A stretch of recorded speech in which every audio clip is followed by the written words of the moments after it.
Existem destinos que você escolhe e existem lugares que acolhem você. São Gonçalo do Amarante, localizada no litoral oeste do Ceará, pertinho de Fortaleza, é um paraíso hospitaleiro reconhecido pelo melhor da sua culinária, pela bela praia do Pecém, da Colônia e da Taíba, pela prática de esportes radicais e com o melhor lugar para apreciar o pôr do sol. Nessas férias, descubra São Gonçalo.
Existem destinos que você escolhe e existem lugares que acolhem você. São Gonçalo do Amarante, localizada no litoral oeste do Ceará, pertinho de Fortaleza, é um paraíso hospitaleiro reconhecido pelo melhor da sua culinária, pela bela praia do Pecém, da Colônia e da Taíba, pela prática de esportes radicais e com o melhor lugar para apreciar o pôr do sol. Nessas férias, descubra São Gonçalo.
Existem destinos que você escolhe e existem lugares que acolhem você.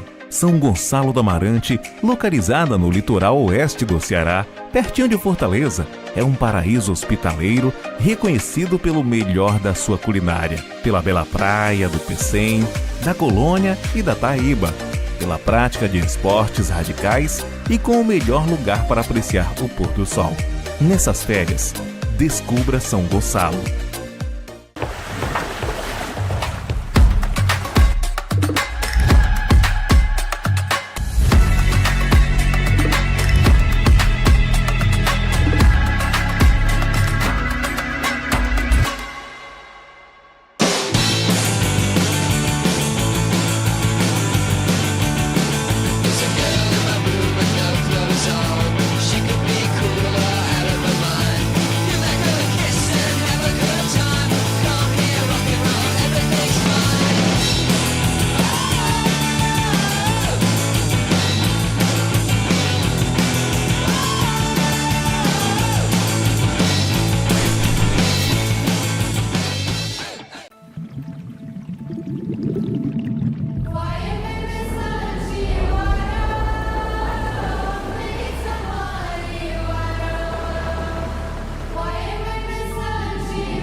And good morning, everybody, and welcome to the third day of competition here in Brazil, Taíba, your GKA Kite World Tour, as we are starting off already with heat number one, round number one of the women. We have Luana Saunier and Simona Schwartzman as they get ready to battle it out to see who will be continuing on. This is a seeding round, so let's not forget nobody will be losing in this one. Winner goes to round number 3, and second place will go into round number 2. But you want to get those top seedings to be able to have, let's say, the easiest road to that final. Wind is good, waves are starting to come in as we start off the competition.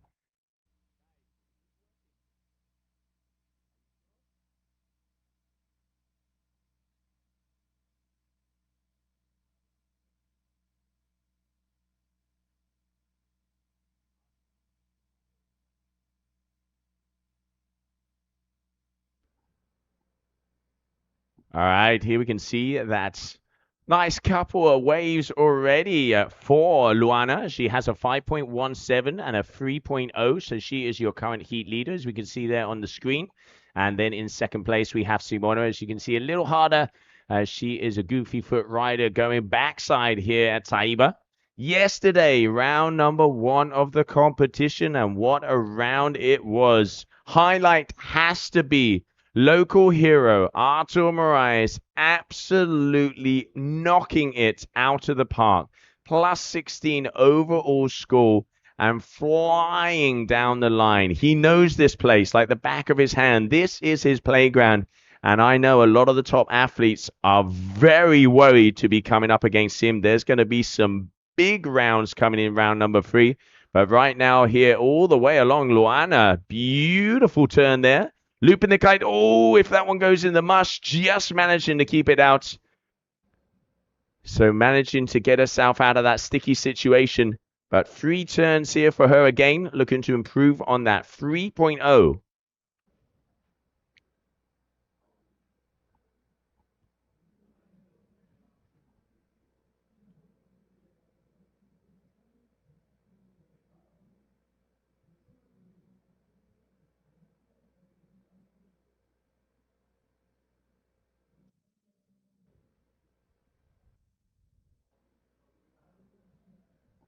Having a little chat to some of the athletes out there before we can see 12-meter pace pro there for Simona and the D-Lab 10-meter there also for Luana from Duotone. So big kites out on the water.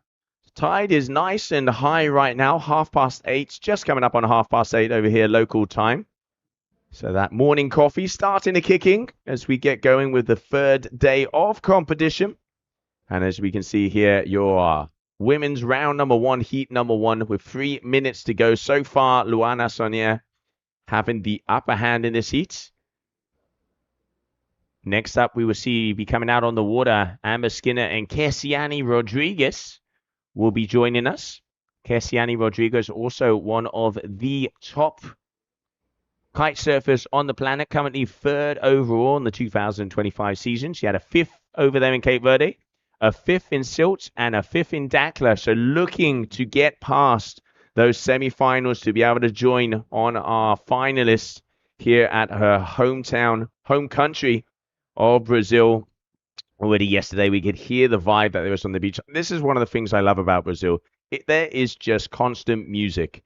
And here, Luana, just off the back there, but already keeping herself busy, getting a nice few waves. You can see grabbing the line, looping it around, little snapperoo off the top, and just getting some numbers out there on the board of your first heat of the day. 2 minutes to go.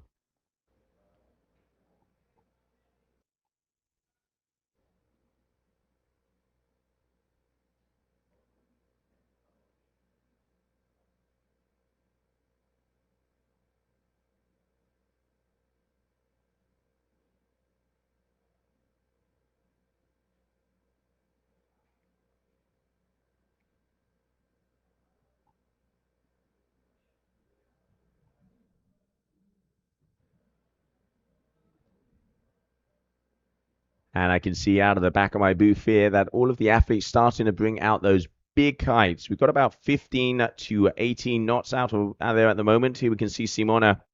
See going backside here. First little check turn. Needs to get that kite down. It's so hard when the conditions are like this to get that kite in at the right position. And goes off of her board. So that's not going to be what she's looking for. As I mentioned, elimination is not going to be happening here. So the winner goes to round number 3, and the loser will go into that second round. It is just a seeding round for our athletes out here on the water as we're coming to the final moments of this heat. But that lady on your screen with the green lycra, Luana Sonier, is going to be your number 1 and probably going for her final ride. Little bit of a yank there from her kite. Every time she does that bottom, she starts to loop it. All right, pushes it around. I can see it going across the booth. First turn off the top, little check turn, going back, trying to time it, but just getting caught underneath the foam ball. As we are going to be closing out the first heat of the day here for your GKA Kite Surf World Cup in Taíba, the Layback Kite Fest. And that is going to be it as we can continue on. Coming up next, heat number 2.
Welcome back, everybody, as we continue on heat number 2 of round number 1 of the women.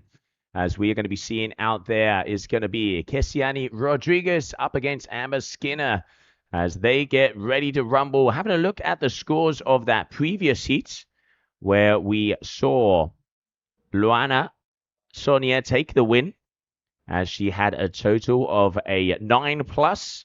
And then it was a 6 over there for Simona. So once again, as we saw yesterday, around the 10s were those top numbers. And then, of course, we saw the likes of Hendrick, of Ayrton, and the man himself, Artur Moraes, take a 16+, 3.5 points above any combination score of the day, showing that the local boy means business. And he's come here for one thing and one thing only, is to take the win here. The final event is double-headed event of the season here for your Layback Kite Fest in Taíba, Brazil.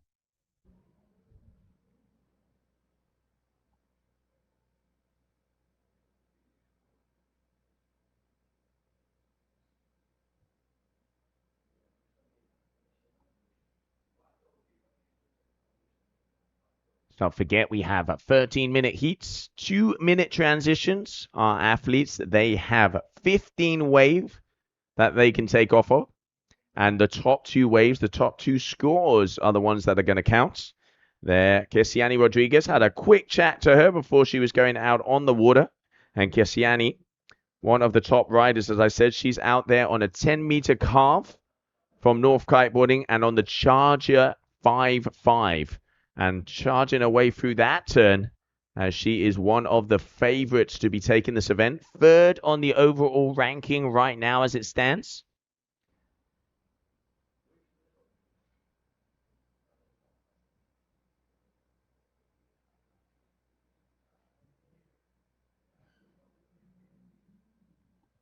And Kesiani, yes, last year was 2nd overall. She came 5th in Ibiraquera. 4th, excuse me, in Ibiraquera last year over here in Brazil. And then she took the win in Dakla last season. So she knows how the top spots of the podiums taste. And obviously, once again, being down here in front of her home crowd is always what we want to see.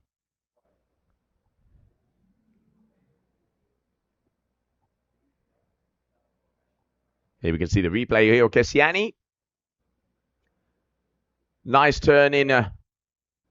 Timed it perfectly off the top and pushing against those fins.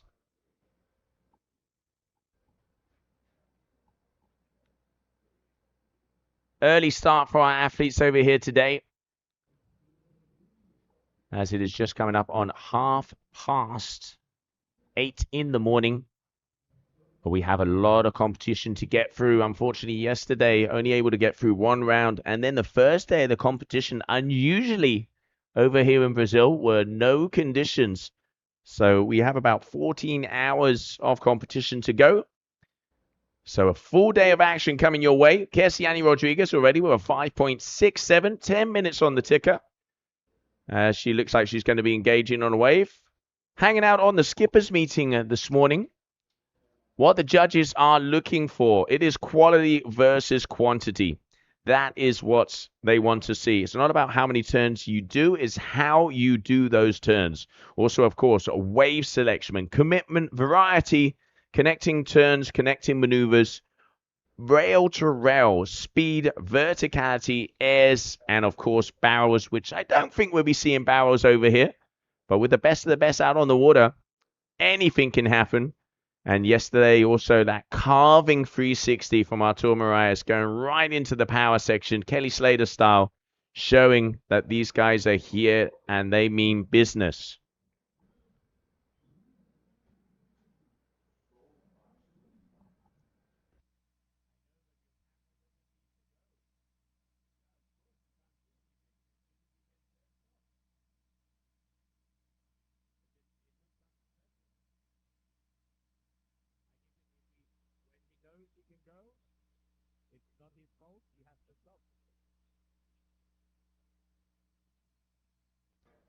As you can see, the athletes going all the way down. Our camera's having trouble following them. as the waves have moved a little bit further down the break. So we're going to be repositioning them so we can get that final section. But so far, 10.37, 5.67, 4.70 there for Kessiani Rodriguez, your top athlete right now. We're just coming up on about halfway through. Let's not forget 30-minute heats. And the top two waves are the ones that count.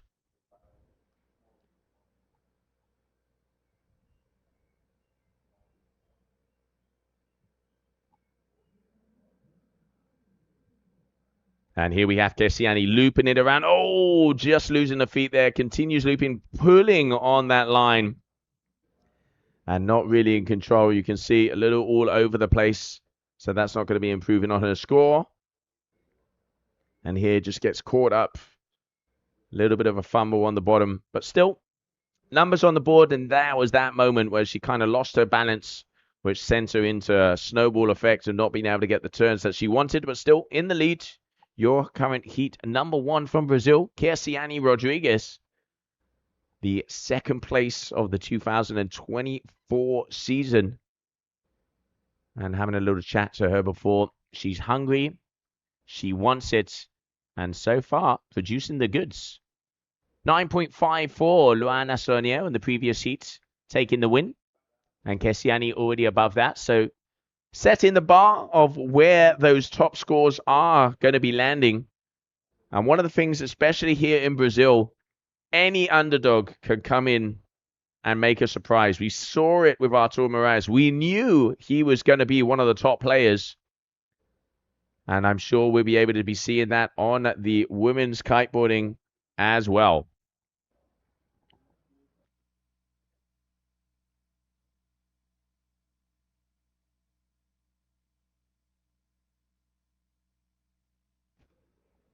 All right, making her way out, Kessiani. And waiting to see if Amber, as she has a 1.83 and a 2.17. Let's see if we can get the green lycra on the screen. There you are, is making her way out.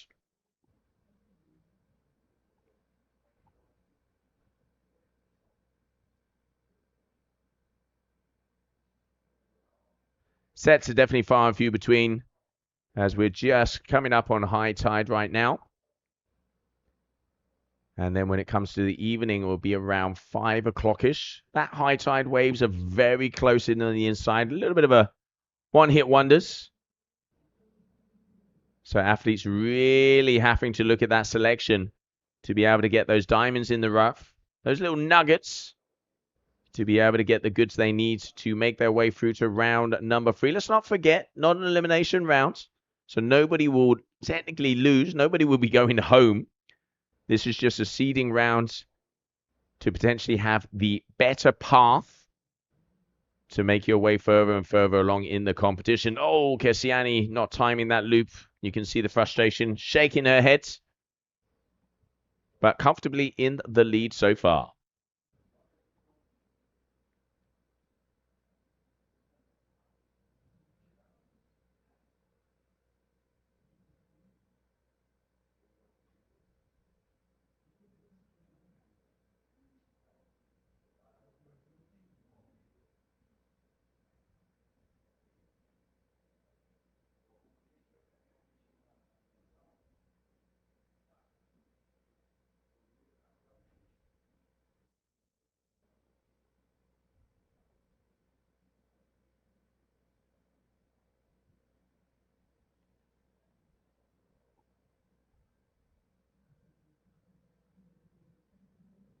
All right, coming up on 4 minutes to go. Very shortly, I'm going to have Sofia Abreu back in the booth here with me as she is getting ready to go out with her heats.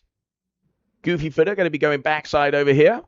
Oh, there you go. That's better from Amber. Off the top, just not quite getting that kite in position to be able to be pulled forward very hard with the angle we have here right now.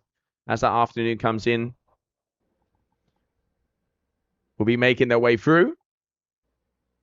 And as I mentioned before, the idea is to do heat number 1 to heat number 8 of the women, and then we would decide if we continue on with the women or if we'll be moving on to round number 2 of the men. Let's have a little look-see at how that round number 2 of the men is going to be looking. Starting with Matthew Lopez, Woodley Hall, Arsenio Diaz, Kelton Lopez, Yaris de Olmo, Noah Nicolas, Ayrton Coscolino against Oscar Perno, Simon Birro up against Anael, and Luis Sosa up against Valduz, and Gray Foster, Wellington Carmo, Leonardo Granjero, and Alex Midler. That would be your round number 2. Then round number 3 of the men, patiently waiting, Teo De Manes, Gabriel Benetton, Nicolas Daziev, Pedro Matos, Hendrik Witsy, James Carew, Sebastian Ruedo, and Artur Moraes. So those are the boys that are waiting in round number 3, as they have a little bit of a chilled morning. Under 3 minutes to go. So far, that young lady who was on the screen, Kessiane Rodriguez from Brazil, was 6.47 already. So the best wave of the day so far. And Amber improving on her scores as well. Your heat number 2, round number 1 down here for the GKA Kite Surf World Cup Taíba, your laid-back kite fest.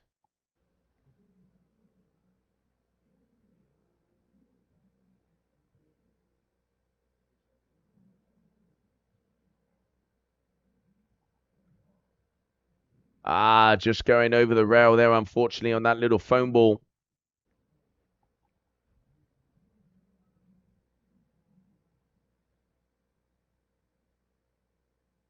And there, just in the foreground, we can see Sophia Burrell, my co-commentator here yesterday. She is getting ready to rumble and go out in the water. And so far, just got information in from the race crew. 14 to 17 knots out there right now. Athletes are on anything from a 10 to a 12-meter kite. Pick your poison. Average board size around a 5.3 to a 5.4. But then there are some of the smaller athletes who are out on 4.11s, more on the stubby nose. So a little bit of a gear info. 22 to 24-meter lines. And then some of them even out on the Alula for these light wind conditions. Coming up on those 60 seconds to go. Kessiane Rodriguez already setting the bar high with a 12.14 total. And coming into that final minute as we get this third day of competition on a go. Off the top, Kessiane driving through those fins. Goes down around. Can she get a finisher? A little bit of a check turn here. Times it right. Off the top. Nice. Kessiane Rodriguez, ladies and gentlemen.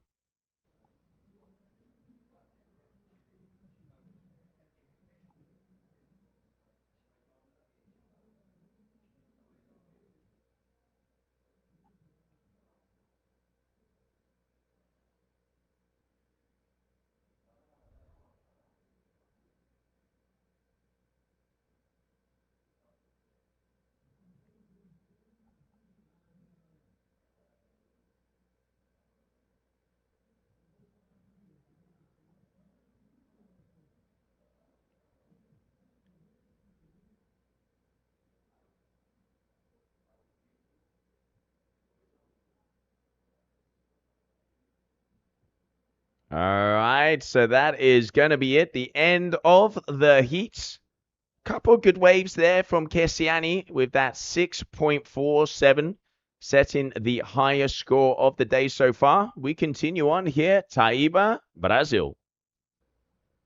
Existem destinos que você escolhe e existem lugares que acolhem você. São Gonçalo do Amarante, localizada no litoral oeste do Ceará, pertinho de Fortaleza, é um paraíso hospitaleiro reconhecido pelo melhor da sua culinária, pela bela praia do Pecém, da Colônia e da Taíba, pela prática de esportes radicais e com o melhor lugar para apreciar o pôr do sol. Nessas férias, descubra São Gonçalo.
And welcome back, everybody, as we get ready to go with your heat number 3 of round number 1 of the women in the water. We are going to be having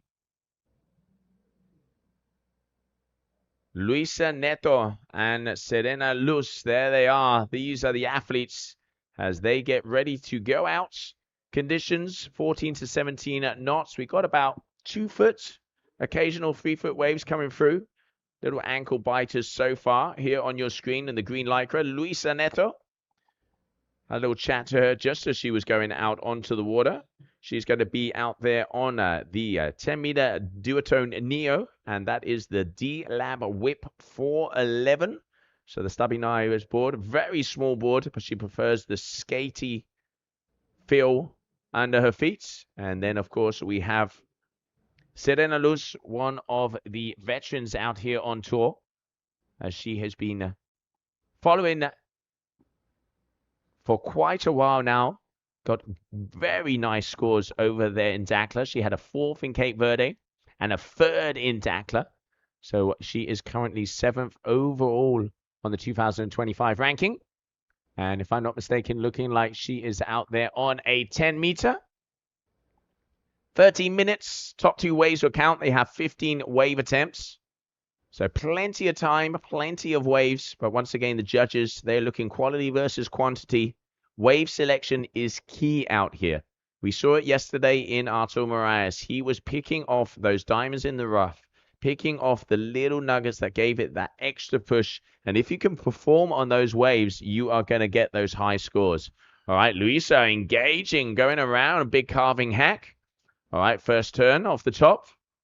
Using the kite, she is going a little bit far in front of the wave, but obviously with the conditions that are there, judge is going to be taking that into account. And this is better. Can she get a finish? Yes, she does.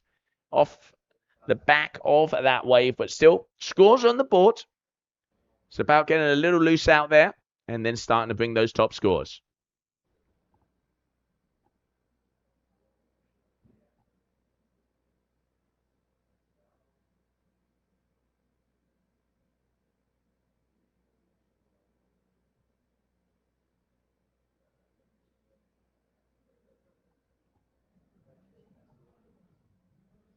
All right, Serena, a little bit more calm, a little bit more patient.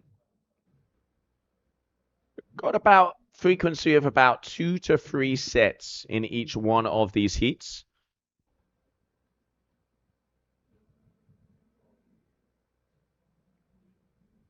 So plenty of time and plenty to choose from for these athletes.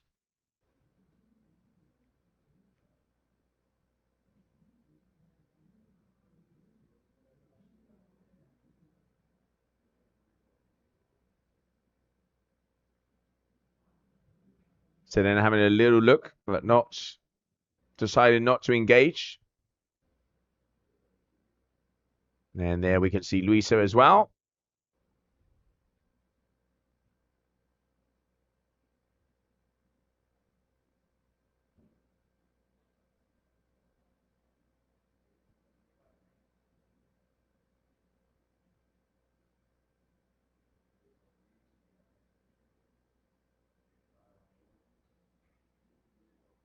All right, here we have Serena on the left-hand side of the white lycra. Oh, nice snap off the top. Loops it around, keeps that power right on the wave. A little bit of a foam climb. She goes down again. Now this is where the wave is going to be able to give her a little bit of a finisher. But it is fully flattening out on the inside. Pretty much just flatlining it there, unfortunately for her. But still, that will add a second score of 4.20 for that previous wave there from Luisa. Already setting the lead in this heat. And let's not forget, we saw Kessiani Rodriguez in that previous heat getting the highest score so far of a 12.14, where she had a 6.47 and a 5.67. So Kessiani setting those top scores of the heat so far. Luisa, oh, throwing that tail. There we go. Right out in front of our cameras here. You can see the white in her eyes. With 8 minutes to go. Definitely looks in control of this heat so far. It's again out there on that 411, so prefers a little bit more of the skatey field. Can't get as much rail to rail as that pure traditional surfboard shape, but conditions are on the smaller side, so that little extra volume can give you that bit more of an umph to be able to go from one part of the wave to the other with power, with speed, and get those hits. Turning around right in front of Serena there, so she's deciding to keep herself busy.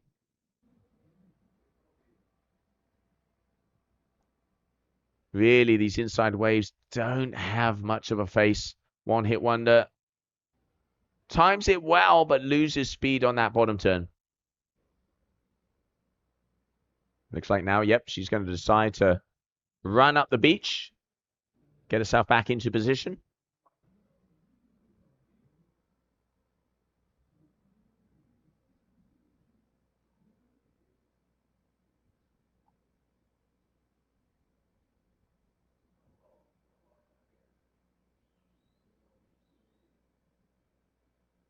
Luisa having a little look back as her friend's telling her where she is and what's happening. Serena now 5.37.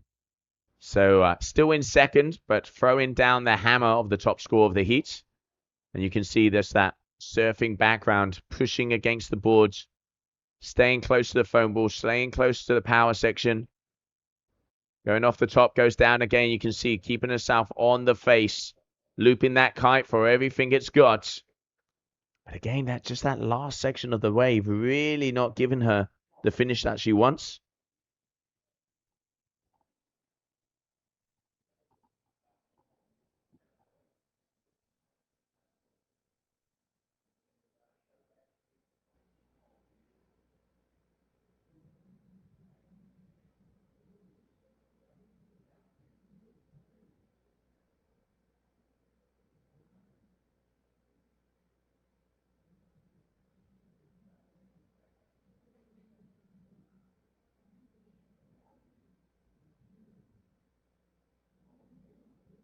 All right, Serena on her way back.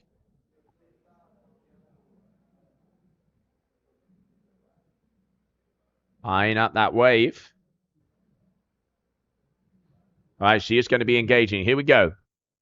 First check turn, not getting the speed. Foam climb here. Now, let's see if this one opens up at the very bottom section for her. Big turn for Luisa out the back. And Serena kind of riding the foam ball all the way, but she does have the higher scores. A 5.37 and a 3.53, so an 8.90. And then we have an 8.0. So Serena now in the first place with 5 minutes to go, but nothing in between these two athletes.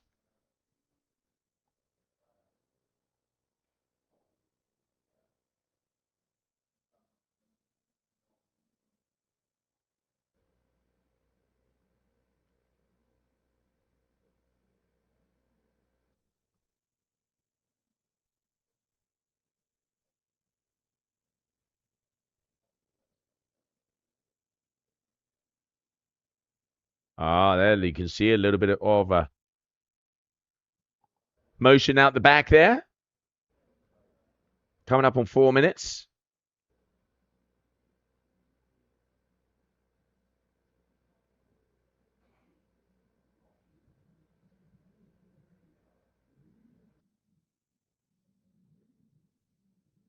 And now going down the line. Here we go. This is looking like a nice wave for Serena. She is in the leads.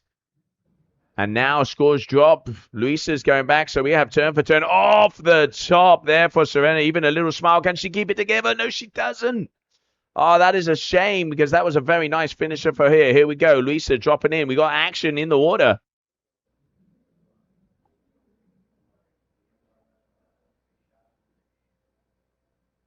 Couple little check turns.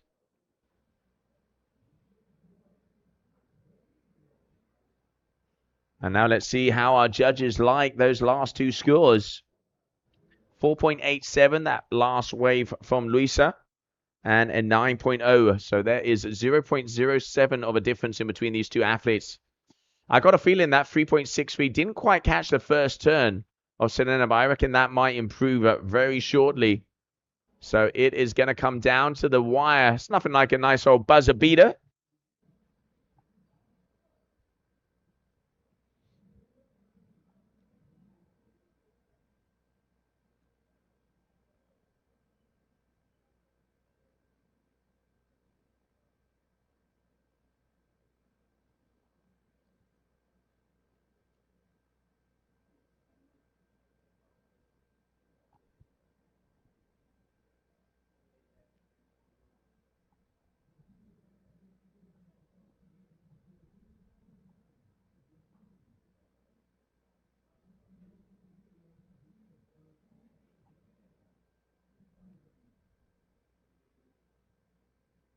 All right, 2 minutes to go. There it is, 4.87. So a 10.24 for Serena Luz. So definitely upping on that second score. And now Luisa, she is about 1.2 points behind. She has a 4.2 and a 4.8. Would need around a high 5 if she wants to overtake Luz here on the final moments of this heat. 90 seconds to go.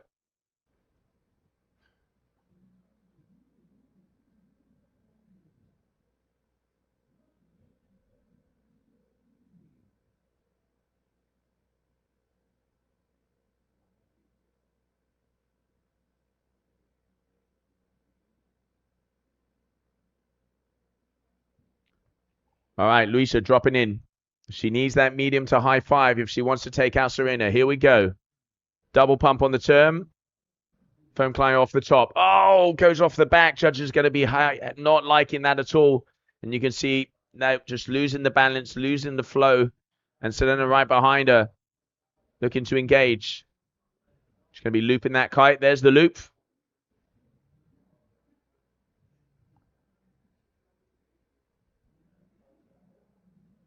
Also, similar problem, just not anything on the horizon for them there. Luisa went back out. Let's see if she's going to be dropping in. No, she isn't. 30 seconds. This is going to be a tough one, but I reckon it's going to be a Serena Luz who's going to be advancing through to that round number 3, as I can't see any waves out there on the horizon.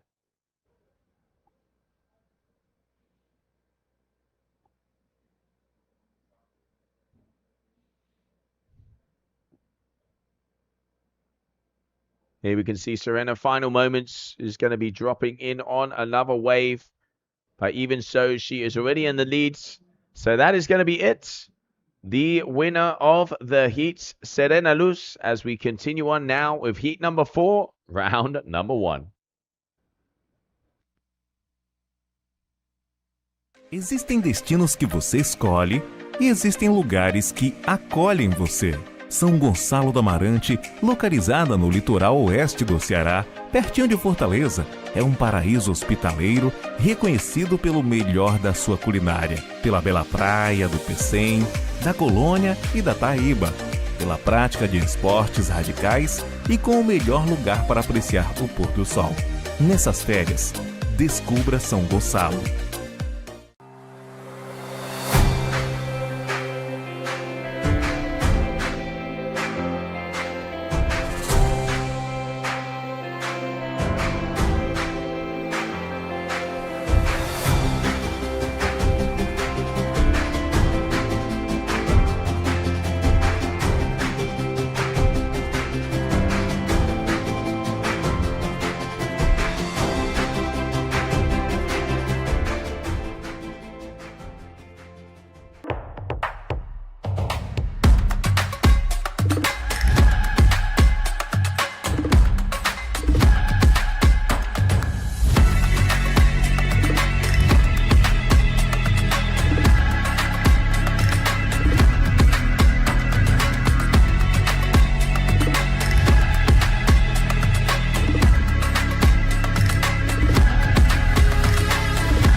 Let's go.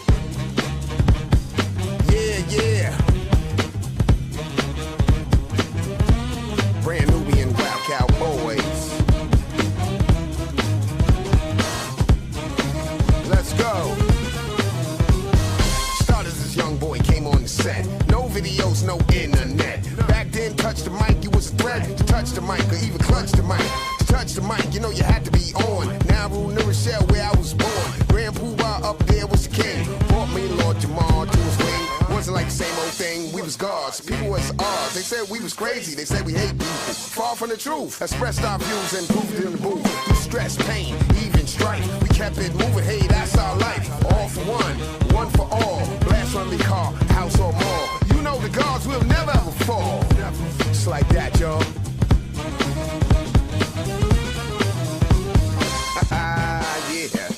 Yeah. .X.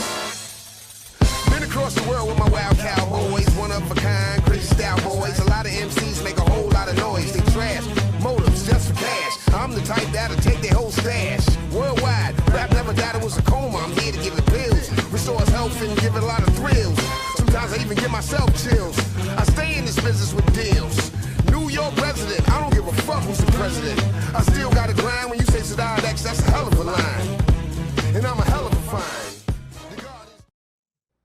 And welcome back, everybody, as we continue on with day number 3 of the competition here in Taíba, Brazil. Round number 1, heat number 4. Anita Mamado up against Camille Lassaran as they get ready to go. So far, Camille Lassaran is your second on the overall ranking right now, trying to battle it out to see if she can land on that podium at the end of the season. Let's not forget that Capucine Delanois has already been crowned a world champion, closing it out even before the final event here in Brazil. Once again, congratulations to Capucine.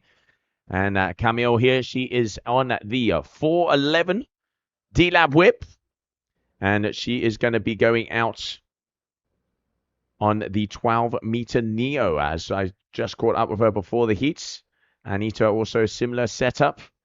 10s and 12s seems to be the name of the game so far. It is on the lighter side, 14 to 17 knots of wind, but especially as it's onshore quite now, athletes really having to get that kite in the right position if they want to stay on the face. Little ankle biters here on the inside. If you pick off the right ones, you are able to get a couple of turns in, but pretty much one-hit wonders so far here today.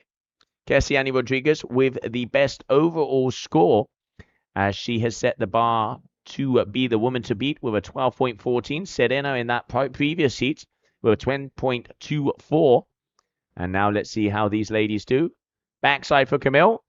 All right, nice little re-entry off the top. Stays on the foam ball, keeping the speed. Nice turn there again, trying to push off the fins. And this one, riding this one all the way to the inside. A little bit of a finisher. All right, nice first wave there for Camille. And let's see how the judges are going to be scoring that one. Get the flow, get the speed. Good riding.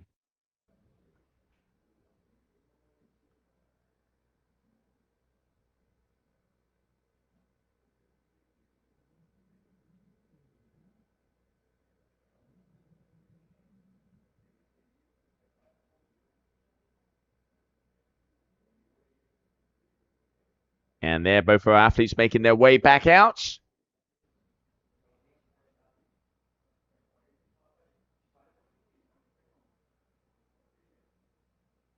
As we can already see those white caps, as that wind starts to shift, going from side to cross on, they're really going to be able to start to get a little bit more in on the wave. But early here, just 9 o'clock in the morning of your third day of competition. Heat number 4, round number 1 of the women.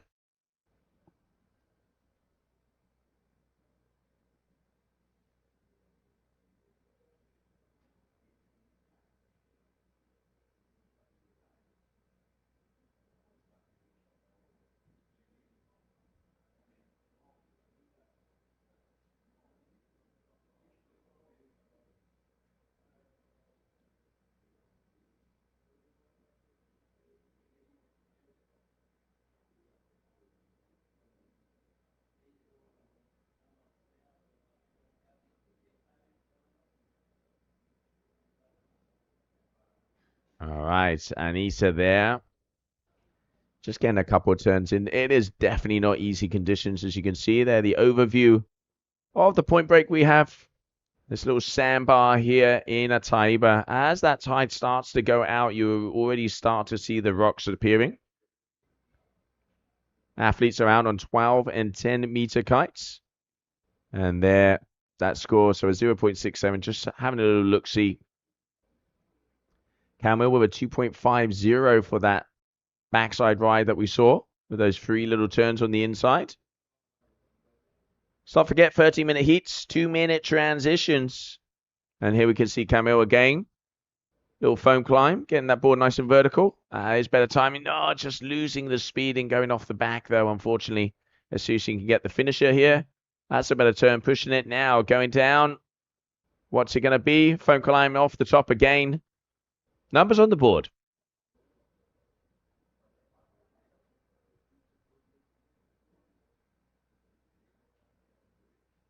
There we can see the replay of that last wave. So 3 to 4 solids. There you can see just getting pulled off the back, but still keeping herself busy. That was a better turn, pushing Manchu style. And here, just a little check turn as well. So that's going to be improving. And there we have it, a 4.90 for that last wave from Lassaran. So 7.40 for her, putting herself into first position.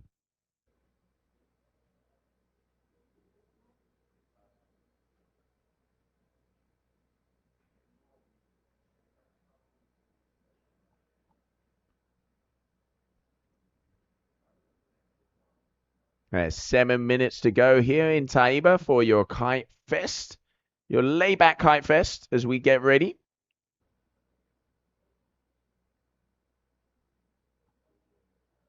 And so far it is Kesiani Rodriguez proving she is the top athlete to beat. Let's not forget, Capucine Delanois already been crowned world champion. She closed that out in Dakar. So the battle for the podium is still on. As the 2025 ranking stands right now, we have Camille Lassaran in second place and Kesiani Rodriguez in third. And then closely behind is Clémence Derrien from France.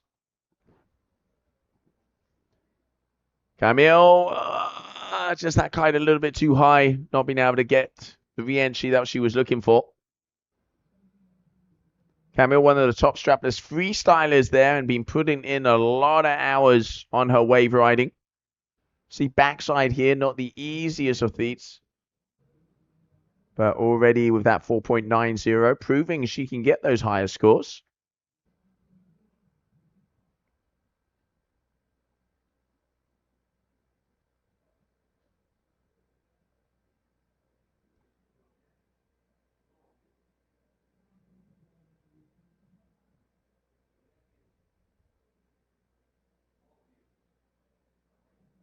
And there, both of the athletes already out the back.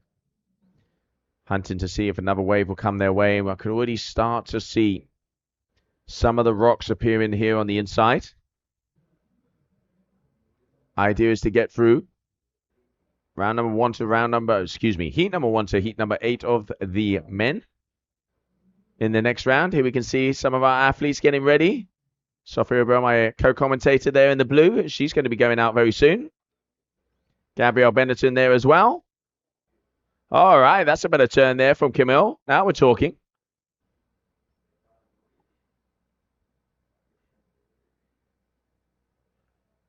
Links it up. Can she time it? Yes, she does. This is a better wave there from her. Oh, but again, just goes off at that final one. But 2 decent turns. Let's see how the judges, they have a little bit of a better perspective than we do down here on the cameras from the top.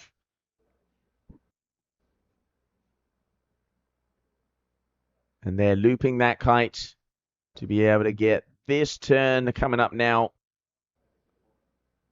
And it was this one here. You can see that kite a little high, getting knocked off of her boards. And we can see our tour manager, Tom Hartman, race director, Juan Antonio. As we are here for the 3rd day of competition. And they're Bill in the background, one of the organizers here from the layback team. A big thank you, muito obrigado, to the layback team. Amazing setup, amazing event that we have down here in Taíba. And there you go, a 5.90 and a 4.90 for Camille Lassaram. So already a 10.80. So she is going to have one of the highest scores of the day so far. Kessiani with a 12.14. And then Sereno with a 10.24. So Camille with the second best score of the day here, round number 1.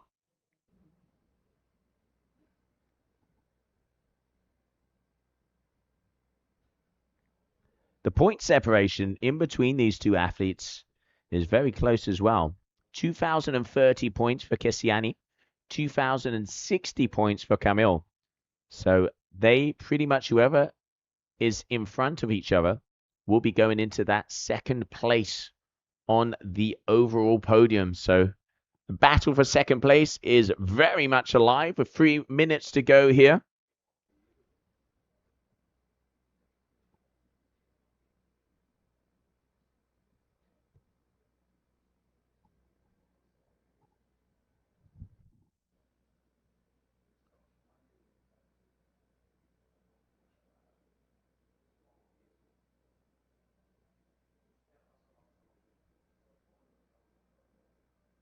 I can see some of the boys starting to arrive down here on the beach. Edson Cosolina just going in front of the booth. There we can see Matthew Lopez.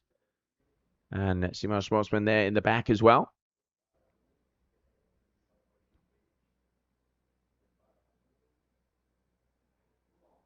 Matthew loading up, getting the energy as he is in round number 2 of the competition.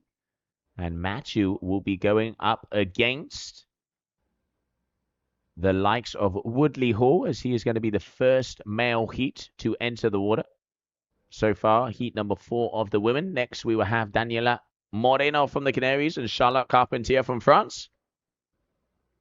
Charlotte spending a lot of her time over there in Cape Verde. And she has been on the tour since the very beginning.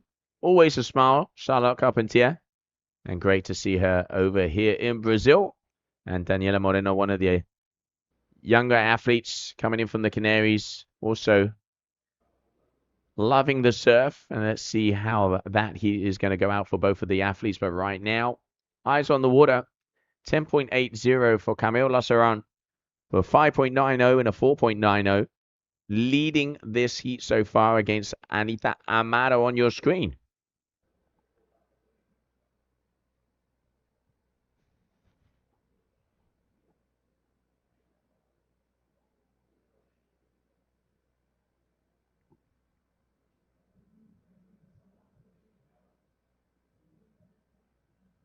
Anita timed it, but throwing that tail a little bit too hard and losing contact with her board. 30 seconds.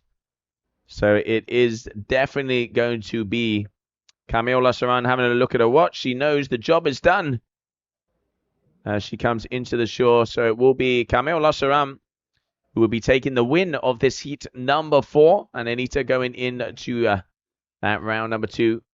And there she is, Sofia Abreu, as she gets ready to rumble, because she is going to be coming up in heat number 6 up against Clément Derrien. And that is a face of concentration if I have ever seen it. And there it is. That is going to be the end of the heats. Camille Lassaran taking first place as we continue on here for your Layback Kite Fest, Taíba, Brazil.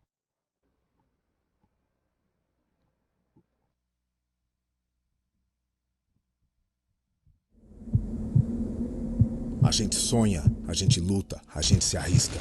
Filhos indomados das almas sem medo, que souberam buscar a verdade, o segredo. Quando todos os outros buscavam só ouro, falamos de honra e olhamos no olho. Desde que a gente aprendeu a voar, de cabeça erguida fizemos um lar. Pros nerds, pros loucos, todo tipo de gente. Da lenda sagrada à estrela nascente.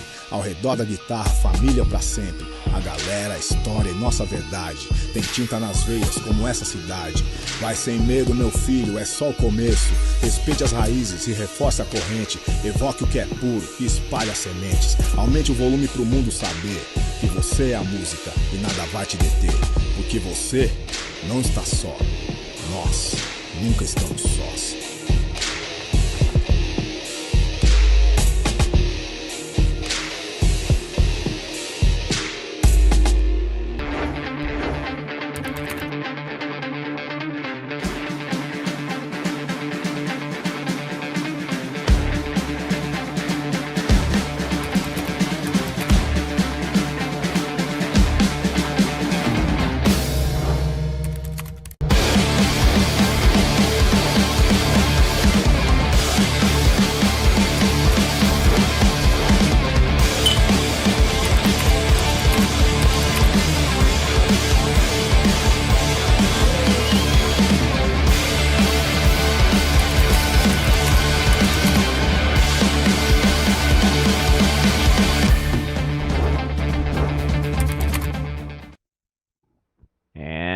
Welcome back, everybody. Your third day of competition. Round number 1, heat number 5 of the women. Daniela Moreno from Spain, Charlotte Carpentier from France, as they get ready for their debut here, Taíba, Brazil, for your layback kite fest, the GKA Kite World Tour surfing event. 100% waves is the format. That is what our judges are looking for. Quality versus quantity.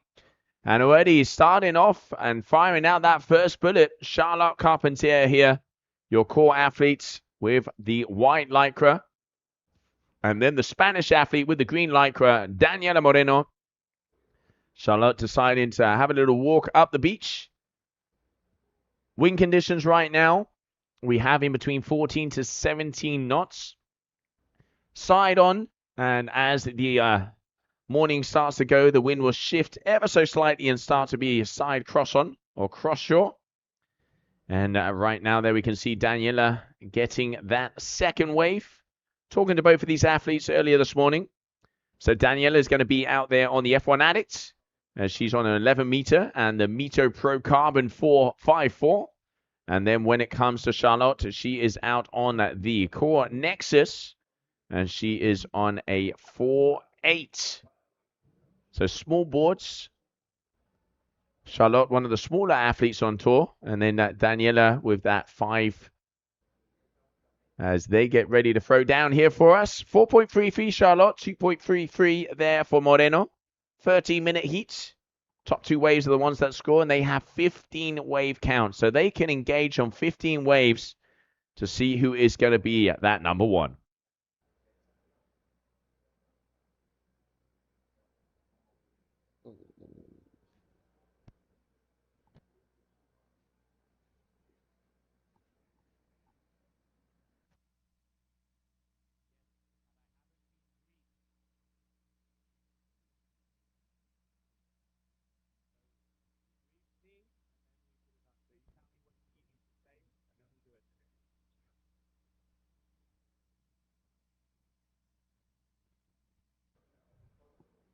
All right, so there you can see both our athletes out the back.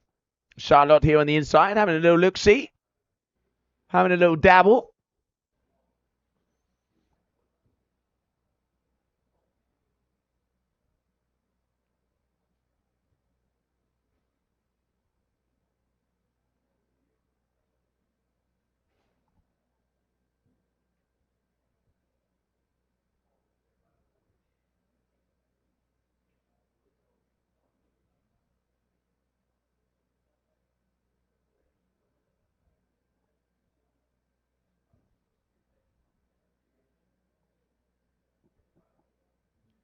Little bit of a lull moment here right now. There, Sofia Abreu getting ready.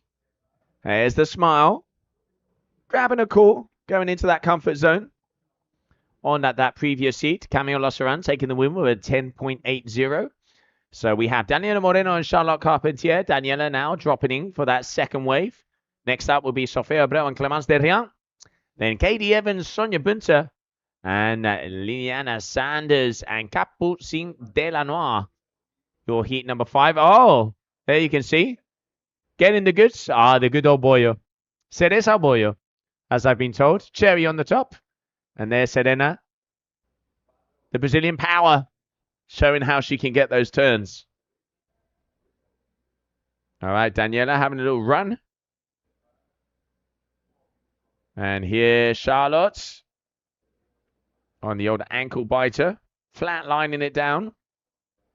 Yeah, that wave, if we can call that ripple. That ripple coming down to the Taíba shore break. Wave selection is so important, and judges really rewarding it.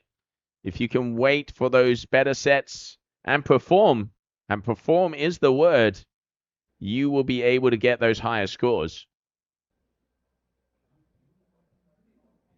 Here we can see Gabriel Benetton stretching it out. I was going to say, he looks uncomfortable. So it looks like he's a little stiff. Our current world champion. You wait until you get to my age, mate.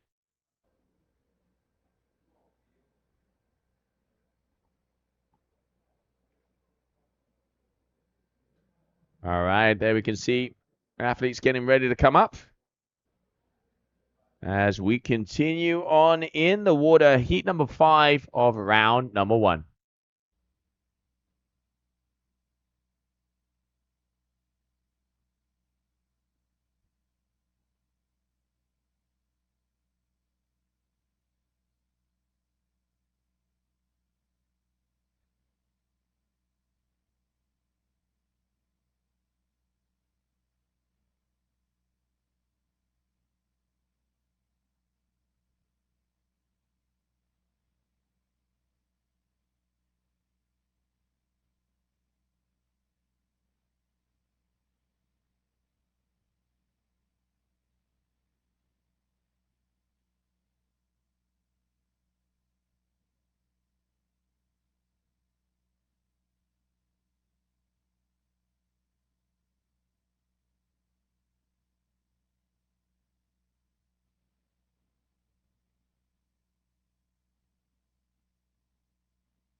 And there we can see a better wave there from Charlotte all the way down. 4.33, 8.23. Can she get it? Yes, she does.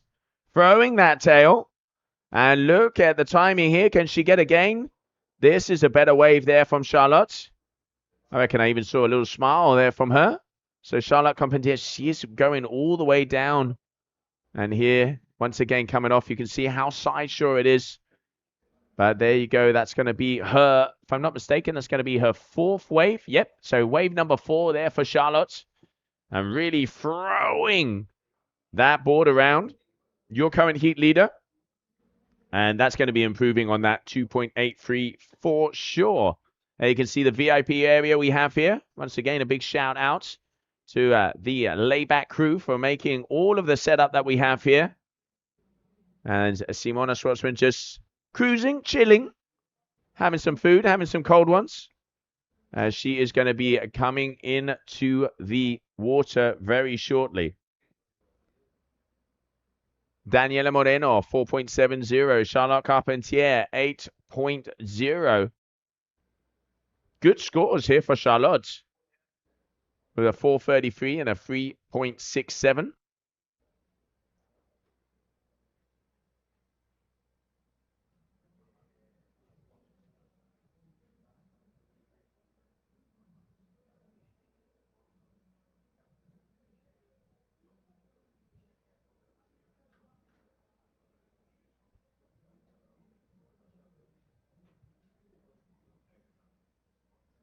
All right. Just 4.5 minutes to go.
All right, 3.5 minutes. So there it is. We have a 3.07 there from Daniela, 4.33, 3.67.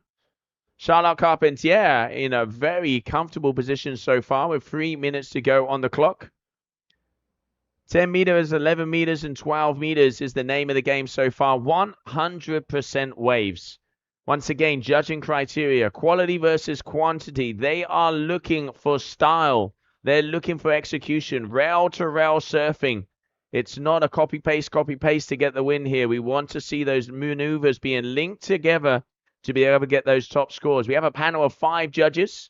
5 international judges. The top score and the bottom score is scratched, and the number that appears on your screen over there in home is the average of those 3 scores. As you can see, 8.0 for Charlotte Carpentier from France. She is your heat leader. 5.44 in second position for Daniela Moreno, who is on your screen right now. Plenty of time. Frequency, we're seeing in between 3 to 4 sets a heat. Tide is a bit on the higher side, so the waves are very close to the inside. And as that tide starts to go out, we'll be able to see those hollower sections and hopefully see the athletes destroying them here for the final event of the season. This doubleheader event here for your GKA Kite World Tour, Taíba, Brazil.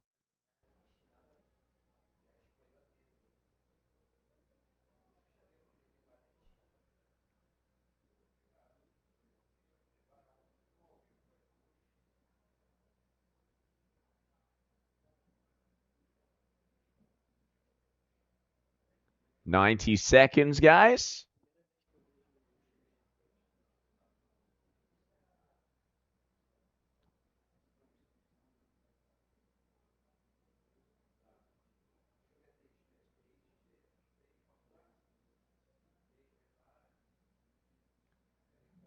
Wow, Charlotte really taking a break here on this one. As you can see, I mean, we can't hide it. The ankle bite is out there. Nice turn there from Charlotte, making something out of nothing. As she's looking to improve on that backup score of that 3.67. 1 minute. As we continue on with our women's competition here, round number 1, heat number 5. Charlotte's going to need wheels if she's going to come that close to the shore. So we can start to see the beaches filling up here. Such a kiting community in Brazil. With the event yesterday, especially the moments where we saw Artur Moraes, the local hero, the local boy from Taíba, throwing down the biggest heat of the competition. And I'm going to say it, I got a feeling he might be going all the way here. And now with the final seconds, we can see 20 seconds to go. It is going to be the closure. There it is with a 8.40.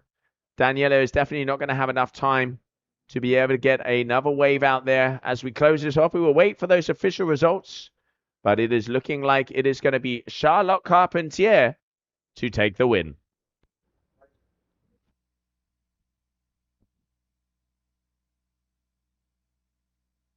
Existem destinos que você escolhe e existem lugares que acolhem você. São Gonçalo do Amarante, localizada no litoral oeste do Ceará, pertinho de Fortaleza, é um paraíso hospitaleiro reconhecido pelo melhor da sua culinária, pela bela praia do Pecém, da Colônia e da Taíba, pela prática de esportes radicais e com o melhor lugar para apreciar o pôr do sol. Nessas férias, descubra São Gonçalo.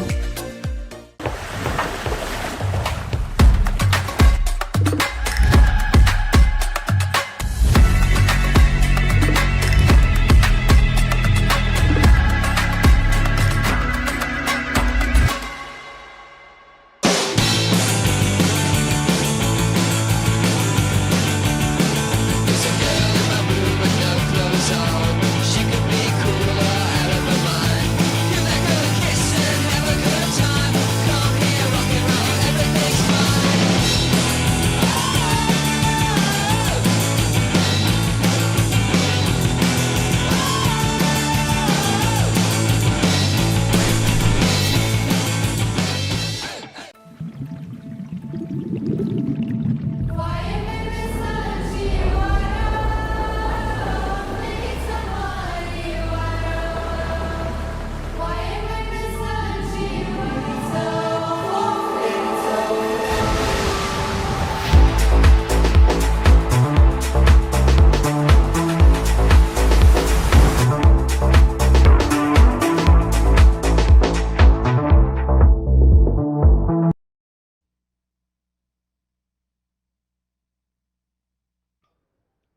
All right, so we are back and we are on Sofia Abreu versus Clemence Derian for your heat number 6, round number 1 here in Brazil. The double-headed event that will be finishing off the 2025 season of the GKA Kite World Tour. Clemence Derian, your gong athlete from France. Sofia Abreu, is she out there on the north? Talking to Clemence a little earlier this morning, as she is out there on the ellipse, and she has the Gong Alu 5.2. Here in the green, Sofia Abreu, Brazilian athlete, very talented surfer. Oh, but gets the old tightrope there, as she is up against Clemence Derian. Clemence Derian, she is 4th on the overall ranking so far, and she is one of the top surfers. She has had 5th position in every single event of the season. So 5th in Cape Verde, in Silt, and in Dakla. So she's looking to make her way in to the finals. 1,740 points on the overall ranking. 30-minute heats with that 2-minute transition. And the top 2 waves out of 15 are the ones that will give them the go or the no to those next rounds. Round number 1, heat number 6 of the women.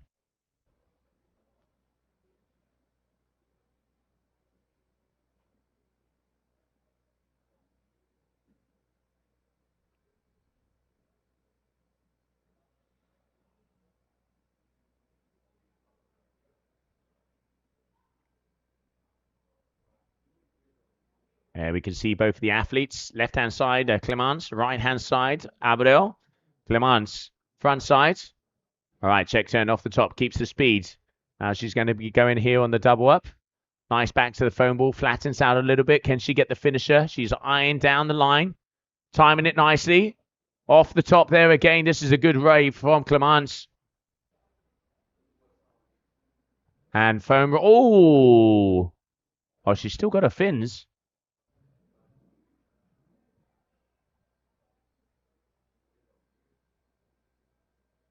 And now let's see the score of that last one.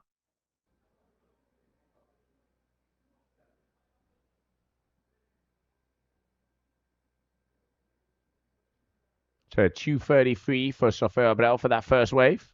Let's have a look at that next one from Clemence.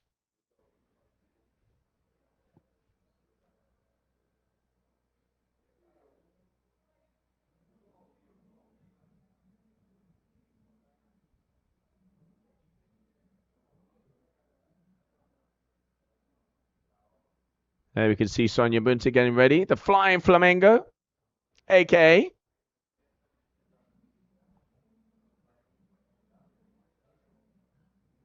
And there, the replay of that beautiful wave. 3.6 for this wave there from Clemence. Going a little further out in front of the wave, but still 3 or 4 decent turns setting the tone here of this heat. Your leader so far.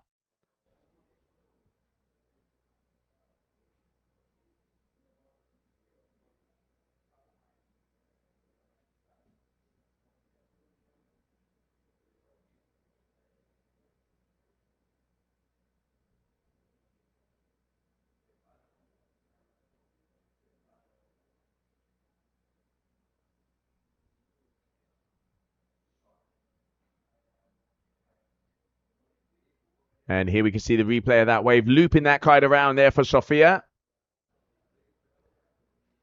Trying to break it up to see if she can get into that section. And here, little snapper off the top. But very hard on the backside riding here. And makes the finisher down the line. A little bit of a smile, so she's happy with that. As she is now going to be going back into the lead with that 2.60. Early days. Just coming up on 9 minutes left of this heat. 13-minute heat so far. Here on the 3rd day of competition in Brazil.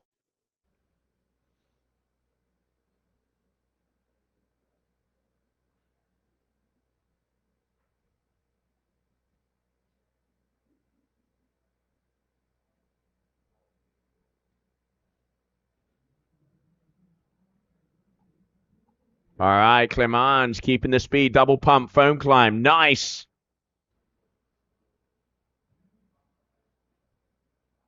She's got good selection all the way down. Another good turn here. Can she get the finisher? It's going to be a foam climb, but still. Numbers on the board, Clemence. 3.60, going to be adding up. And she's definitely going to be going in the lead after that last wave.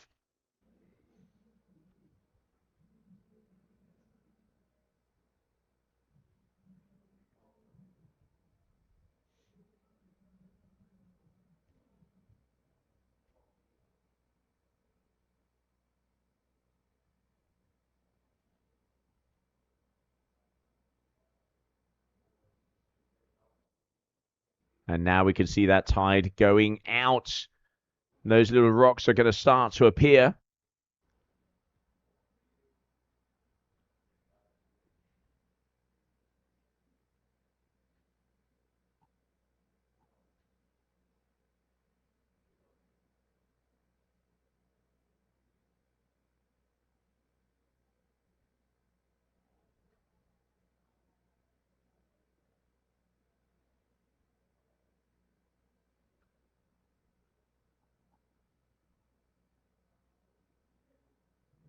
And a 4.33 for Clemence on that last wave. Very nice.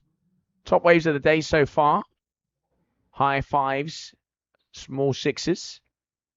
As it was Kessiani Rodriguez, as she had a 6.47, the best wave of the day.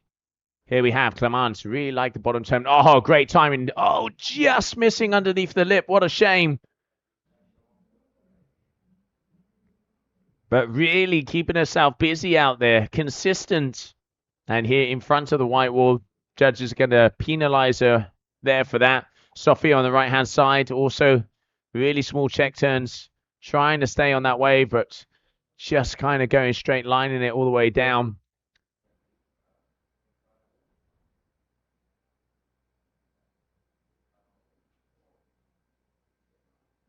Coming up on 6 minutes, so just over halfway done of this heat. There we can see little info there for Clemence from Anael.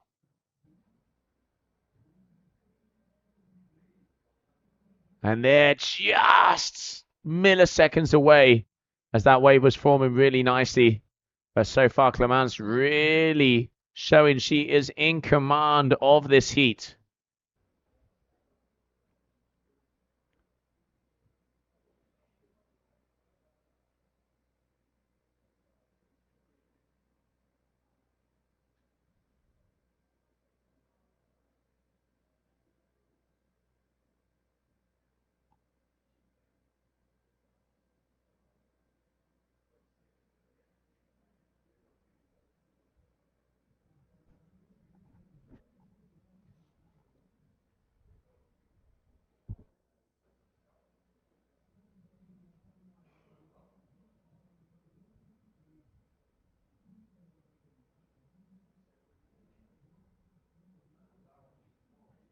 And now it starts to get closer. 2.97 there for Sophia, starting to get a groove on.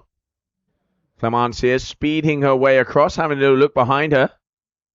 Deciding against it.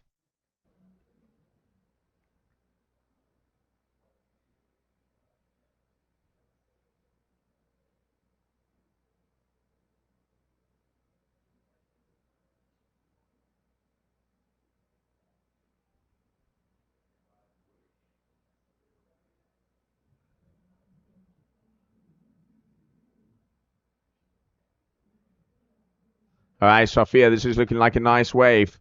Loops that kite, stays close to the foam ball. This is better off the top. Great timing there for her. Comes down. Gonna be a one-hit wonder, though, unfortunately. Clemence, foam climb.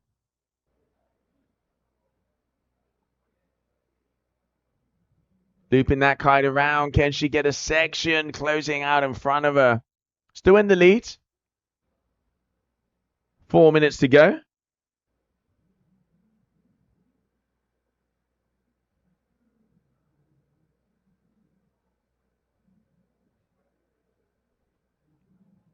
All right, so after round number 1 of the women is going to be round number 2 of the men.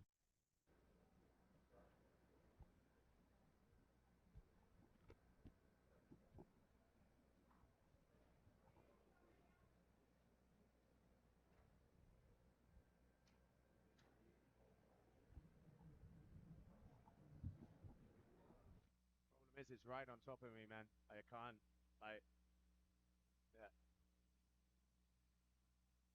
Not get a piece of cardboard and stick it and put it away, but I can't have it on top of me. Just duct tape and a piece of cardboard. Just go like that. Yeah. Because they're kind of broken.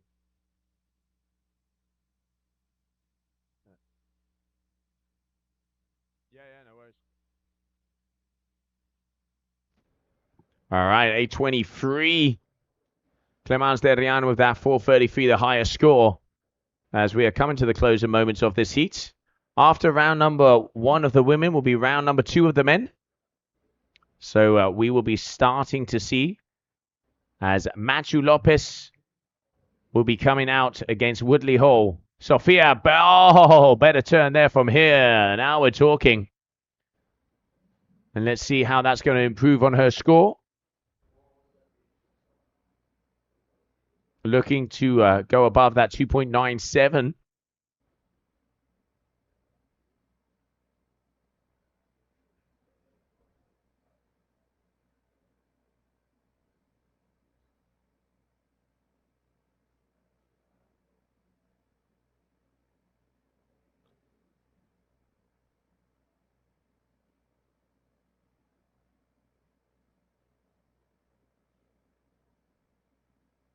And there it is, 3.25, that last wave there from Sophia, so improving. Needs a 2-point increment if she wants to be able to go in first place here. So she needs to be around the 5s. She'd actually need a 5.01 if she wants to take the lead. Here we go, Sophia, switching the feet. Having a little look-see. Okay, she is going to engage. First turn off the top. Oh, loses her balance and goes down. 1 minute to go. Clemence on an outside wave here. Bottom turning in. Great timing. Powerful driving through those fins. Loops the kite again. Second section. Little bit of a balance loss there. And all the way out in front of the wave. Judges, one of the things they were saying at the skippers meeting is they want the athletes to stay on the face of the wave. If you go all the way out and then kind of jibe in, points will be severely deducted. We saw that of some of the male athletes yesterday. And here it's going to be the final wave source for Sophia, looking for that 5.01. Can she get it? No, deciding against it. 15 seconds on the clock. As it does not look like anything is going to be coming her way. So it is going to be Clemence Derian is going to be taking the win here of heat number 6 of round number 1. Existem destinos que você escolhe e existem lugares que acolhem você. São Gonçalo do Amarante, localizada no litoral oeste do Ceará, pertinho de Fortaleza, é um paraíso hospitaleiro reconhecido pelo melhor da sua culinária, pela bela praia do Pecém, da Colônia e da Taíba, pela prática de esportes radicais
All right, and we continue on with round number 1 of the women. As we can see, just about to get ready to go in the water.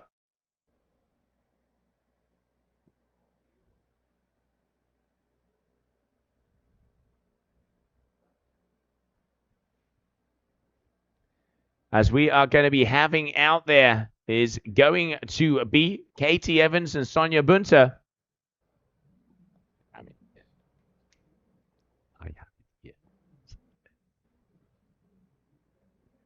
So Sonia with a nice turn.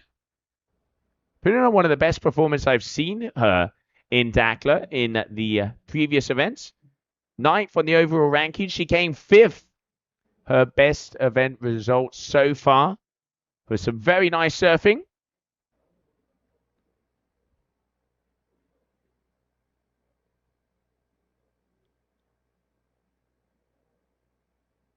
And she is up against Katie Evans from Great Britain, who is in 10th place. She came 5th in Cape Verde and 9th in Dakla. So very even out heats. Katie, your elevate athletes. Sonia Bunter, your core athletes. And let's see how this heat is going to portray. Around the 10s is where the top athletes have been landing.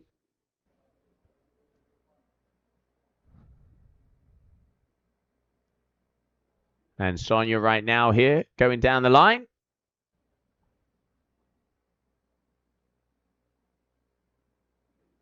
So Katie with a 3.57. Sonia with a 4.03 for the first 2 waves for them.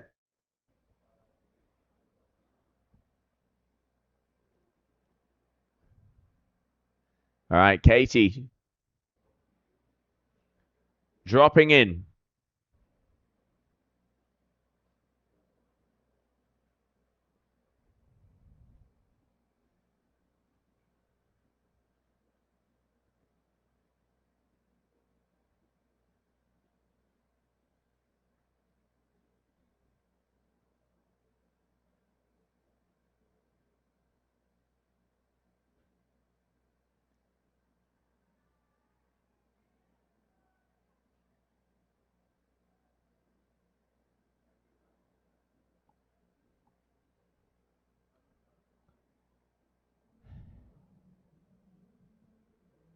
And Katie once again all the way down the line.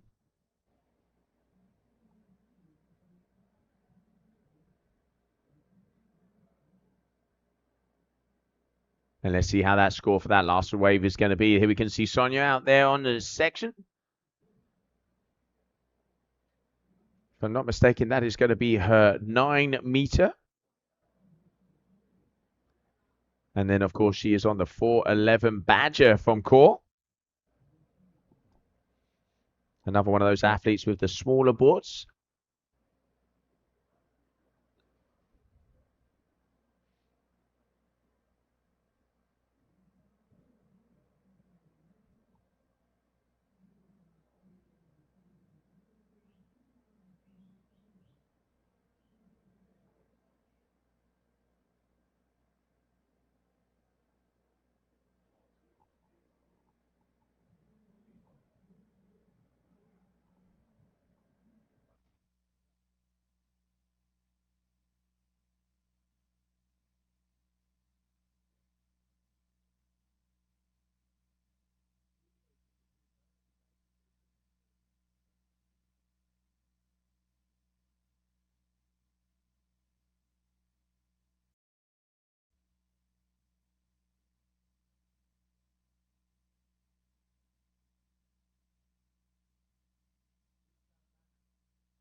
All right, so back on with action as we can see Katie Evans, Sonia Bunter, both of them in the water.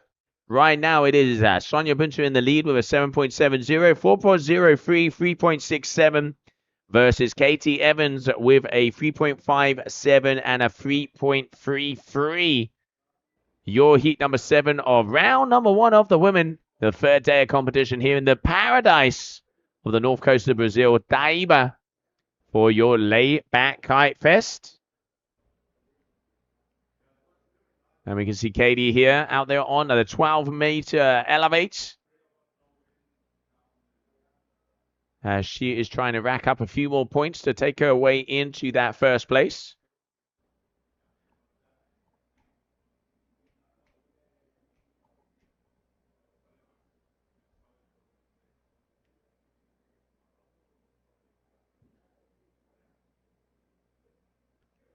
And Sonia now dropping in. Had a little look-see behind her.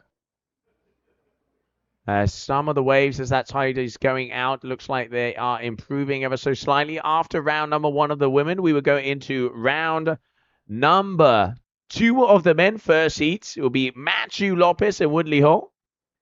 And there you can see your kitesurf woman, round number 1, heat number 7. Sonia Bunta with a 7.70 lead.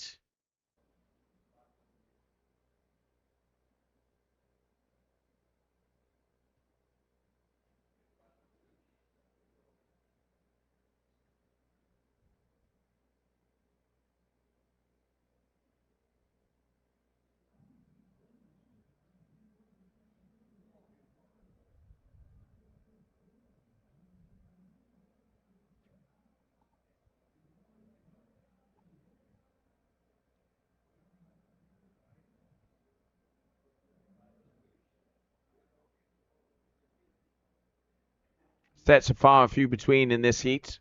Got about 2 to 3 sets at the moment. Hopefully, as the day goes on, we'll be able to see a little bit more size on the waves. Ankle to hip biters right now. About 2 foot on average. And Sonia here looking nice and solid. All the way down the line. Small wave, but making it work. I mean, making it work. She is in the lead. But there is literally only 0.8 of a point in between these two athletes right now. Sonia again, let's not forget, 15 wave attempts. It seems like a lot, but I mean, both of them are already on their wave number 6.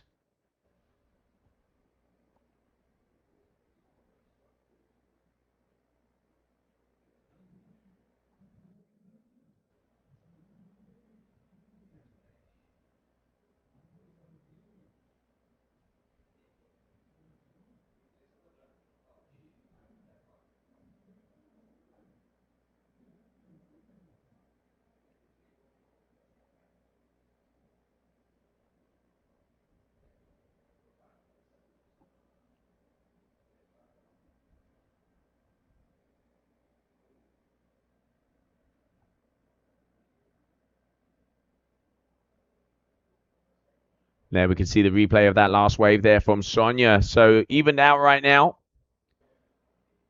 4.03, the best wave from Bunta, and a 3.67, and double threes there for Katie.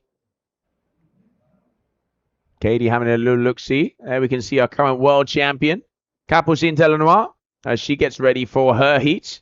Even though she already is the 2025 GKA Kite Surfer world champion of, as she closed that out over there in Dakla.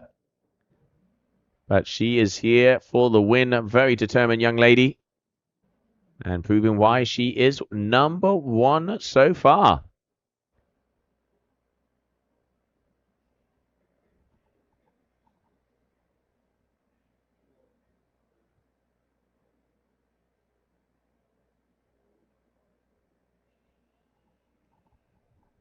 So 3 minutes to go on this heat. Sonia dropping in one more time. Going off the back of that one.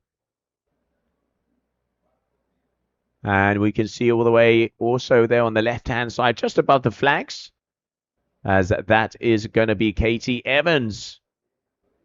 As she's going to be turning around to see if she can improve on her score and overtake Bunta to take the win of this heat. Nice wave here for Katie. Very far down the break. Foam climb there for her. Out in front. Another foam climb. And now hopefully for the finisher here on this end section. Can she time it? Just being able to get those 3 turns to see how the judges are going to like that one. Sonia here.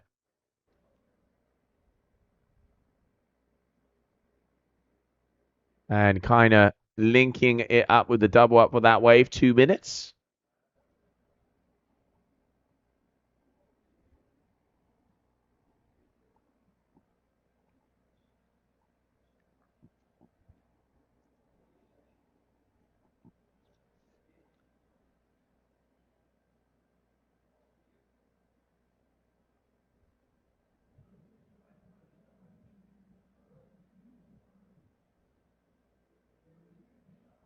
Sonia turning around.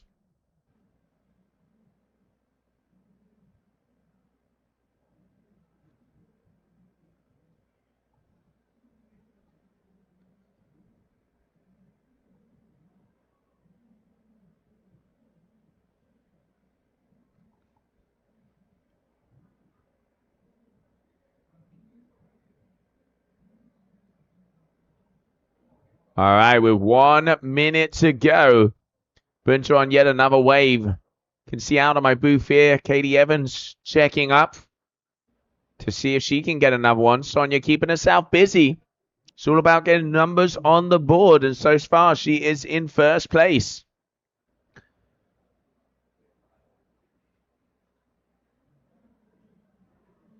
All right, here comes Evans. This is probably going to be a final chance to be able to improve. Needs to be above the 4s if she wants to be able to go through in first position. Turns around. 30 seconds to go. Looks like there might be something coming her way. Is she going to be turning around on this one? Yes, she is. Switches the feet. All right. Final chance for Evans. Here we go. First turn. Times it well. Gets the big turn. Coming down again off the top. Second turn. This could be the wave she was looking for. As we are going to have to wait for the judges' scores to come in, as that is going to be the end of heat number 7, round number 1, while we're waiting for those results to come in. And that final wave of Sonia, we will move forward to the final heat of the round.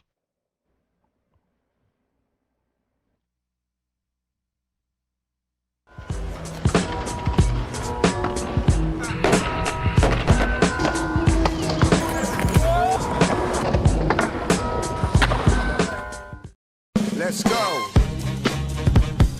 Yeah, yeah. Brand Nubian Wild Cowboys. Let's go.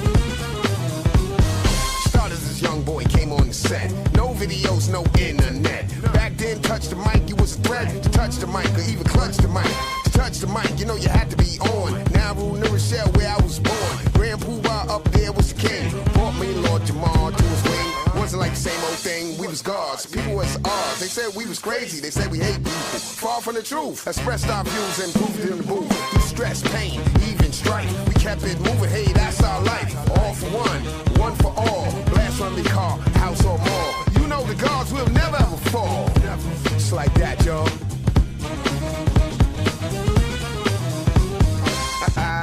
Yeah. .X.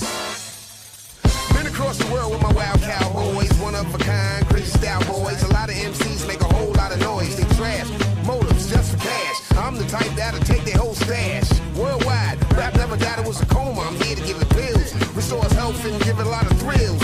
Sometimes I even give myself chills. I stay in this business with deals.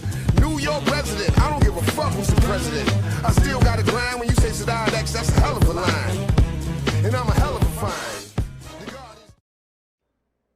All right, and welcome back, everybody, for the final heat of round number 1 of the women as we get ready to go. Your world champion of the 2025 season, Capucine Delanois, is going to be joining us, and she is going to be going out against Liliana Sanders. So those are going to be the 2 athletes that come up. And there it is. The green flag is on. And there are the two athletes getting ready to go.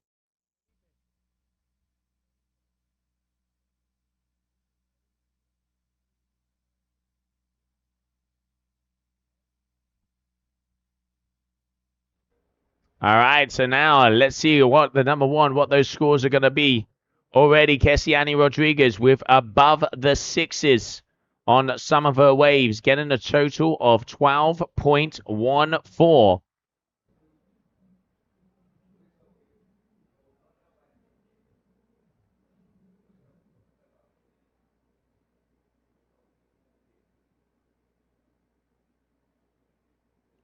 Ah, nice turn there, rocking it in there for Liliane.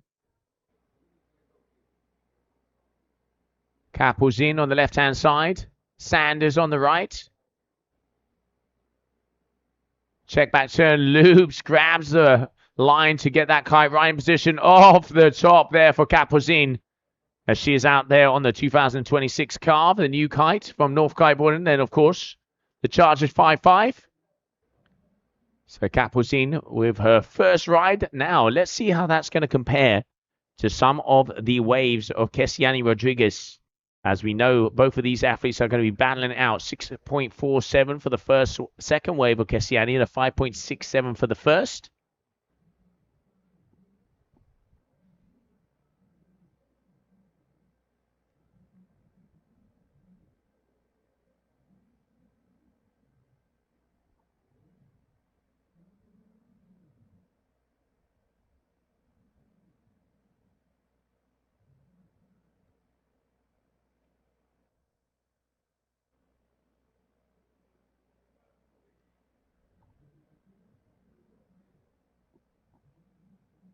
All right, so on your right is going to be Liliane. On the left-hand side is going to be Capuzin, waiting for scores to come in. 5.37 for that wave from Capuzin. 5.37. So nice start.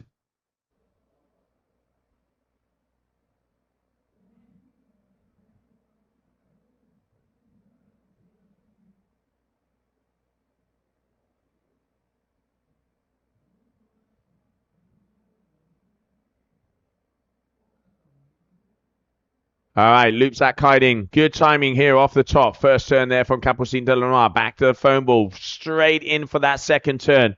Really linking it together just almost off the back of that wave. So 2 turns there for Capucine is going to add up on that total. But I know if we know her well, and we do, she's going to be looking for bigger turns than those. And here you can see looping that kite, grabbing that line to keep the speed throughout the whole wave, and they're just managing to keep it together. Another good wave there for our world champ.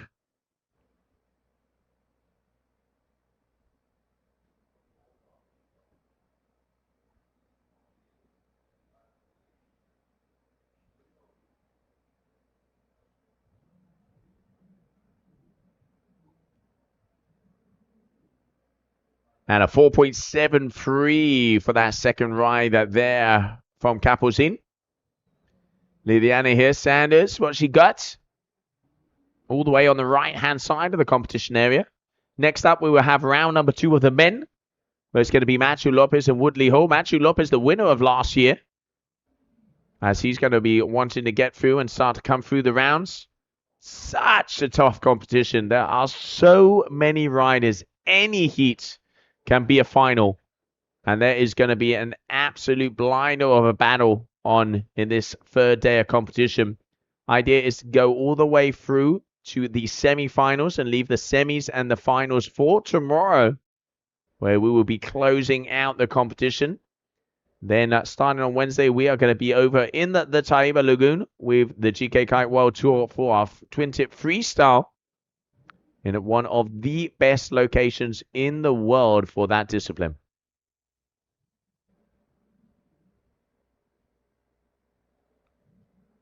All right, here comes Sanders.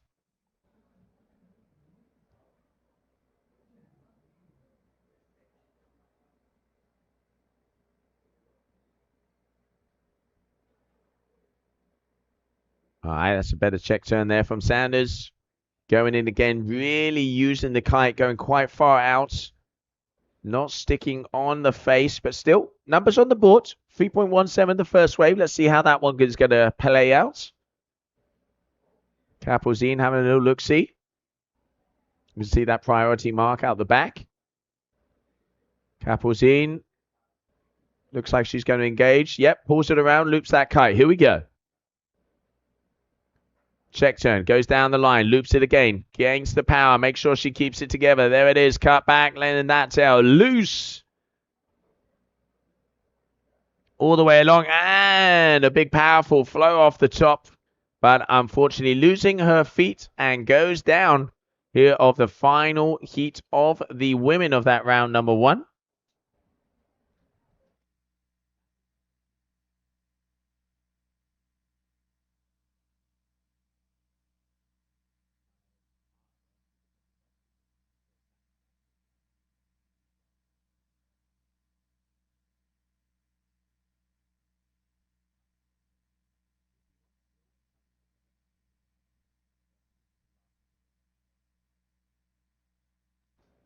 All right, so Kapuzin here.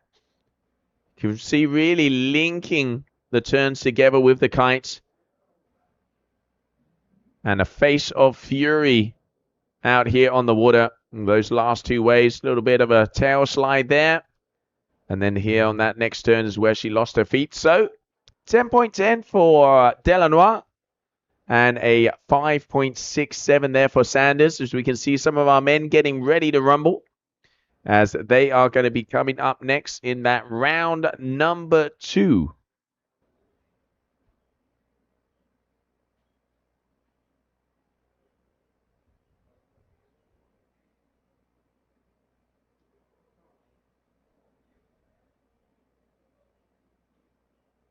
There we can see Cami having a little look.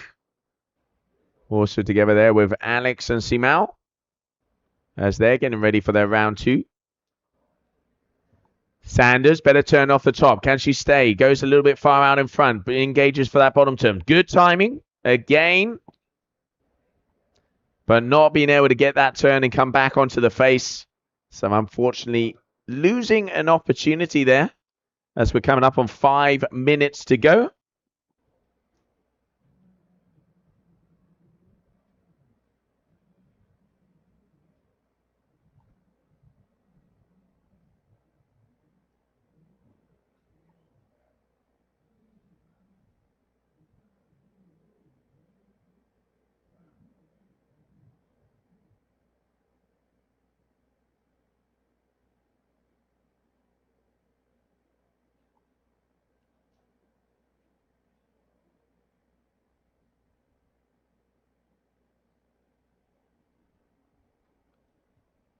Kapuzin down the line, but I mean, you can just see it is as flat as a pancake in between those sections. It really is the one-hit wonders. If you can get a couple of check turns, and then when that face comes up, if you are in the right place and the ocean throws you a bone, you will be able to connect and get at least one good turn. That Capel here, just linking those maneuvers together, keeping that kite swinging, and being able to do as much as possible on that wave. She is in the lead. And as I mentioned before, she already tied up and closed out her World Championship title over there in Dakar before coming to this event. So no matter what, she is your world number 1 of the 2025 season. But if I know her well, she wants to take the win here in Taíba as well. Just under 4 minutes. And a 10.10 for Delanois. And a 5.97 there for Sanders.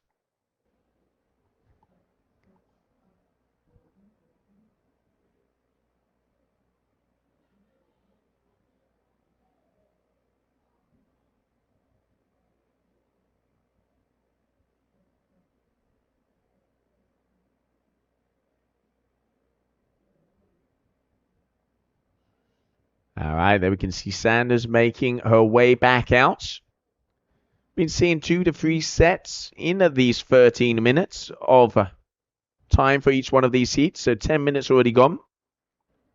And it is so hard to pick off the good waves because they really are forming on that inside sandbank. But as that tide is going out, the rocks are going to start to appear. And that's where it's going to start to get interesting, because they're going to have to navigate their way. And Sanders here, that's better. Nice turn. Trying to make it all the way onto the inside and goes. So that's probably going to improve, I'd say, on that 2.8. As we're just waiting for action to come our way with the final 2 minutes. And then next, we'll be moving on to round number 2 of the men. There we can see Capucine Delanois with the new 2026 North, the new calf, out there on the 9 meter.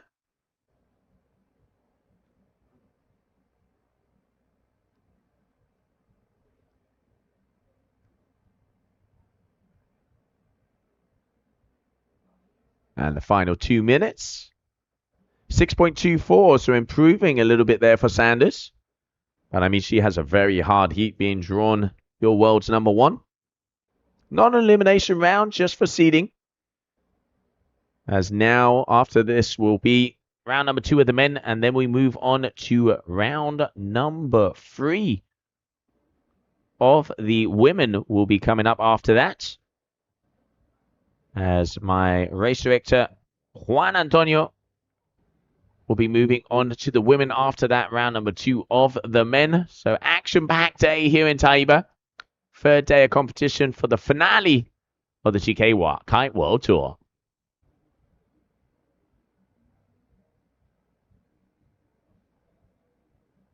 And Capel here, grabbing that line to loop that kite around. As we're in those final 60 seconds.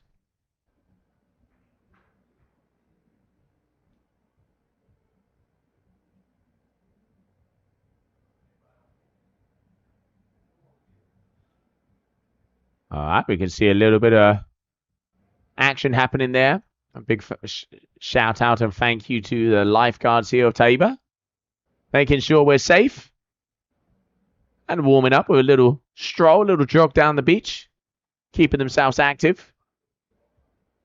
And a big shout out to the layback crew for all of the setup and how we're being looked after down here in Taíba. Big open face turn there from Sanders. A nice hack from Capucine Delanois as she goes to an 11.30 as we're going to be closing this one out, where it is going to be Capucine taking the win. And we will move on to round number 2 of the men. Existem destinos que você escolhe e existem lugares que acolhem você. São Gonçalo do Amarante, localizada no litoral oeste do Ceará, pertinho de Fortaleza, é um paraíso hospitaleiro reconhecido pelo melhor da sua culinária, pela bela praia do Pecém, da Colônia e da Taíba, pela prática de esportes radicais e com o melhor lugar para apreciar o pôr do sol. Nessas férias, descubra São Gonçalo.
And welcome back, everybody, for your third day of competition here for the GKA Kite World Tour event in Taíba, your layback kite fest. I'm Josie Ashton, and joining me, Sofia Abreu. Boa tarde. How was it out there? Because you were already on the water. Yeah, good afternoon, guys. It was tough, as I'm gonna say. The wind is actually alright. I was kiting on a 9 and that was perfect size, but the waves are a bit mushy, the tide is pretty high, and the sets were taking a bit longer to come. But yeah, it is what it is. We're dealing with nature, so yeah. I mean, Mother Nature is always boss, but no, we saw some very nice rides, especially that last wave. But yeah, like you're saying, it is luck of the draw. You can see how the wave kind of comes up and then flattens off, getting in between those sessions. But really nice riding out there, and we will be seeing you very soon again. And now moving on to the men. Every single heat in this competition can be like a final, because every time we come to Brazil, there are so many locals that maybe you don't know who they are, can do so much damage. Oh yeah, that's for sure. We were watching Arthur yesterday and he was ripping. That was a great show he put up for us, and I'm excited to watch it. Yeah, absolutely. All right. So we're going to be going out onto the water, because coming up, as we are going to be having that round number 2, and these two men, Matthew Lopez and Woodley Hall, as they are just 1 minute in. And here it is, the Aussie Woodley, boom, letting that tail loose, as it is going to be a long day of competition here today. Yeah, that's for sure. And I'm excited to watch because the wind is actually picking up and the waves are better than yesterday. So the riders are gonna do their best, and I'm pretty sure we're gonna watch some great performance from them. All right, so Matthew, let's not forget, took the win here last year. Your duotone athlete representing Spain, coming out of Cape Verde. Mr. Style, the Rob Machado of our sport, I like to call him. And one of the best backside riders, obviously a goofy footer. Just throws that tail, but he is up against the young Aussie who is very hungry. This man here, Woodley Hall. And let's not forget also, this is an elimination round. Whoever loses has a one-way ticket home. Yeah, and we already can see that they're riding way better than yesterday with way more flow because the wind is actually helping them. Ooh, style. The tide is going down, but still the waves are pretty close to the shore. So they're almost ending their turns at the beach. Let's not forget, in this round number 2, we've got Matthew Lopez, Woodley Hall on your screen right now. But then we have Arsenio Diaz, Kelton Lopez, Yanis de Loma, Noah Nicholas, Ayrton Cosolino, Oscar Pernal, Simon Barroa up against Anayo, and then Luis Sosa, wait, dos. Gray Foster, Wellington Carmo, and Leonardo Granjero and Alex Midler. So there are some big names in this round number 2. But right now, this man on your screen, Matthew Lopez, commanding this heat. Yeah, I love watching Machu kite because he's such an inspiration for me. Before my heat, I was asking him for advices as well as for Gabriel. He was helping me out, and it's just nice to watch them surf backside. Let's not forget, as this is the 4th event of the season, after this event, there's going to be a discard. Matthew, at the moment, he had a 9th in Silt and a 9th in Dakla. He was not in Cape Verde, so that means as soon, if he can get a good result here, he can really be going up on the overall leaderboard. Woodley Hall, also 16th at the moment, 9th in Cape Verde, and a 17th over them in Silt. Didn't come out to Dakla, so again, big turn there from him. I tell you what, he is going for it. Woodley he's getting active out there. Yeah, he's not gonna make it easy for Machu, and he's definitely putting some great work there, doing some great turns, spraying a lot of water. We have some scores here already. Machu's first wave was a 6.13, and his second wave was a 5.7, so we're going over 10 points, and it's just the beginning of the heat. Woodley has a 3.17 on his first wave, but his 2 best scores are a 4 and a 5. Yeah, that is right. Consistent, but Matthew just slightly ahead and just getting nice and vertical. You really see throwing that board, throwing that nose up, and you can hear almost past vertical there. Yeah, Machu goes really verticals on his backside turns and he has a lot of style. So nice to watch. And pushing that 360.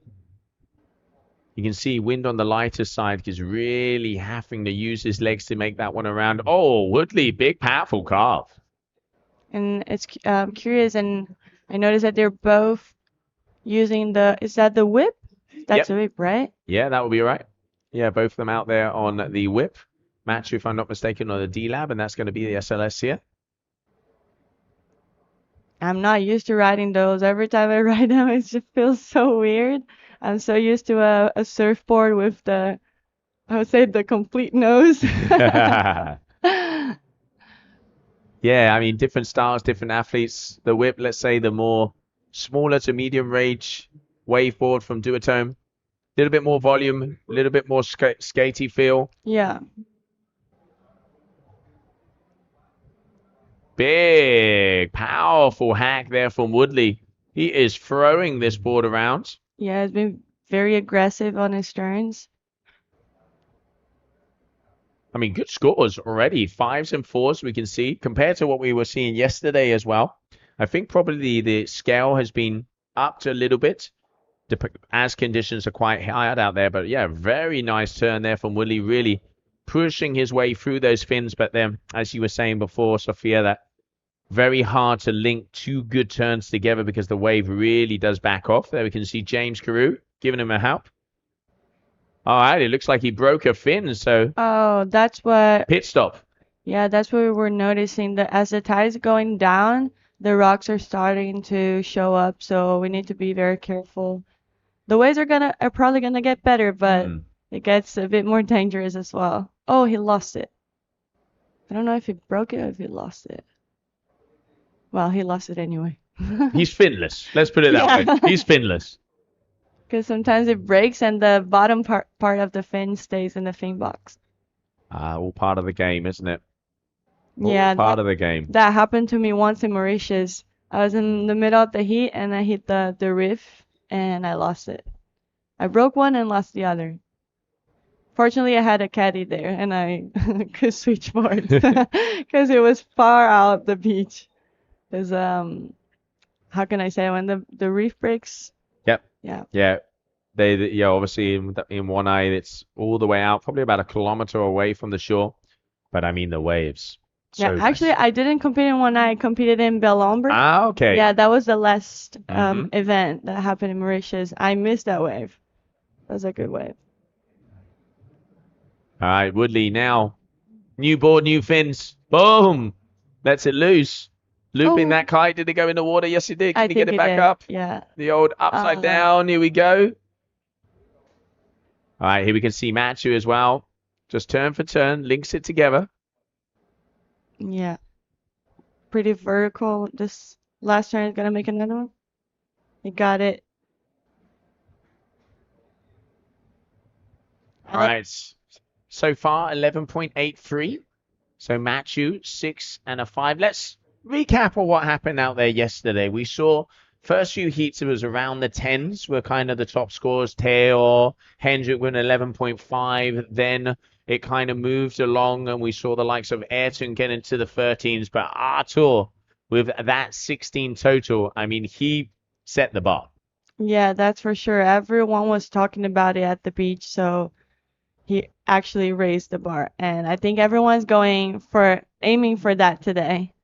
Yeah, and I think one of the really nice things as well was the vibe on the beach. Everybody you could see generally happy. Even Ayrton coming out, he came out with a smile because I think, when you're at the top of your game, nobody likes to lose. But one thing, when you have been beaten by someone who you go, yep, you deserved it, you surf better, I think, that's also, you're okay with that. Of course, when we get to those end rounds, they're going to be a battle, but I think everybody was generally very happy for Artur. Yeah, they both put it a great show, and I like it when both athletes, they do a better 10 and then the other one wants to do it better, so they keep pushing the limit, and that's the good part of competition. Yeah, and there we can see on the screen, and that's going to be Nicola, Hendrick on the right, James on the left. As they're getting ready for their heats. Hendrick, 11.27. Oh, even a little kiss on screen. There you go. Getting ready for the water. Hendrik, absolutely very good heat yesterday, as he is automatically into round number 3. But still, same scores, so they haven't improved. But right now, 11.83, Matthew Lopez, and a 9.53 for Woodley Hall. Tough draw here for Woodley. Yeah, he's been ripping as well, so it's sad to see him losing, but guess this is part of the game and this is part of competition. Sometimes you win, sometimes you lose, but he did a really great job. He's been doing a great job, and the heat ain't over, so let's see what he comes up with. All right, Matthew just cruising, circling like a shark. Mr. Tropical, as he's waiting to see if another set's going to come his way. He knows, I mean, yes, he has 2 good scores, but Woodley does have that 5. Yeah. So if he got, a 6.84, which is a big score, don't get me wrong, he would be taking that first position. So Woodley kind of needs to start to do that wave dance if he wants to have a chance here so far. But Matthew is definitely can't fall asleep, as it is not a big lead in between them. Looping that kite, all right, he is going to engage. Okay. Oh, 360. Beautiful. Looping this guy to get more speed and get to the other section. I love it how he just pushes, releases those fins, and he's going to ride this one. So one hit wonder there for Matthew, but what an opener there for him. Yeah, and you can tell that the waves are pretty hard to read and to choose. They're kind of all over the place, but he managed to do it pretty well, nicely and fluid, and he has such a nice flow. It's good to watch. All right, Woodley looking over his shoulder. Yep. I wouldn't be surprised if Woodley actually makes the score, because he's been ripping and he's been super aggressive on his turn. It's just a matter of choosing the right wave. That's good. Oh, just not getting the power in his kite, going over. 60 seconds to go. Oh, and he doesn't have a leash. No. Oh, this is That's not a what he bummer. wants. This is not what you want. That wave is taking that board all the way in. And he actually needs to be careful because there are some rocks over there. Come on, Ocean, throw this guy a bone. Go, go. 30 seconds on the ticker. Matthew dropping in. It looks like it's going to be a good wave. Good turn. Stayed behind. And a 6.63 for that last wave there for Matthew, showing that it is quality over quantity. 12.76, so right up there with the big dogs. Woodley going for that final one, pushing against those fins, loops it around. Can he time it? Foam climb there for him. That is not going to be enough to overtake Matthew Lopez. So congratulations to Matthew, as he's going to take the win, but also congratulations to Woodley for some very nice riding.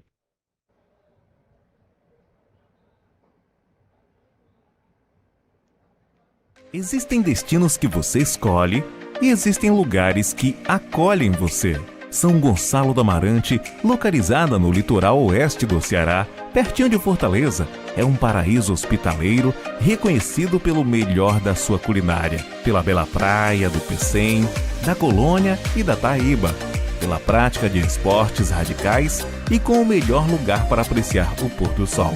Nessas férias, descubra São Gonçalo.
Sinta a música e liberte o sabor. A bebida que tem sabor de liberdade. Mate, rum, guaraná e limão. Gostosa demais. Checkmate, a bebida que tem sabor de liberdade.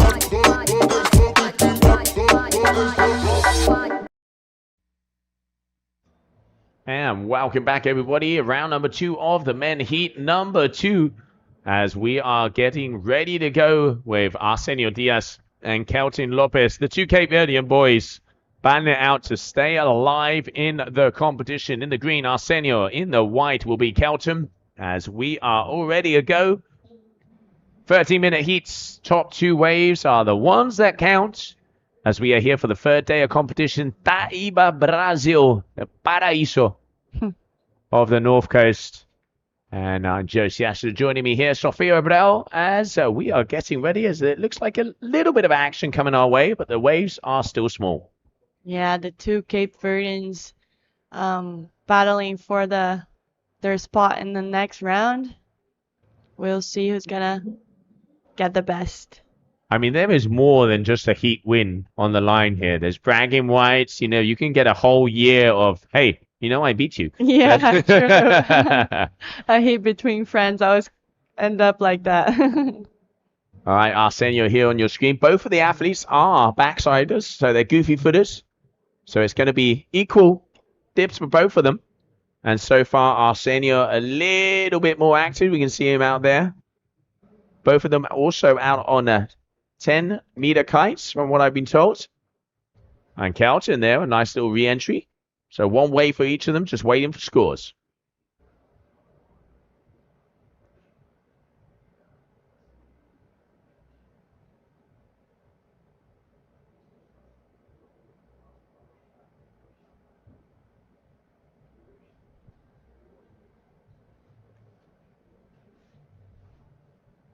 Arsenio on your screen right now. Both of these guys, such stylish riders. That means, Sophia, you are a goofy footer here as well. It is so hard to get those turns, and especially to link them together, keeping the speed. Yeah, I was actually here in silence because I was taking notes of every move. Is that what you're writing down? Okay. Paying attention to everything they were doing, because it's actually pretty hard to ride. Oh, you saw the rock over there. To ride backside on these conditions, and yeah, I really enjoy watching it because it's such a show, and you have to be so technical riding these conditions. So I always take very close attention to what they do. Yeah, Kelton there with, that's a wave, 2 waves for each of them, waiting for those scores to drop. Backside, a little bit of front side, making the most of it here. Showing the diversity, and like you say, you can see those rocks starting to smile here on the inside. So athletes have to be careful when they're coming to those final turns of the waves. Just under 10 minutes. All right, there we go. So Kelton, 377, 307. So similar scores on the waves, but Kelton having that second wave that gives him that lead so far. I feel like they're choosing bigger waves. I don't know if the waves are actually starting to. Ooh. Oof. Somebody wants to lose some fins. Dude. I mean, they're pretty used to rocky bottom. Yeah. But I wouldn't do that. Cape Verdeans obviously used to Punta Preta, Yeah, where they could I reckon they could be in their sleep and tell you where those rocks are. true. But yeah, definitely, as you can see, is that tide starting to go out. There, Matthew Lopez, who took the win in that round number 2. He's going to be helping out the boys out there on the water. Yeah, they're probably helping both of them. Yeah. Just like friends, just like I would if it was Pedro and Gabriel in the same heat. I would be probably helping them out. It's so nice to see everyone teaming up and getting along pretty well and helping each other. We see that with every rider, everyone has a friend that helps them out. And sometimes you don't come here with the coach, you come here by yourself and you see them. Teamwork. Teamwork is everything, so it's nice. Yeah, one big happy family. So, friends on and off the water. But of course, when you get on the water and the heat is on, friendship is there, but there's Yeah. moments of pressure. Yeah. Right, 8 minutes here with this heat. Day number 3 here in Taíba. Sun is shining. Acai is on its way. As we can see already just coming up on 11 o'clock in the afternoon local time. Sunsets around 5 o'clock, so we got plenty of action coming your way. Good morning, good afternoon, or good evening, depending on where you are tuning in from.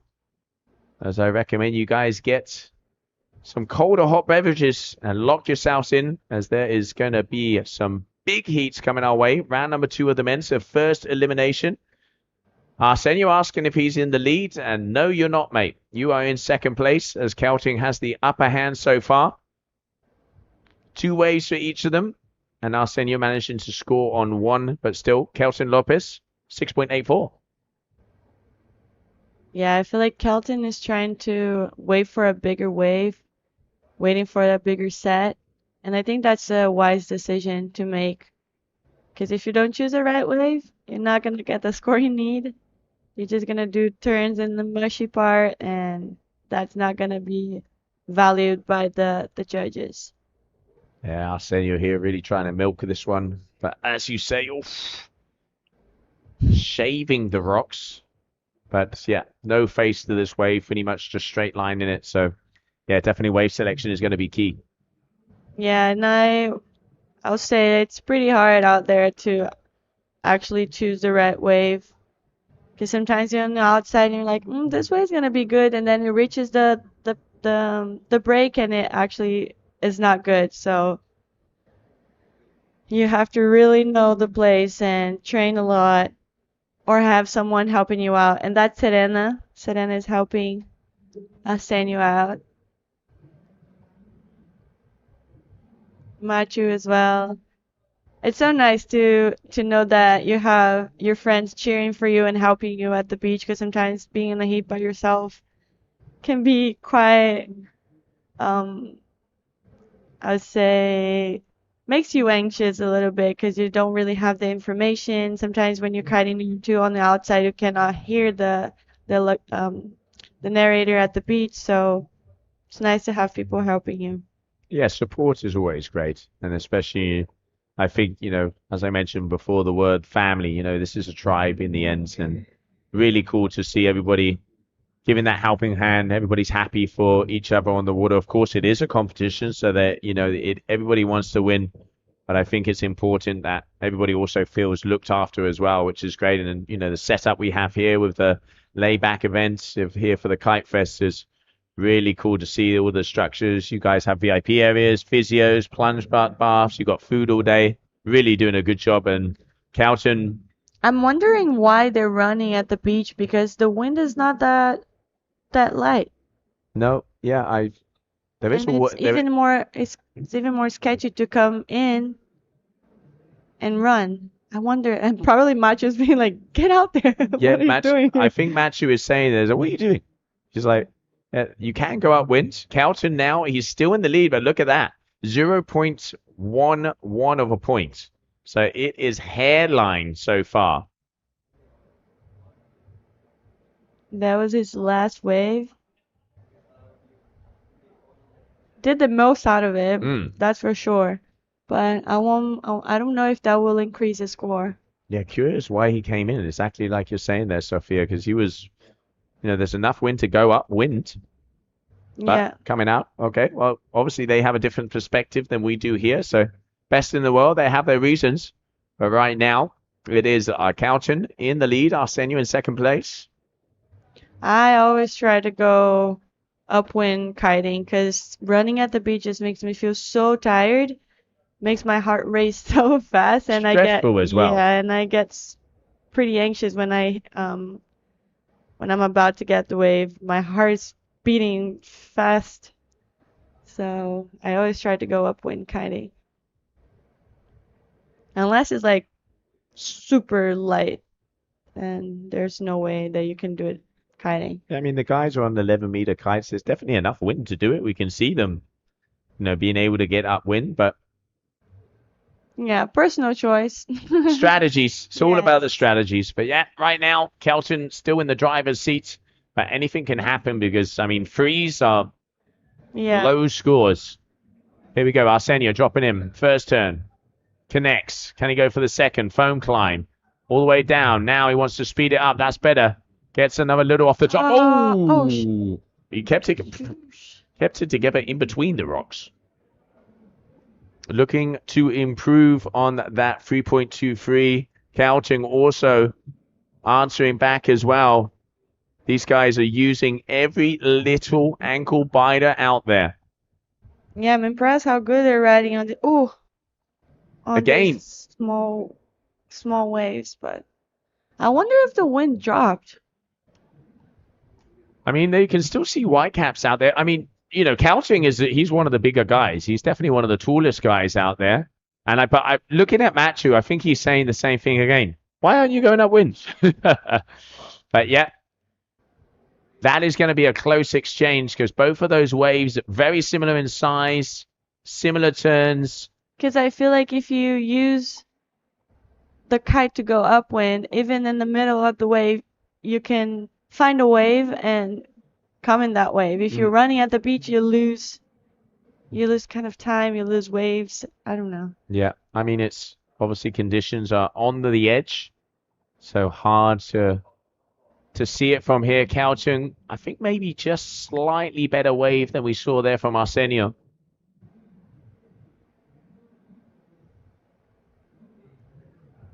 It's pretty fluid. Has a lot of flow. Hasn't moved his kite a lot. No, Arsenio there. Obviously missing that third turn, a 4.3. So the judges liking ever so slightly more the wave of Arsenio on that final minute, taking the lead with a 7.90. Oh, that was a good turn. Check turn and then one in the end. Yeah, going down the line there on this one. But he has done enough so far. 60 seconds. I mean, a 4.30. So, Kelton, he is going to have to improve by a 0.4 of a point. 0.4 something of a point if he wants to be going through. Final moments. Pressure is on. As Arsenio has taken this on the final seconds. Talk about a buzzer beater.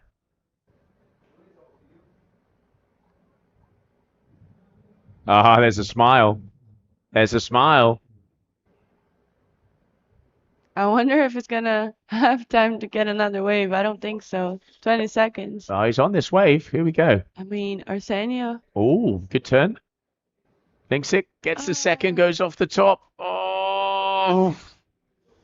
He's right now. That's not going to be enough. All right. There it is. So it is going to be official. It is going to be Arsenio Diaz taking out Kelton Lopez as he moves through to round number 3 of the competition.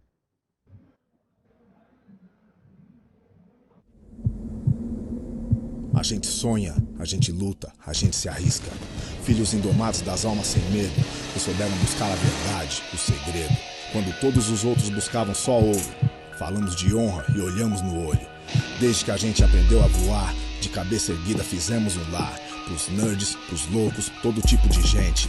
Da lenda sagrada à estrela nascente. Ao redor da guitarra, família pra sempre. A galera, a história e nossa verdade. Tem tinta nas veias como essa cidade. Vai sem medo, meu filho, é só o começo. Respeite as raízes e reforce a corrente. Evoque o que é puro e espalhe as sementes. Aumente o volume pro mundo saber que você é a música e nada vai te deter. Porque você não está só. Nós nunca estamos sós.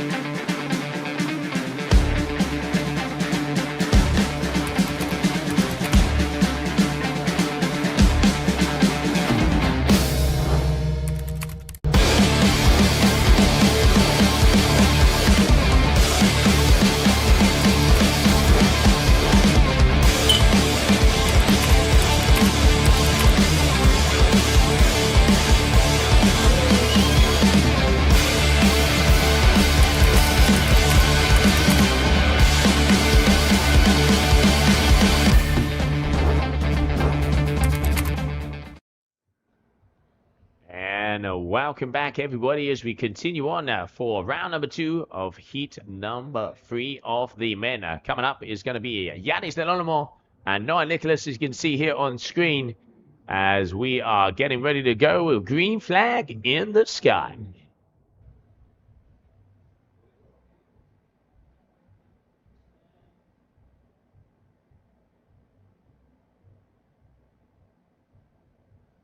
You can see Yadi's looking for a wave coming down. Oh, good turn, losing his fin. Nice second turn there from him as well. Yanis coming from Italy. Very talented strapless freestyler. Oh, Wow, that was a good wave. nice 3 little turns to get some numbers on the board. Okay, so we have a regular footer here. So Noah Nicholas coming in from my hometown, Tarifa, as he starts off. Nice timing. Hits the wave right on the sweet spot. Back to the foam ball. Gets the speed again. Second good turn there from him. Looping that kite around. Okay, deciding against it. So going for the 2 turns, but nice start for both of them. Yeah, good start for both riders. Riding pretty well and reading the wave pretty well. Good timing. I really like that. The tail very loose.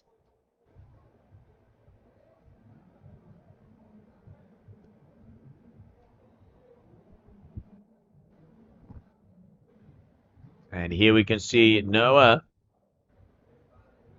Really good keeping the speed in between those 2 turns. He got the kite right, connecting it. And I think judges are going to be giving him a good score there.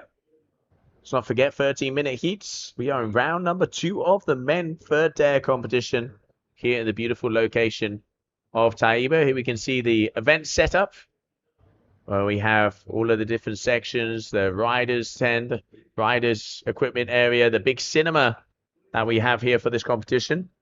And Yanis dropping in on yet another wave. So a 4.40 for Yaris and a 3.67 there for Noah. So 2 good scores for both of them. Good start for them. Choosing good waves. I mean, this wave was a bit slow, but he was doing the most he could. Not taking... That was a good first turn. Let's see if he managed to do another one. Bit late, but Just a little check turn there. yeah. 3 foam climbs, not going to be any good scores there. But still, numbers on the board. It's early days. To see some wing foilers out the back as well. And the white caps as the wind. I got to say, it looks like the wind is increasing.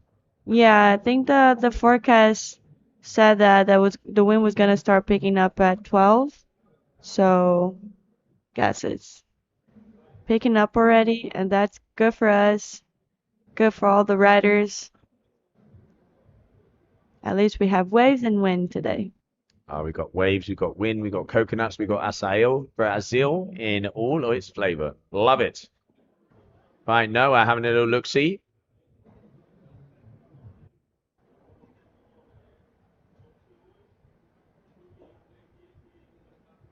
Goes losing his feet there on that one. Just pushing a little bit too hard and going off the top. You can see a little bit of frustration. So that's going to be a second. 3.83 for that second wave from Yanis. And here we can see the VIP area of the competition. Gabriel and his family. Here we can see Eric. The biggest fans of kiteboarding, these two. And they're Machu Lopez, who took the winner of his heats. And the Duotone boys from Duotone Brazil as Bruno. Yeah, this VIP area is really nice. Guess everyone's been loving the structure the organizers put on for us. I think we never had such a thoughtful space for all the riders and everyone that's been enjoying the event. So it was really nice. Right, Noah looping that kite. Going for the carving cutback. 3.67 is top wave so far. Yadis with a 4.1. Oh, smackaroonie off the top.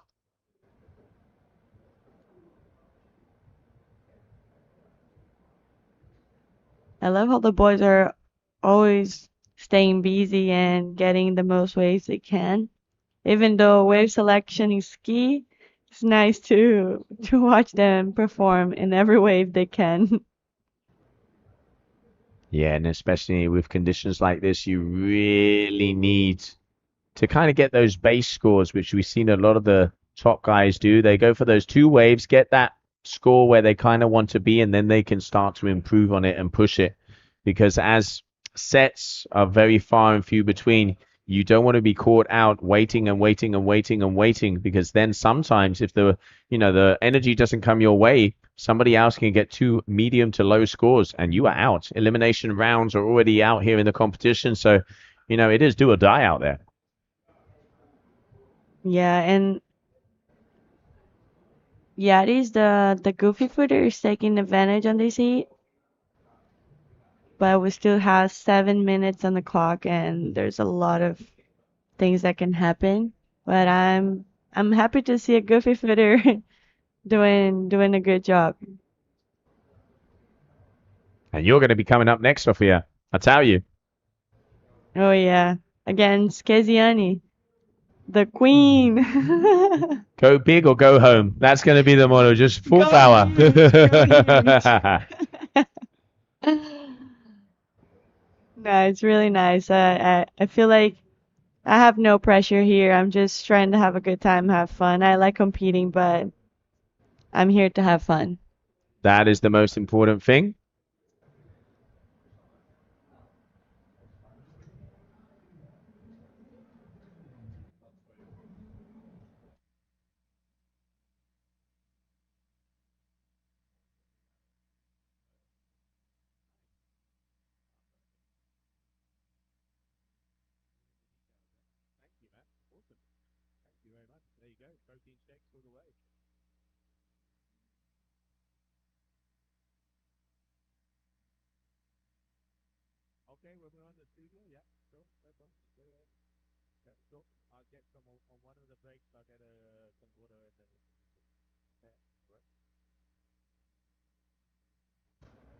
Right, Noah dropping in here. That's better speed. Oh, big turn.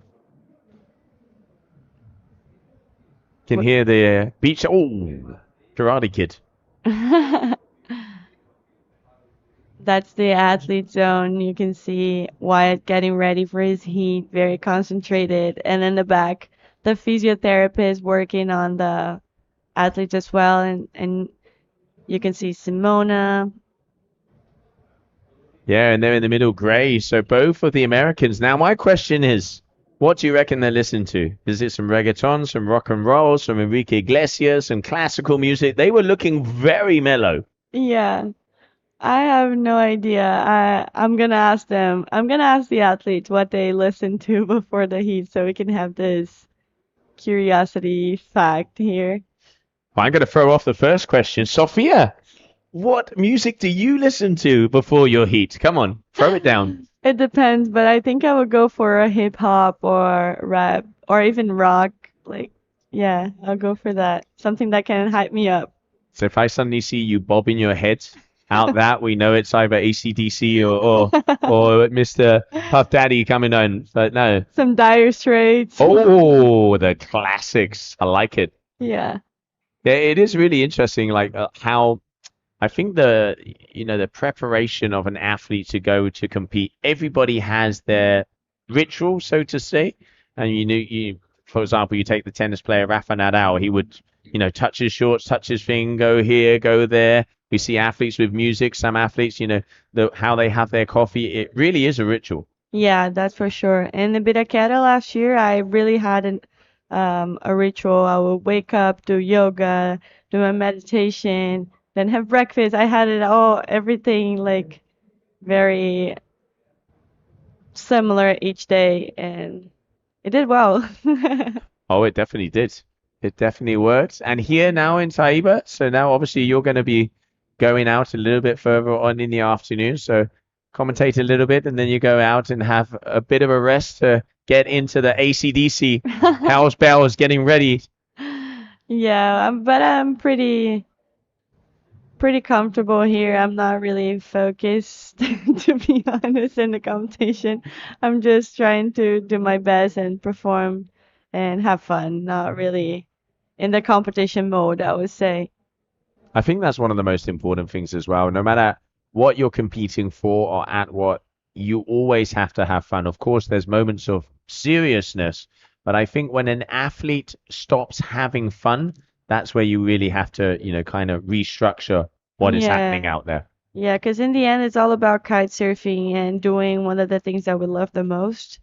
So, yeah, unless you're running for the title, then you need to be super focused, but still, you have to have fun. Otherwise, it makes no sense. You have to enjoy the race. Yeah. You have to enjoy the race. Now, on the water, Yanis Delonmo, Noah Nicholas, 8:37, 7:87. Noah throwing the tail, but not being able to get that 360. Yanis a little bit more conservative, but getting the scores as well.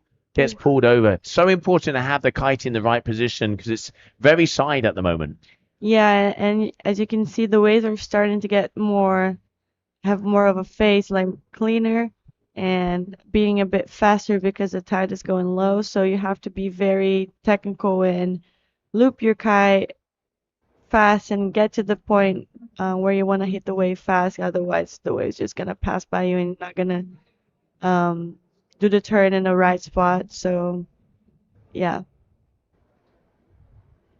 All right, less than 2 minutes to go on this heat. Round number 2, heat number 3. After round number 2 of the men, we will go to round number 3 of the women, which will be the first elimination round of the women. Idea is to push all the way through to complete the quarterfinals of both of the disciplines and leave semis and finals for tomorrow. Plenty of time. Just coming up on 11 o'clock. Sunsets around 5. And then also, if you are in the vicinity, come down to the beach. There is a vibe. There's going to be a party here this evening as well. Going on from 8 o'clock. DJs, some nice cold beverages. There's going to be a party. It is going to be a good time. And then, of course, meeting all of the top athletes. And then tomorrow, if conditions are there, which we know Brazil will prevail, we will be seeing who is going to be king and queen of the Layback Kite Festival down here in Taíba, Ceará. Yeah, that's a pretty exciting event for me because my two best friends are running for the title, so I can't wait. Can't wait to see. Yeah, of the World Championship title of the men, there are 5 main players. Ayrton Cosilino, Pedro Matos, that depends 100% on their performance. If they win, they're world champion. Then we also have James Carew and Gabriel Benetton, that as the competition progresses, different scenarios appear. And then, of course, Sebastian Ribeiro as well. So anything can happen, but it is way too early to tell. But right now, of course, all right, front shove it. Noah Nicholas just showing the moves. Yeah, I think was the first freestyle trick we saw today.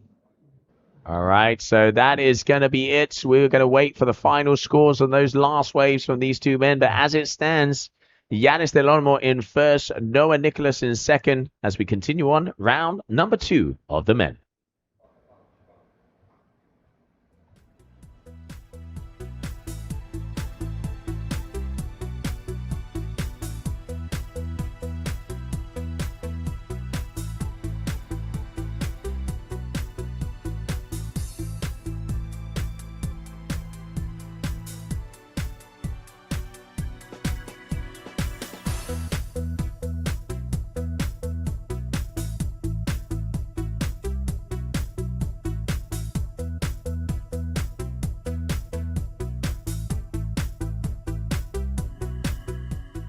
Existem destinos que você escolhe e existem lugares que acolhem você. São Gonçalo do Amarante, localizada no litoral oeste do Ceará, pertinho de Fortaleza, é um paraíso hospitaleiro reconhecido pelo melhor da sua culinária, pela bela praia do Pecém, da Colônia e da Taíba, pela prática de esportes radicais e com o melhor lugar para apreciar o pôr do sol. Nessas férias, descubra São Gonçalo.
Welcome back, everybody, as we continue on. Coming up next, Ayrton Crosolino, your world's ranked #1 of the 2025 season, up against Oscar Perna, as they are going to be battling it out here in round number 2, heat number 4. Ayrton starting off strong. Ayrton was beaten yesterday by Artur Marias, but he had the third best combination score of the day. As we mentioned before, both Ayrton and Pedro Matos, the top 2 athletes, #1 and #2 on the overall ranking, if they win the event, they are world champions. So it all depends on them. And then, of course, here, Oscar coming out of France, who's been surfing very, very well, as in the 2025 season, this man so far, he had a great event over there in Dakar, as he got 9th position and looking to be improving on his overall ranking after this competition. Ayrton, always known for his speed, for his power, starting off with a bang. 5.27 versus a 3.60. Yeah, he's so fluid and so aggressive at the same time. Hitting the wave in the right spot, making the most out of it, going all the way to the end. Oh, little rock hop. Detour. Yeah, you can see that the beach extension is getting bigger and bigger as the tide is going down. Oscar, nice timing off the top there from him. Completely on the wave, pumping that board along, but getting caught up.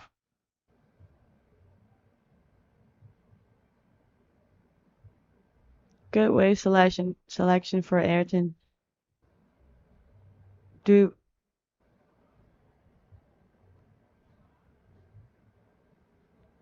big turns in the beginning. The rest of the turns, I don't think they will count that much, but at least he did the most he could. And here you can see on screen our QR code. Download the app and request your Kaisha Elo's Diners Club card to enjoy extraordinary destinations. So grab that QR, as there are many prizes and many advantages for you guys back there at home as we continue on. A big shout out to our partners here of this event, as we are in at that round number 2 of the men.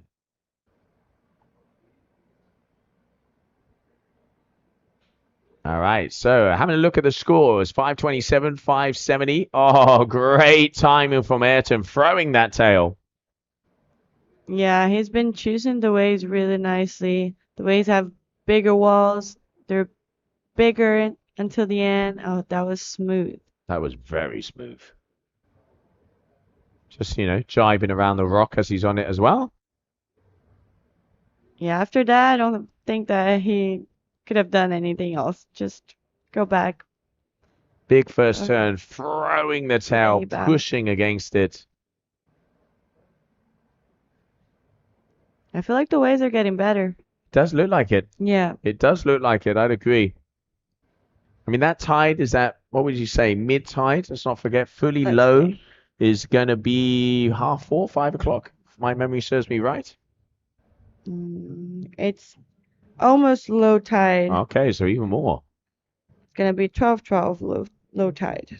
And so about an hour away from low tide, meaning that at the end of the afternoon, it's going to be completely full. So hopefully around that 3 o'clock mark is where we'll be seeing maybe some of the best conditions of those future rounds.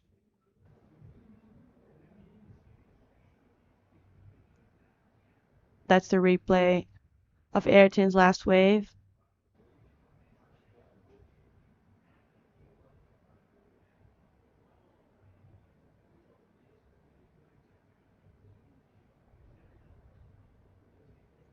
So we have Ayrton's best score. He has a 5.7 and a 6.25. And Oscar has a 3.6 and a 3.33.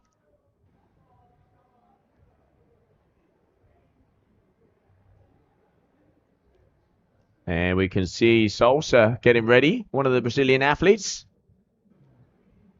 And here Ayrton, the speed and the power Yeah, I wonder what size of kite he's using because he has a lot of power for sure. Yeah, it looked like he, if I'm not mistaken, it looked like he was out there on the 10 meter, the 10, ellipse. yeah. Oh, big turn there from Oscar as well. Both of these guys are regular footers, so being able to go front sides. They definitely have a lot of speed on their kite. A lot of, um, they probably chose the right kite. All right, so coming up to that middle point right now. We're just coming to under 7 minutes. And I mean, this is what I mean about Ayrton. In the space of about 20 meters, this guy can get 1, 2, and 3 turns in. This is why he is such a dangerous athlete to be going up against. And this is why he is reigning #1 so far this season. Multiple time world champion, a Red Bull athlete. Representing Italy with the Cape Verdean blood flowing through his veins. And now showing why he is probably one of the most influential kite surfers of all times, together with the likes of Mitu Monteiro, the godfather of the strapless discipline. Yeah, I was with Me Too in Pacasmayo 2 years ago, and he's such a technical rider. He was giving me some tips. Was really good, nice riding with him. Yeah, the Monteiro family, always the good vibes. Does a lot of clinics. If you guys want to learn the moves and go with the groove, make sure to check out Mitu Monteiro, as he's always doing clinics over here in Brazil, Mauritius, multiple destinations around the world. Oh, Ayrton. There you go. Throwing that tail with a 360. Probably one of the best moves we saw yesterday was that carving 360 from Moraes. As you said there, Sophia, the boys are going to start to get technical. I love that. I would not want to be that way. Beautiful from Ayrton. Now, that has got to be the best wave of the day. Let's have a little look-see at the scores. 2 aerial maneuvers, multiple turns, throwing it. Comfy. He has such a nice flow on that wave.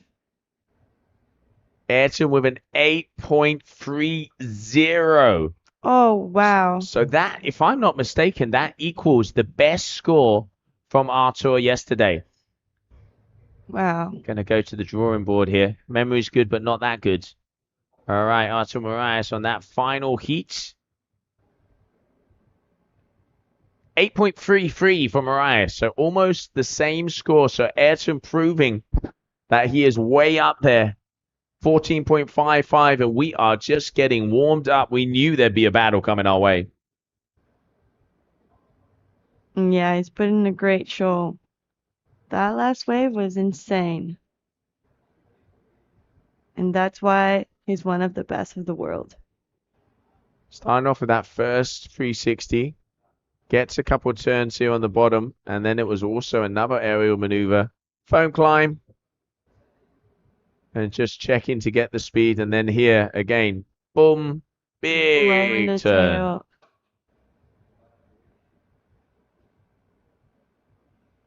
Seems so easy. Just wraps it around and continues on. Beautiful ride in there from Cosolino. All right, but now dropping in.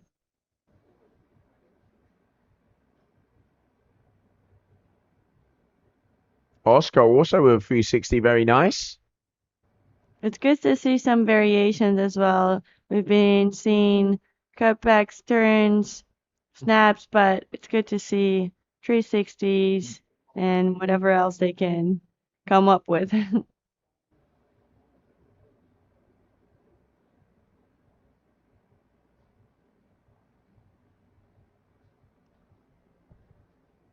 So Oscar's last wave was a 5.03, has a total of 9.20, and Ayrton has a 14.55 total.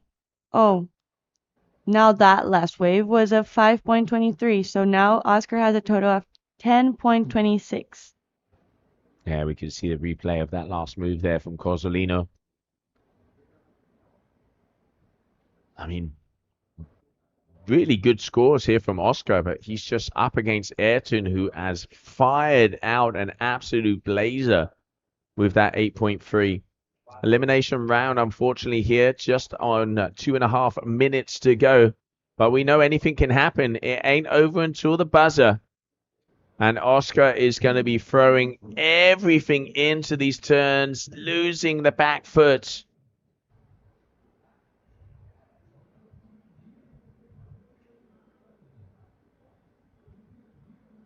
Yeah, it's quite impressive what Ayrton is doing. He probably got inspired by his heat yesterday and he's trying to do the most out of it. Putting a great show. Even though he already did yesterday, he's doing it even better today. Proving a point as well. True. He is proving a point in saying, hey, I'm here. exactly. And I'm here to win. He's going full on. All right, down the line, Cosolino. First turn. Is he going to... No, he didn't unhook. I thought I saw him unhooking. Ayrton also has the hand pass area maneuvers as well. Probably better not to be doing those next to the rocks, though. That's true. Okay, so Oscar, he's not comboed, but he would need pretty much almost a 10-point ride, a full 9 if he wanted to, a 9.4 something if he wants to have the opportunity of taking out Ayrton. So 1 minute on the clock. It ain't over, but it is going to be very difficult for the Frenchman to take out the Italian right now. Ayrton Cosolino circling around one more time. He performed really well, but Ayrton was just insane in this heat, on fire. No, Oscar's done really well. I mean, we've seen guys go through with those kind of scores. It's just, unfortunately, he's been drawn. Cosolino here, who is on a rampage. Of course, let's not forget Ayrton looking for that World Championship title, so he cannot lose. True. Because he would be out of the race. Oh, varial. There's the move. Varial flip there from Cosolino, and Oscar also going for that unhook. Oh. Okay, managed. And Ayrton coming out of the water. Look at Job that done. face. Look at that face. That is focus right there. So it is going to be Ayrton Cosolino with the win as we continue on with round number 2 of the men.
Sinta a música e liberte o sabor. A bebida que tem sabor de liberdade. Mate, rum, guaraná e limão. Gostosa demais. Checkmate, a bebida que tem sabor de liberdade.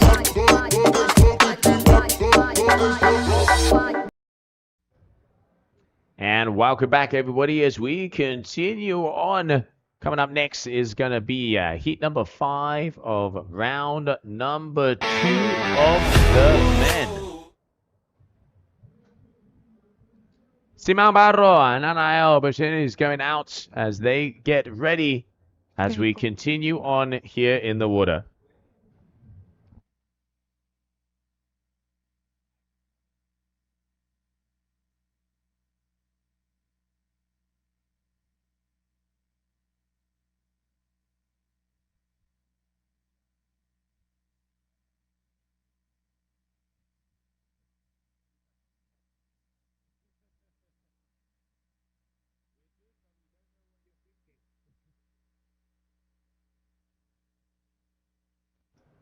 All right, well, here we go. As we start off, you can see, Sophia, those rocks starting to appear.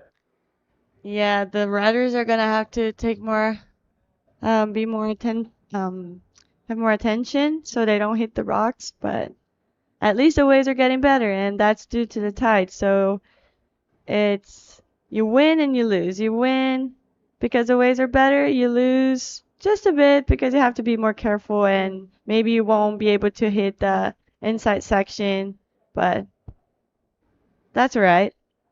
It's part of the game. It is Part of what the it game. is. Yeah.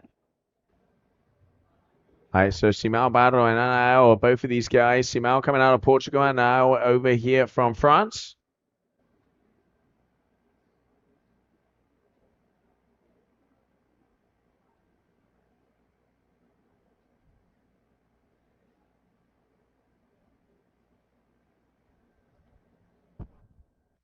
The screen keeps going black. Like a lot.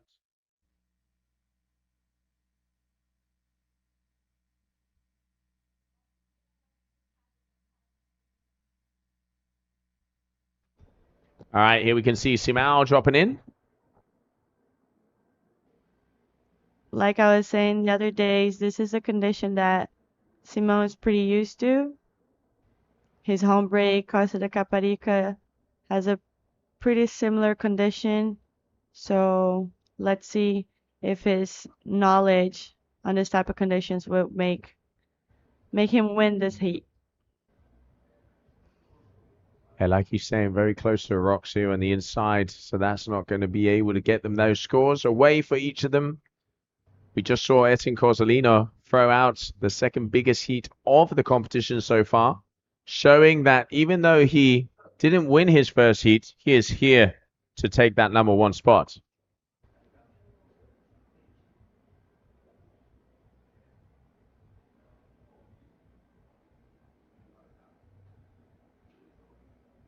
Simão, foam climb, getting up. Oh, going out.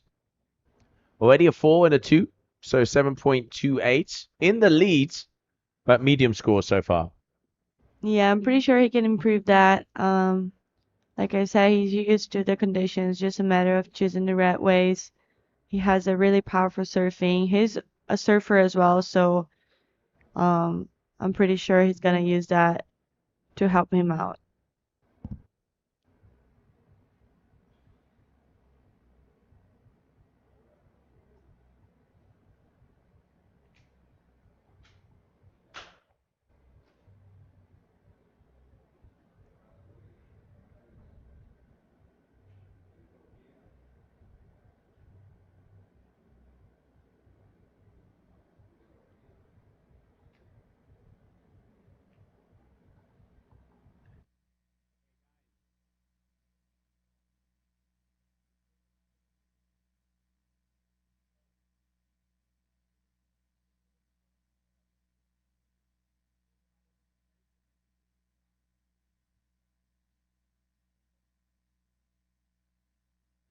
All right, so there we can see on the beach is going to be Salsa getting ready.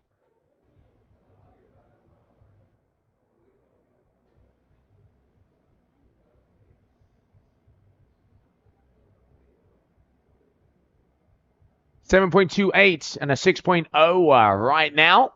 Portugal versus France. Nice finisher there for now. Very close on the inside, as Sophia was saying. Those rocks coming out. Probably the waves a little bit more hollow, a little nicer. But, of course, you have to probably sacrifice that final turn to not go skateboarding across them. Third day of competition here, Taíba. And there the replay of the Ozone rider from Portugal.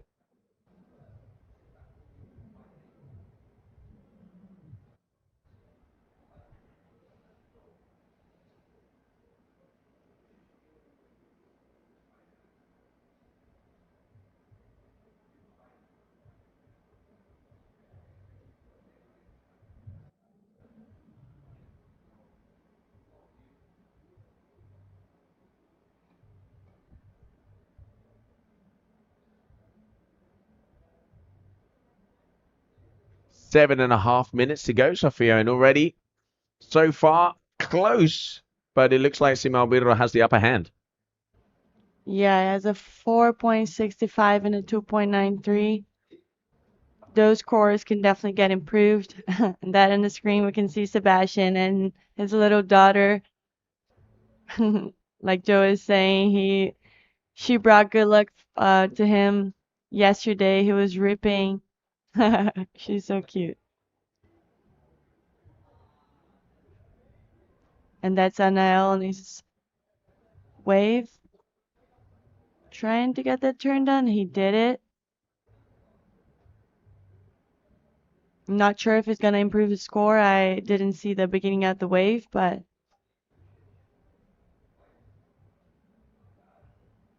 I'm wondering if it's going to walk all the way upwind or he's going to change gears. Not sure. I'm definitely in the wrong place right now. Definitely, Sophia. I mean, we are definitely in the wrong place. That is exactly where we need to be. There we can see our physiotherapist making sure the athletes are prepped and ready. Very jealous right now. Don't you smile. Don't you dare smile, Anita. As soon as I got in, I told the physiotherapist, I'm like, I need to work now, but as soon as I'm done, can you help me out? My back's hurting a lot. And she's like, yeah, come here. That's so good for us. So watch out when you say, sorry, I can't come for 2 heats and we have the camera out there. We know where you are. Yeah. All right, well, back to the action. As we can see right now, waves are small. It is a headline in between these two guys. 0.53 of a point in between them. Anybody's game. You can see Simao having a little look-see at his watch as he knows he is in the final. Just over 5 minutes to go. We've been seeing 2 to 3 sets every heat, give or take.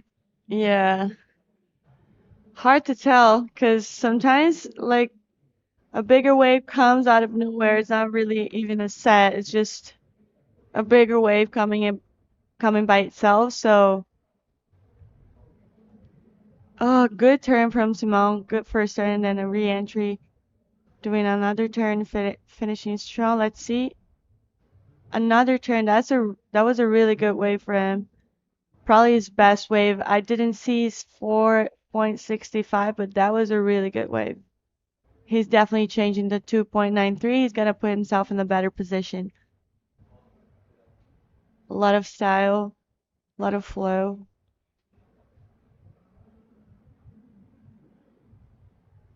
Good wave for Simone.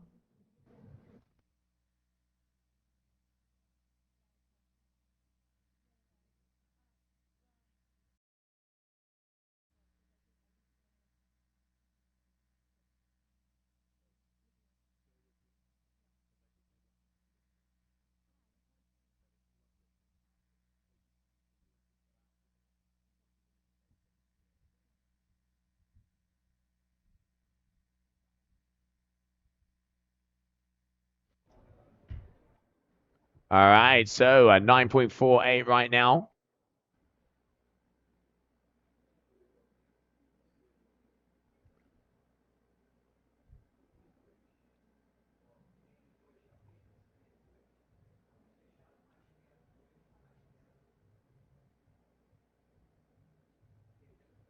Oh, Simao off the top. Very nice. There you go.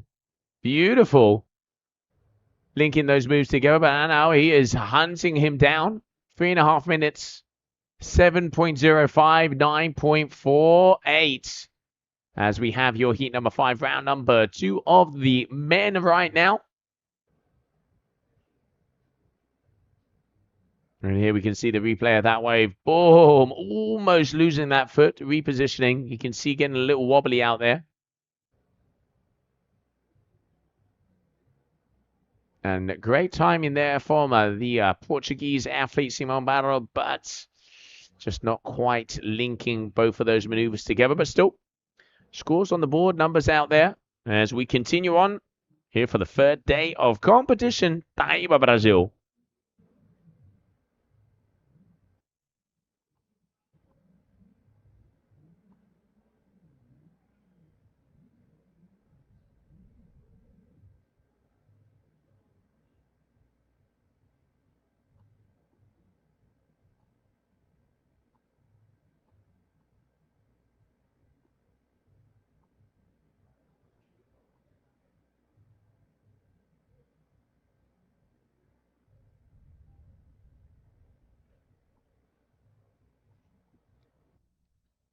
All right, 2 minutes to go at this heat. Not as many set waves as we've seen in the previous ones, but Simao at the moment in the driver with the leader's jersey, representing Portugal and Ozone. Hangs out a lot with our head judge, Paulino Pereira. And now flying his way towards us to see if he can get another wave.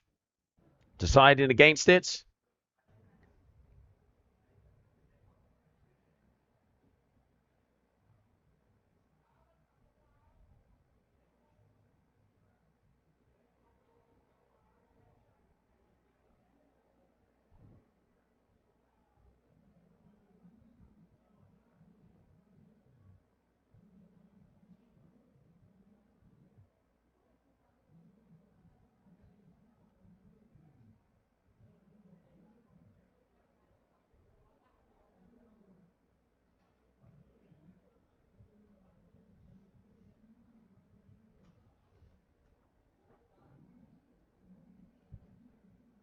One minute.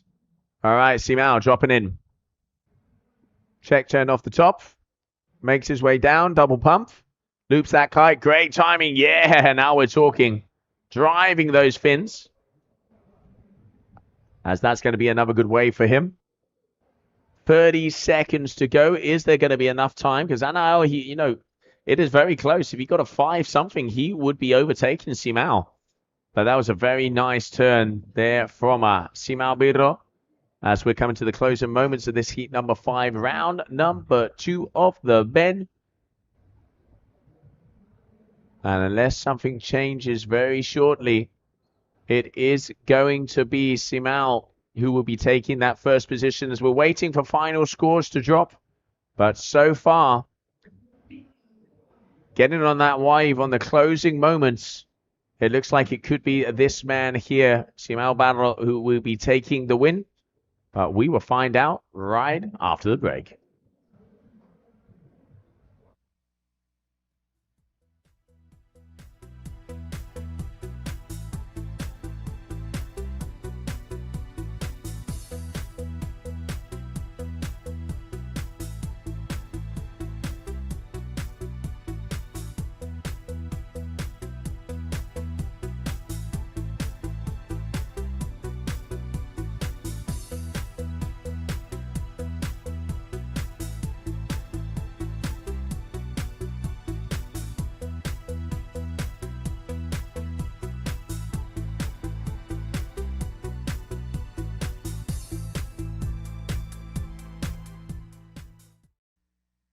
Let's go. Yeah, yeah. Brand Nubian Wild Cowboys. Let's go. Started as this young boy, came on the set. No videos, no internet. Back then, touch the mic, you was a threat. To touch the mic or even clutch the mic. To touch the mic, you know you had to be on. Now rule New Rochelle, where I was born.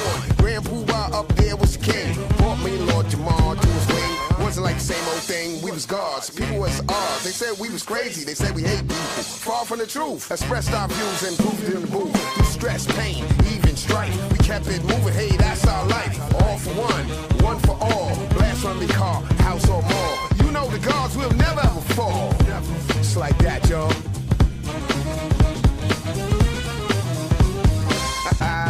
Yeah. .X. Been across the world with my wild cowboys, one of a kind, crazy style boys. A lot of MCs make a whole lot of noise. They trash motives just for cash. I'm the type that'll take their whole stash. Worldwide, rap never died, it was a coma. I'm here to give it pills, restores health and give it a lot of thrills. Sometimes I even give myself chills. I stay in this business with deals. New York president, I don't give a fuck who's the president. I still gotta grind when you say Sadat X, that's a hell of a line. And I'm a hell of a find. And welcome back, everybody, as we have heat number 6, round number 2. Luis Sosa up against White Loose as we get ready to rumble to see who will be continuing on in the competition.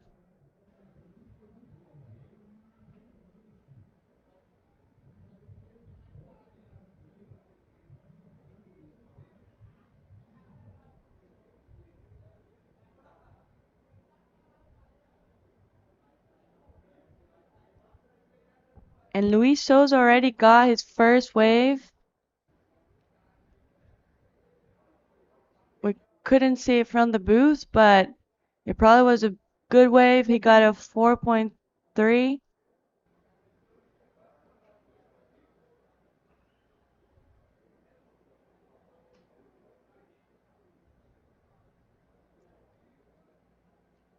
Good wave choice. That was a big wave.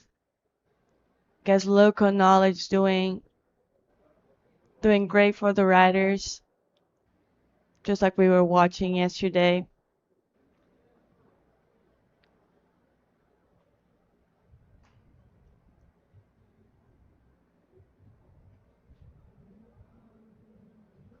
E pra galera que tá em casa assistindo a gente, tá vendo esse QR Code aí? Escaneie agora e garante seu cartão Caixa Elo para aproveitar destinos e experiências extraordinárias. Os cartões Caixa e Elo são os patrocinadores oficiais da Layback Kite Fest. Eles estão com a gente junto nessa vibe de vento, mar e boas energias. Então não perde essa oportunidade.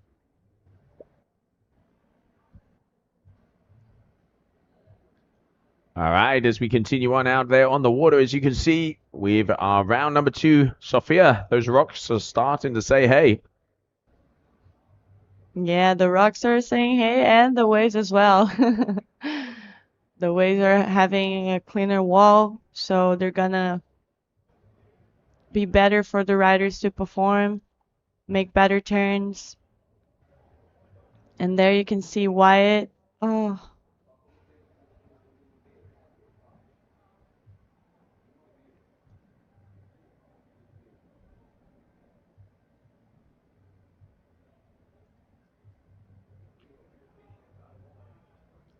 Open face hack there from Salsa, up and away. As really pushing out. Oh, just missing out with that re-entry. All right, so Salsa 7.25 away. We have with a 2.17.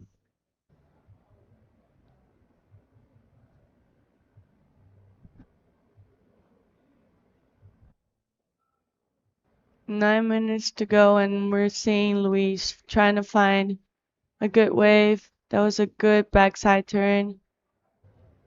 Didn't move the kite that much, which is something the judges want to see. You linking turns without using the kite that much. And that we have our little store with our partners, Evoke sunglasses brand from Brazil. Super nice sunglasses. And that guy showing us the product is Puga. He's a kite surfer as well. Has a kite school in South Brazil. Showing us the nice glasses from Evoke. There we have our water bottle, Tormek water bottle from Coda as well. Duotone, some Duotone products. That's the electric pump. That's the electric pump. I mean, VIP, I can tell you that. And I actually just got given one of these Cuda ice coolers. I got my nice cold Red Bull happening right now. And I tell you what, it's got a straw, aluminium, can throw in some protein in there. This is definitely going to be one of my go-tos for my backpack for traveling. So a big shout out to Cuda. Thank you very much for the products. And as you can see, some of the sunscreen. I think, if I'm not mistaken, I thought I saw you on an advert with that. Yeah, Coda and Blue are both my sponsors. Coda is a Turmeric product brand, and they have really good products, water bottles, coolers.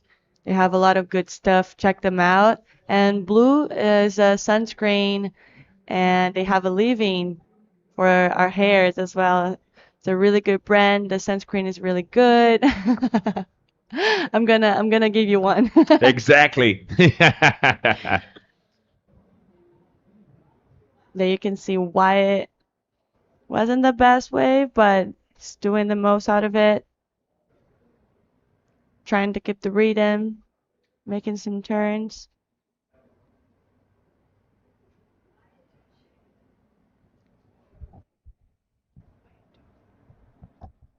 All right, well, Duce here, 4.40 right now. Hailing in from Hood River. Oh, I think he might have hit a rock there. 7 minutes. So far, 4.30 for Wyatt. Total Wow. 4.4. That was Beautiful turn. beautiful. You can see that. Wow. Does he do it? Yes, he Yes. does. Big move from the Brazilian. I saw a smile. I saw love teeth. that. I saw teeth. That was beautiful. Such a fluid wave. So well surfed. Yeah, let's see the full replay of this wave. As we can see, two big moves, Wow. open face That's carve. full surf style over there. And here, this is the move. Wow. I love that. Forcing it around. I love that. I think we're gonna get a big score.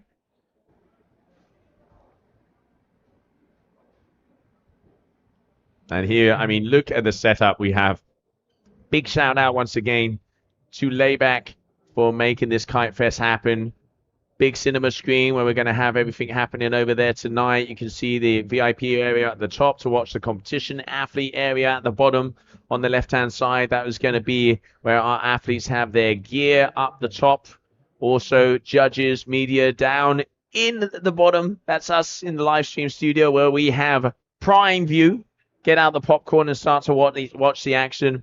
Such a good setup. There you can see the plunge pool. There's Taíba, one of the future machines. Ah, monsieur. And of course, the physio, making sure everybody's in check. Aha, and the future champ. Yeah, this is our comp site. The structure, like we've been saying, is insane. Anita with the shackers. Charlotte there as well. Bruno coming down. 5.5 minutes. And that last wave from Luis, 4.33.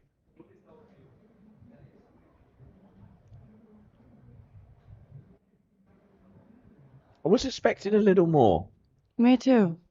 I mean, let's analyze it. First turn was nice. Yeah, it And had then the second one, aerial push maneuver, a little forced, but it was still done. Yeah, I'll say it. I'm surprised on that one. Obviously, judges have a better perspective from us from here. yeah. But maybe, let me see. Maybe the scores are still waiting to come in, but I'm pretty sure not. No, so it was a 4.33 for that last wave. Surprised. I'll put that one on the notebook and ask.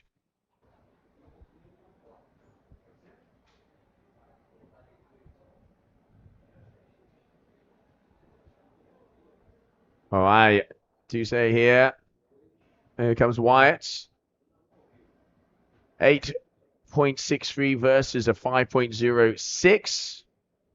4 minutes, just over 4 minutes to go.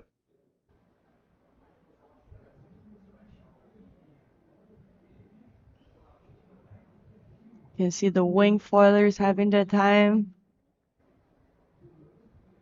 If they're out there, the wind is good. You can see the athlete zone. A big shout out to Red Bull Brazil, bringing the energy and bringing the wings. Yeah, now Beach Marshall. And Such a beautiful day. it is. That sun is shining. We can see the wind is there. Oh, letting that tail loose here for Salsa. Really throws it around here, Sophia. Yeah, I really enjoyed that. You see Wyatt trying to find out a right wave. Think he's going for it. Throwing the tail. Yeah, just really needs to get one of those bigger set waves if he wants to have an opportunity against Salsa here. Medium scores, 5.07 and a 4.33. So I reckon that's the delay. I'm going to say that 5.07 is the wave with the 360 from Salsa because that would be more amongst the mix.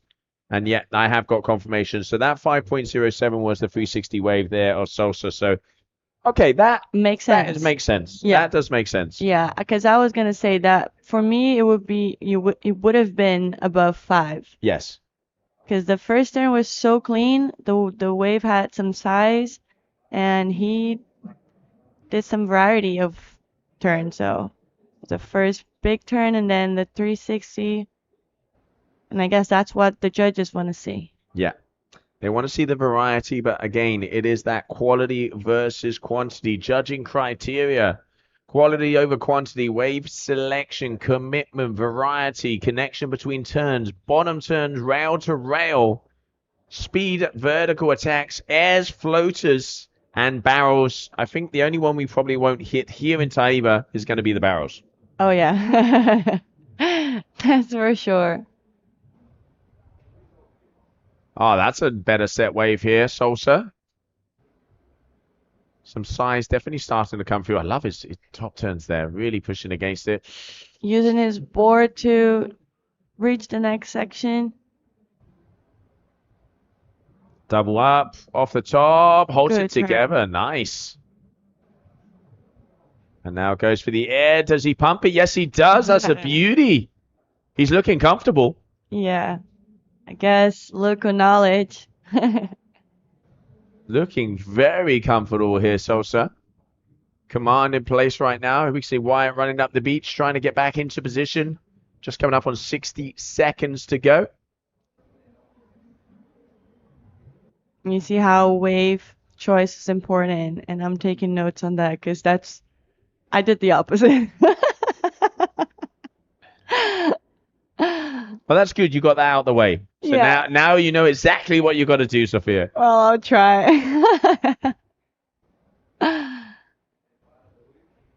And they're just cruising. Smooth. Very nice.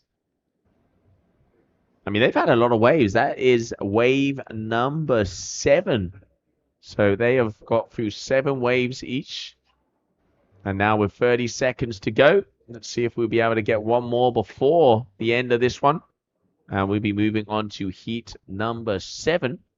We're coming out onto the water. Gray, Foster, Wellington, Karma. Wellington was in that heat with Ayrton and with Artur.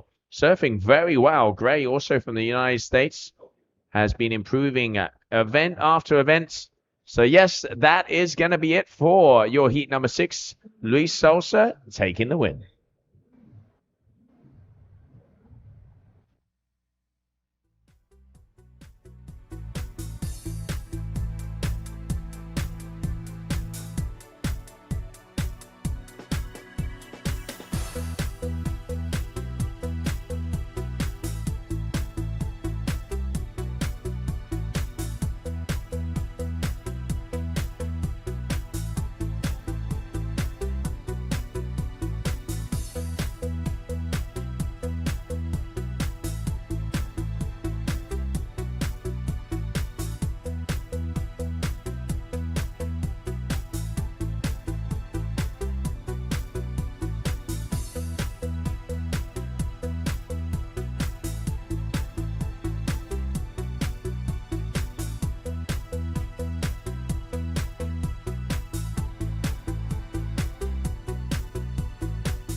A gente sonha, a gente luta, a gente se arrisca. Filhos indomados das almas sem medo, que souberam buscar a verdade, o segredo. Quando todos os outros buscavam só ouro, falamos de honra e olhamos no olho. Desde que a gente aprendeu a voar, de cabeça erguida fizemos um lar. Pros nerds, pros loucos, todo tipo de gente. Da lenda sagrada à estrela nascente. Ao redor da guitarra, família pra sempre. A galera, a história e nossa verdade. Tem tinta nas veias como essa cidade. Vai sem medo, meu filho, é só o começo. Respeite as raízes e reforce a corrente. Evoque o que é puro e espalhe as sementes. Aumente o volume pro mundo saber que você é a música e nada vai te deter. Porque você não está só. Nós nunca estamos sós.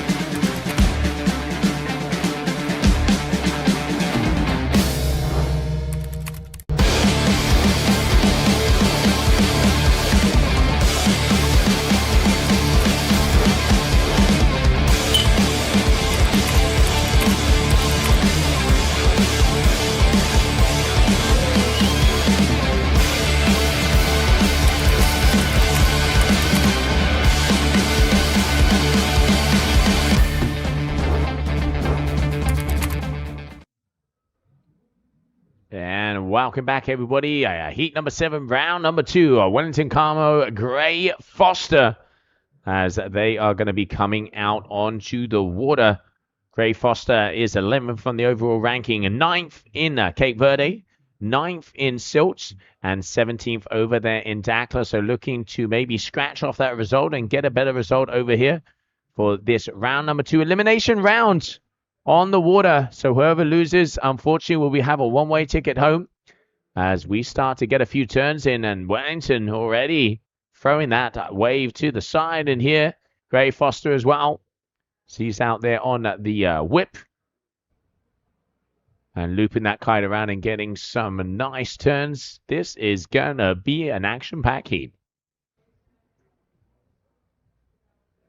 Wellington with a 5.45 versus the 3.50 there from Gray.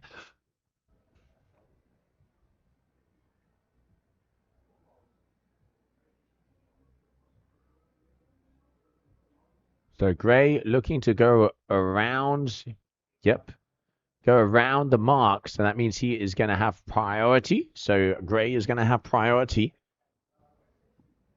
as he's having a little look-see.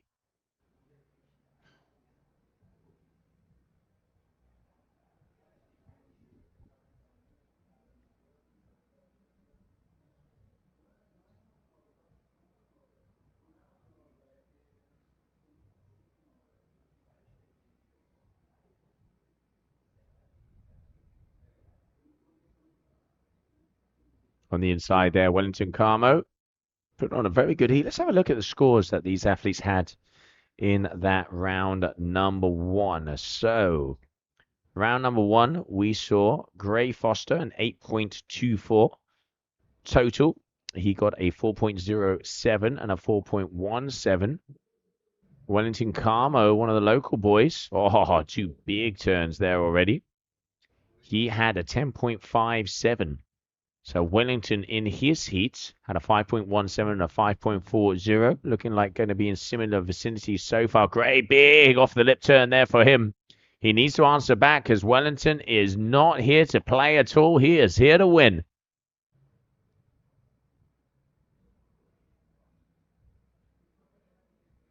Just coming up on low tides here in Taíba. Very nice wave. Oh, floating and throwing that tail off. Nice and stylish there from Wellington. And Gray as well. Nicely times, keeps the speed. Double pump. Boom. Great timing there from the American. And into that third turn. Loops that kite around. And a little bit of a foam climb here, but showing complete control. As scores waiting to come in for both of these athletes. Oh, he gets it. Does he get it on? Oh, such a shame. That was a huge throw from Gray. Almost being able to get that one back together. And there it is. A 5.70 for Wellington. 11.15. So improving on his score from round number 1. 2 big numbers already. 4.73, 3.50 for Foster. And now the athletes are definitely starting to always stack up those higher scores. Day number 3 of competition. If you're just joining us, good morning, good afternoon, or good evening. And at round number 2 of the men, heat number 7, we are here on the north coast of Brazil in Taíba. Right now on your screen, Wellington Carmo dropping in. Nice little 180 turnaround. Oh, and he goes for the 360 style. Pure control there for the Brazilian. Oh, beauty. See if we can get a replay of that one.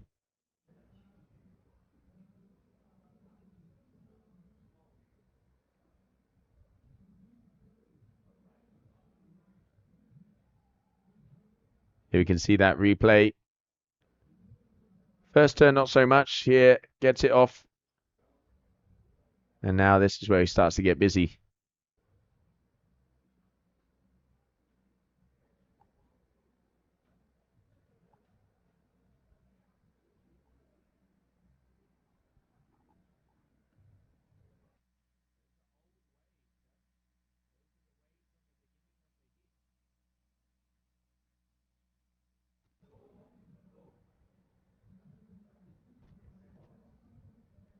And there's that 360.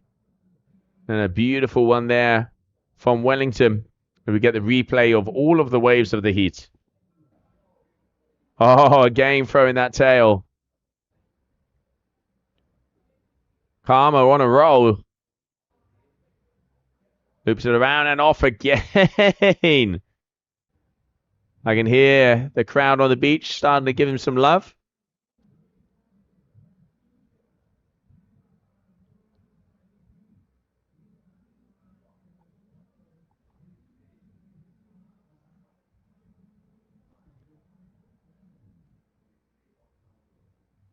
Off the top, just not being able to let that foot out as much as he wanted to.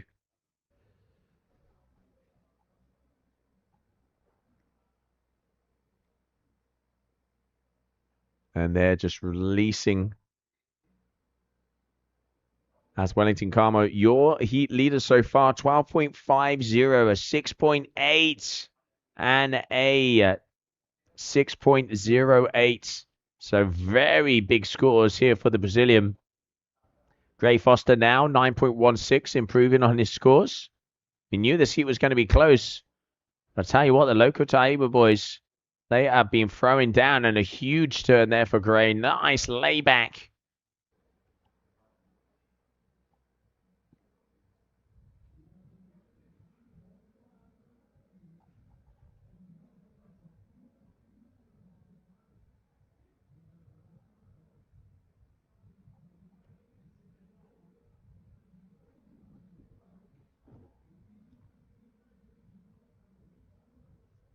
All right, here he is, dropping him. Great timing again. Loops that kite around to keep that speed. Foam climb. And here, just going to be going all the way down. Siding against this, you can see the rocks in front of him. Now, Gray, this is a better size wave. Big open face hack. Times it to decent turns here from the American. And going to be foam climbing this one all the way to the end. Looking to improve on that 4.43.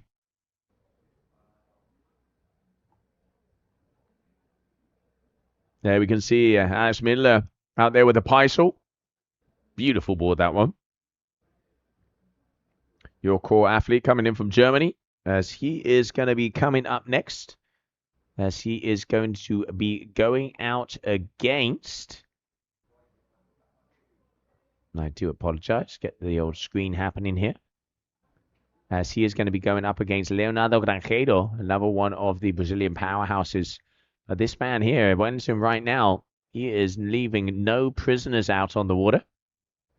So after round number 2 of the men, so there's one more heat, we will move over to round number 3 of the women.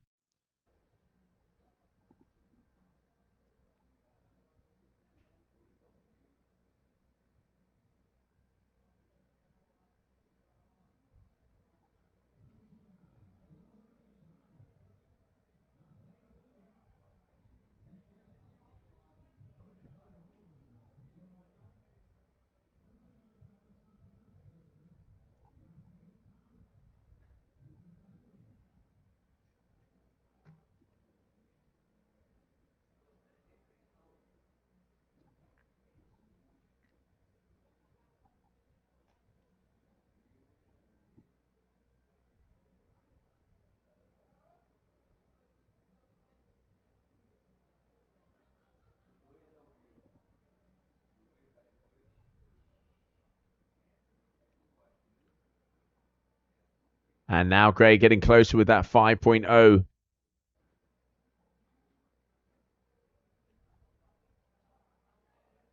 Looking like he's on the section there for Wellington. Gray out on the duotone. Just under 3 minutes to go. So we're getting to that complete low tide, and then it will be up on the push as high tide is around 5 o'clock today here in Taíba. So we've probably got about 3 more hours where the tide is going to start to be in that sweet spot. Because when it does fill in completely, as we saw this morning, waves are very much right up against the shore.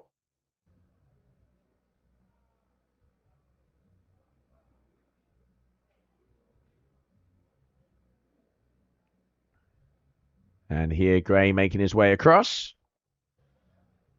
It only takes one wave. It only takes one wave. It ain't over until the buzzer. He has a decent backup score. We've seen 7s at this competition already so far, but he would need a high 7 if he wants to take out Wellington or get 2 waves and improve on those scores. Oh, throwing his body around, pure surfing style. Another aerial maneuver. Wellington Carmo. Can he join it in? Not being able to link it into that third one. But still great surfing here from him. Having a look at his watch. 90 seconds to go.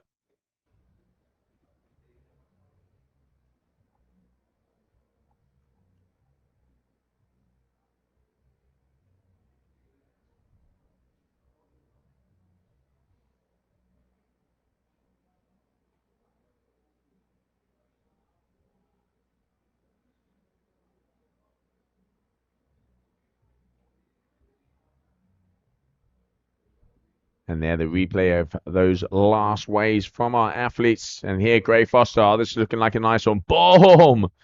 Layback. Huge from the American.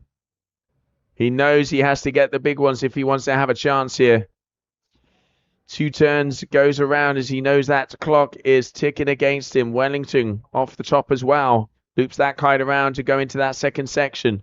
Stalls. Times it nicely. Oh, air back onto the wave. Brazilian surfers so technical and throwing down the big moves here today.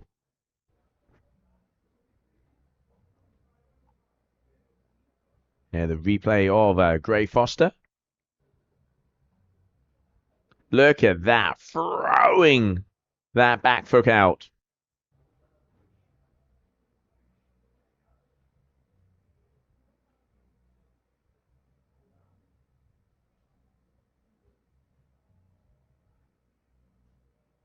And there's the loop of the kite, and it was here where he has that nice air, timing it perfectly off, stomps it back on the whitewater, and rides it all the way down. So great riding from both of the athletes as we are going to be closing out that heat.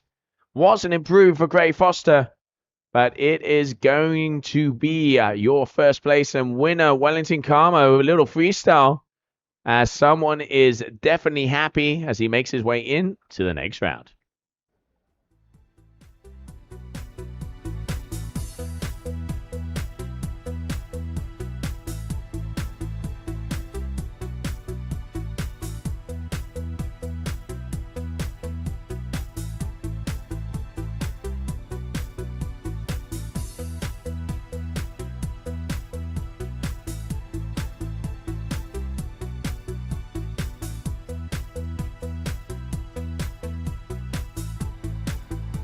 Existem destinos que você escolhe e existem lugares que acolhem você. São Gonçalo do Amarante, localizada no litoral oeste do Ceará, pertinho de Fortaleza, é um paraíso hospitaleiro reconhecido pelo melhor da sua culinária, pela bela praia do Pecém, da Colônia e da Taíba, pela prática de esportes radicais e com o melhor lugar para apreciar o pôr do sol. Nessas férias, descubra São Gonçalo.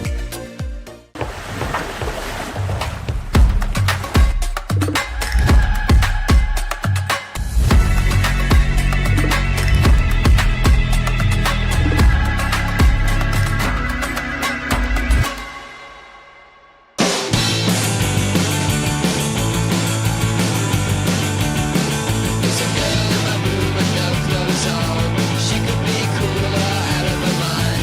Give that girl a kiss and have a good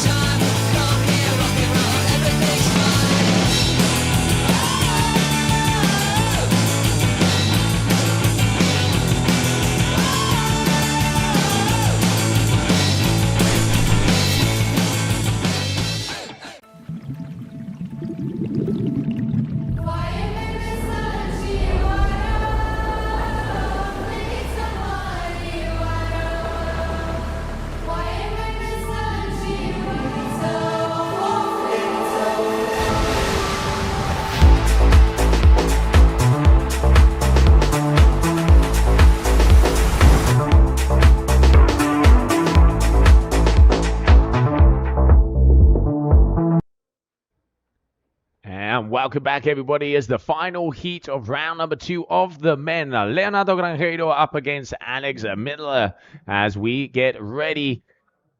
Elimination round on the water. Only one will continue on. Here we can see in the white lycra from Germany is going to be Alex Midler, looping that around. And then on the green lycra is going to be Leonardo Granjero. Alex just losing his feet there.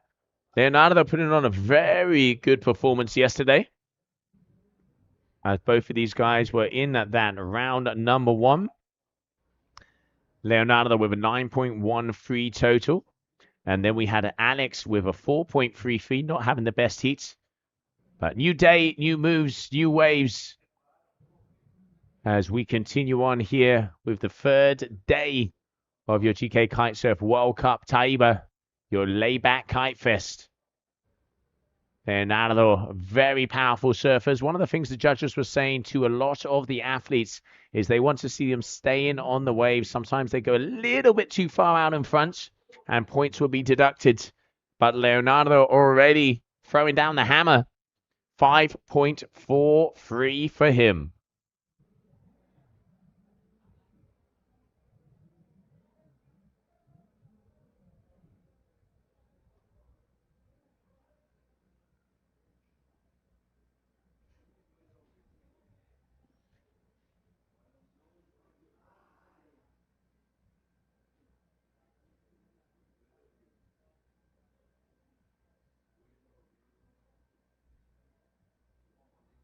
And throwing that water, but just unfortunately going down there for Leonardo.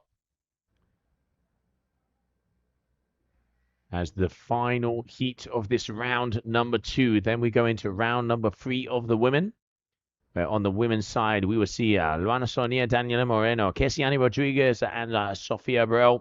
Serena Luz, Katie Evans, Camila Serrana, Liliana Sanders, Charlotte Carpentier, Simona Schwartzman, and Clemence Derrian, Amber Skinner, Sonia Bunta, Luisa Neto, Capucine Delanois, Anita Amaro. On the men's side, as we will have round number 3, Teo de Manes versus Matthew Lopez, Gabriel Benetton, Arsenio Diaz, Nicolas Davziev, Yaris Del Olmo, Pedro Matos, Ayrton Cosolino. That is the heat of that round, because they are the 1 and 2 of the World Championship. 1 and 2. And both of them are in that title race of that round number 3. So big heats coming our way. After that, we will be seeing also Hendrik Witzier, Simon Birro, James Carew, Luisa Sosa, Sebastian Ribeiro, Wellington Carmo, and Artur Moraes versus the winner of this heat. So round number 3 on both the women's and men's side is going to be stacked as we continue on here. 3rd day of competition, Taíba, Brazil.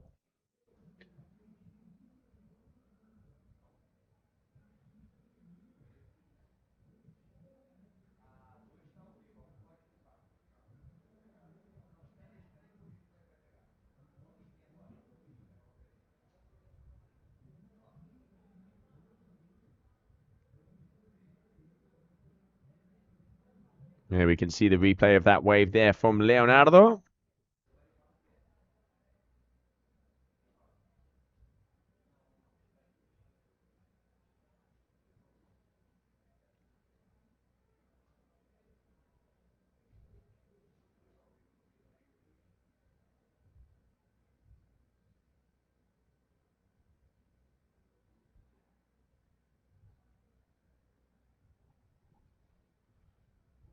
All right, a 10.13. Oh, going high into the sky.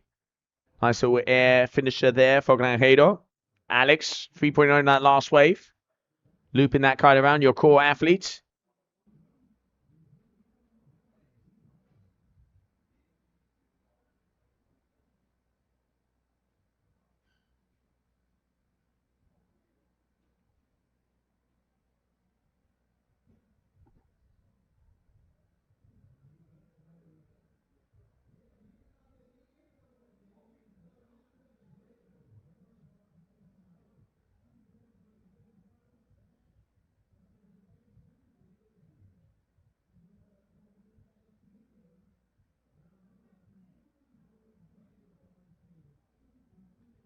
making the most of the foam here for Alex. He needs to get those bigger sections if he wants to have a chance of taking out this man here.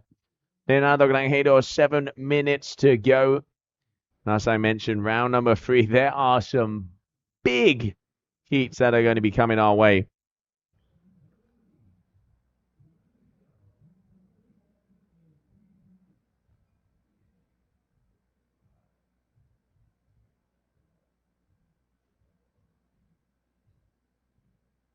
And the replay there of that last wave from Midler.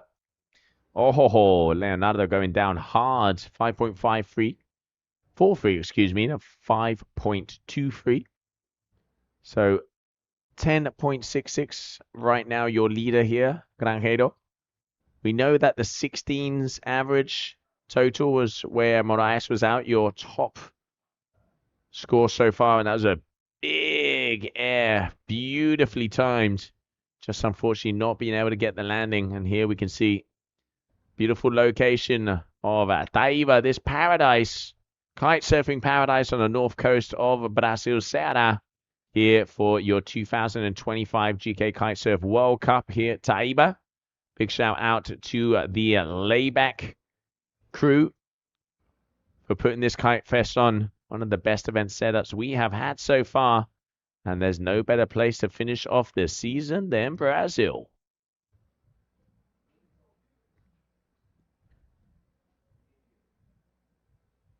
All right, Leonardo, getting some info in from the shores. Not forget, we got that live scoring where the caddies, the friends, can be saying to them on the beach, you're in first, you're in second, you're doing well, or you have to get it together. As we are just at the end of round number 2 of the competition. Idea for today is to make it all the way to the quarterfinals and complete them, leaving the semis and the finals here for tomorrow, the last day of competition in Taíba.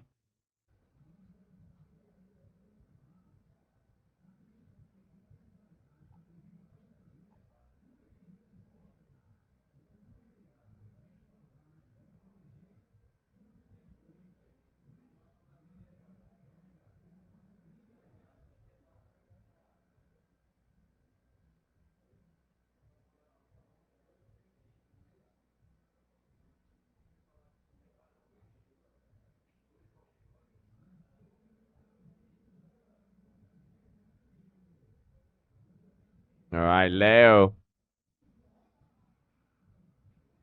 So you can see just going quite far back. Alex, nice turn there. Linking two together, but goes over and almost getting hit by his boards.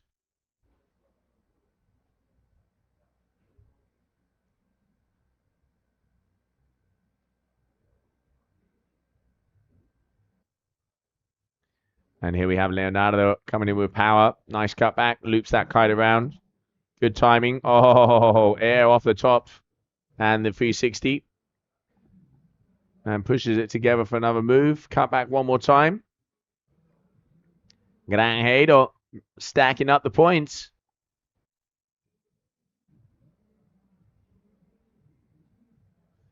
Really nice here from Granjero as he makes his way back out to the point to see if there's sets coming in. This beautiful little sandbar we have here in Taíba. As you can see, those rocks already out just at pure low tide now. Actually going to start to be on the way up of your heat number 8, round number 2. And just look at those colors. Brazil, Brazil, Brazil.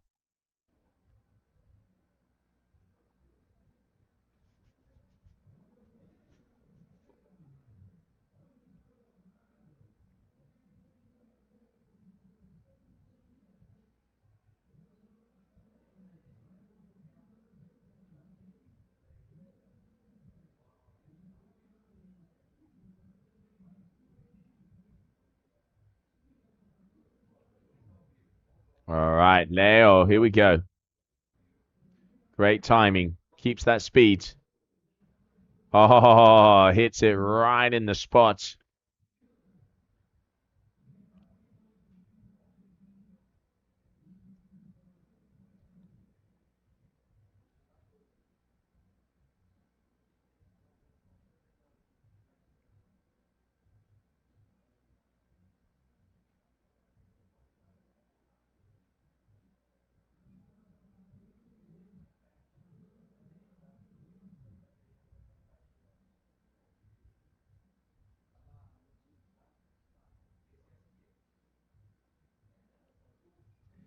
5:43.523 for a 10.66 total for this man on your screen. Your current heat leader, Leonardo Grangueiro. And he is breaking it out to see if he can drop in on this little inside roller. Here we go. Oh, nice section. Throwing that tail, bit mid-face flat turn though. Judge is definitely looking for a bit more of that verticality, not just throwing the handbrake on mid-face. But still, he has that 6.10. And Alex here, hunting down a move. He knows he's in the closing moments of this heat.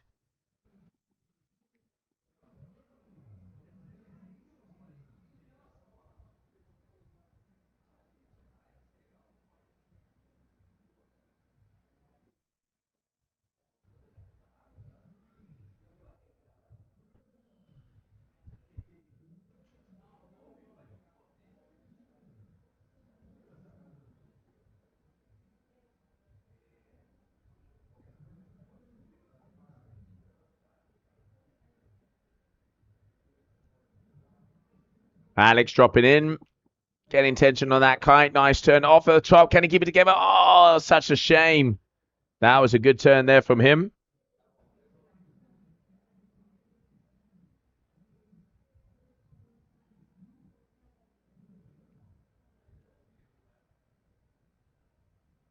"20 seconds.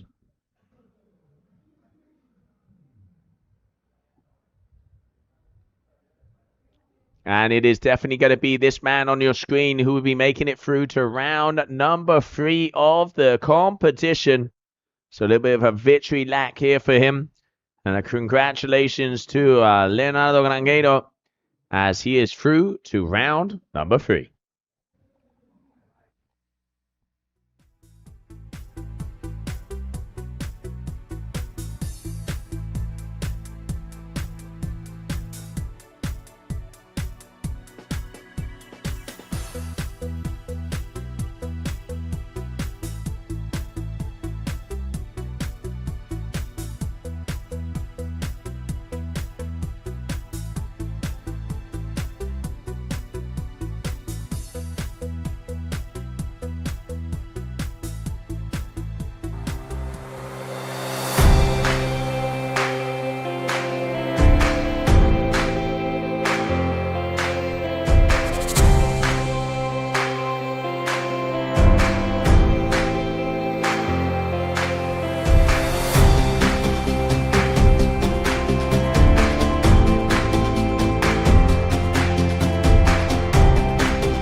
Existem destinos que você escolhe e existem lugares que acolhem você. São Gonçalo do Amarante, localizada no litoral oeste do Ceará, pertinho de Fortaleza, é um paraíso hospitaleiro reconhecido pelo melhor da sua culinária, pela bela praia do Pecém, da Colônia e da Taíba, pela prática de esportes radicais e com o melhor lugar para apreciar o pôr do sol. Nessas férias, descubra São Gonçalo.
Existem destinos que você escolhe e existem lugares que acolhem você. São Gonçalo do Amarante, localizada no litoral oeste do Ceará, pertinho de Fortaleza, é um paraíso hospitaleiro reconhecido pelo melhor da sua culinária, pela bela praia do Pecém, da Colônia e da Taíba, pela prática de esportes radicais e com o melhor lugar para apreciar o pôr do sol. Nessas férias, descubra São Gonçalo.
And welcome back, everybody, as we continue on round number 3 of the women. Kessiane Rodriguez up against Sofia Abreu, two of the top Brazilian kite surfers, joining us here in Taíba for the final event of the season.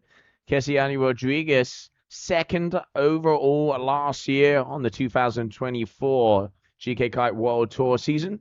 And currently she is in third position behind. And now getting ready to go. Here we have Sofia going to be jumping in on the first wave. Just a little check turn.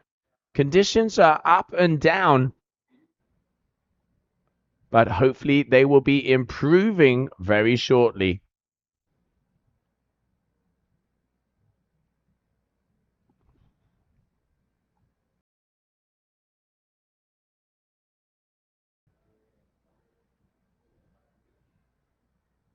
All right, so here we can see Kessiane all the way down. Turn for turn, move for move.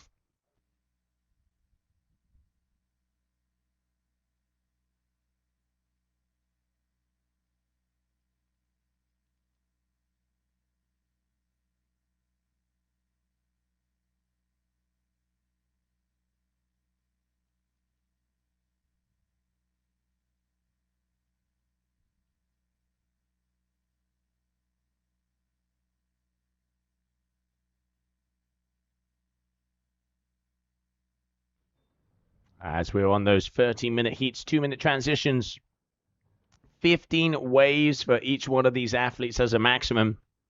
And those top two scores are the ones that are going to count. Just going past 12:30 in the afternoon here in Brazil. As we are continuing on with the third competition. Idea is to get all the way to the semi-finals and leaving the semis and the finals for tomorrow. Kessiane, boom, straight off the top, throwing that tail. And again, a little bit of an air there as well. Very nice. Sofia right behind her, looping it around.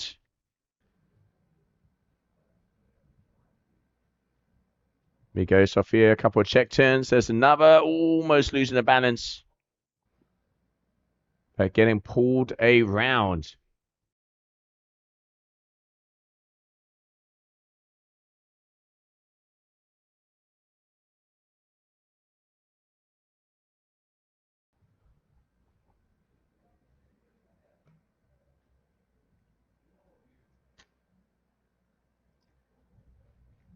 right, both of them going back out. And it is so far Kessiani Rodriguez is going to be in the lead.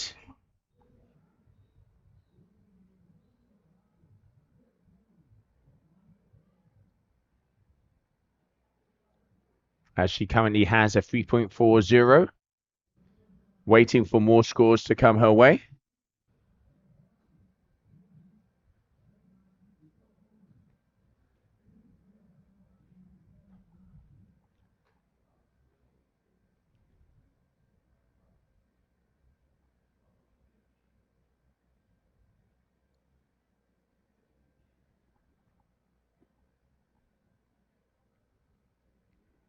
And we can see a replay of that last wave there from Kessiani. Very nice. Throwing that tail around. Your rank number 3 coming in to this final event of the season. That double whammy.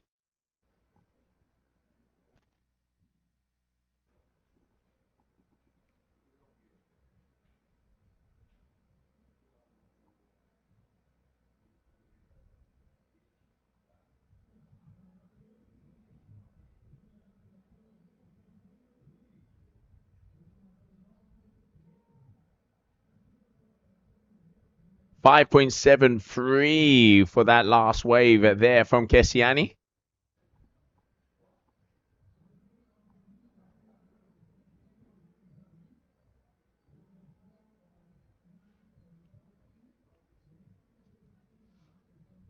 And here we can see dropping in. Oh, throwing herself against that one. Very nice.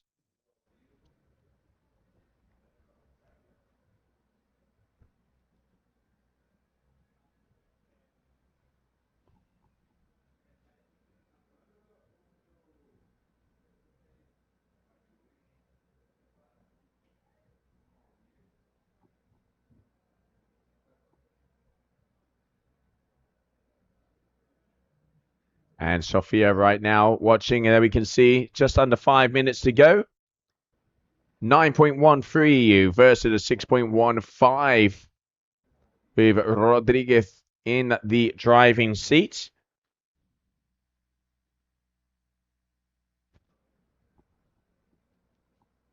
Your layback kite fest down here in Taíba, Ceará, the Brazilian final of the GKA Kite World Tour. This double-headed event where we will have our kite surfing here until tomorrow. And then from Wednesday onwards, we will go into the lagoon for our twin tip freestyle. Sophia, nice little cutback turn there. Starts to break it out, loops the kite around to get that power. Drops in, here we go. Can she get the turn? Yes, she does. But it gets hit by the lip, unfortunately, going down. That's a shame, because that was looking like a nice wave. Kessiani rocking, here we go. Throws that tail.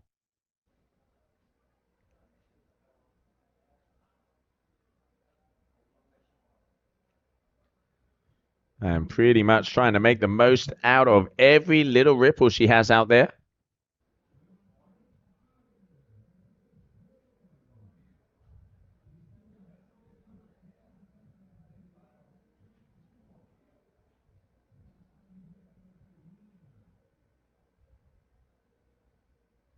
And there, Kessiani, a little bit of freestyle. And here, front and center, there's Sophia out on a 9-meter.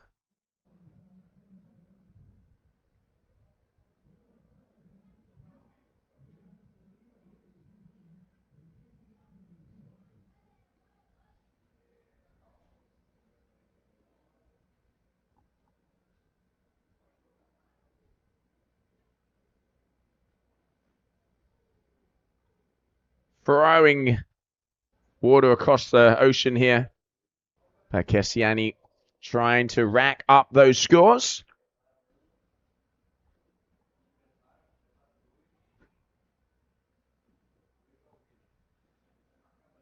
Two and a half minutes to go. 5.73, 4.83, Kessiani Rodriguez. Sophia Brau with a 3.35 and a 2.80. Totaling it out at a 6.15. Your round number 3, heat number 2. Let's not forget elimination round here for the women. And then we will be going into round number 3 of the men where there are some huge heats coming our way. 2 minutes to go.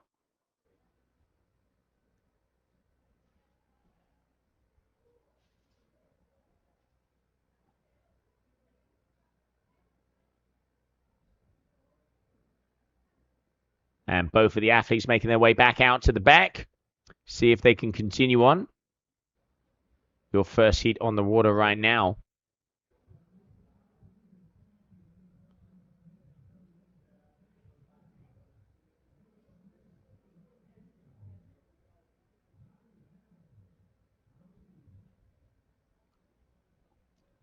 Next up, we will have Serena Luz up against Katie Evans.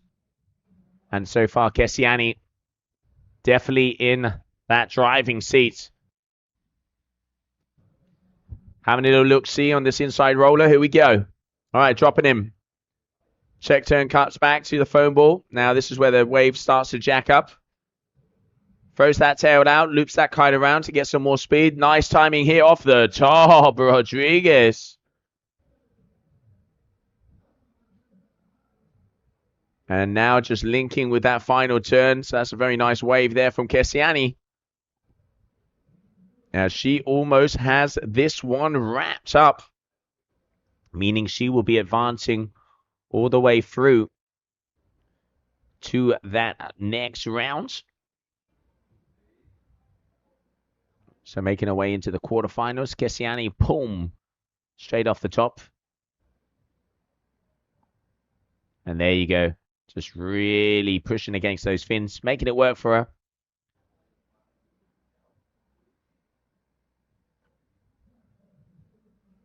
As we are going to be coming to the final seconds of this heat. With a 10.56. She has this one in the bag. So that is going to be it. It is going to be Kessiani Rodriguez who advances through to the next round.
Sinta a música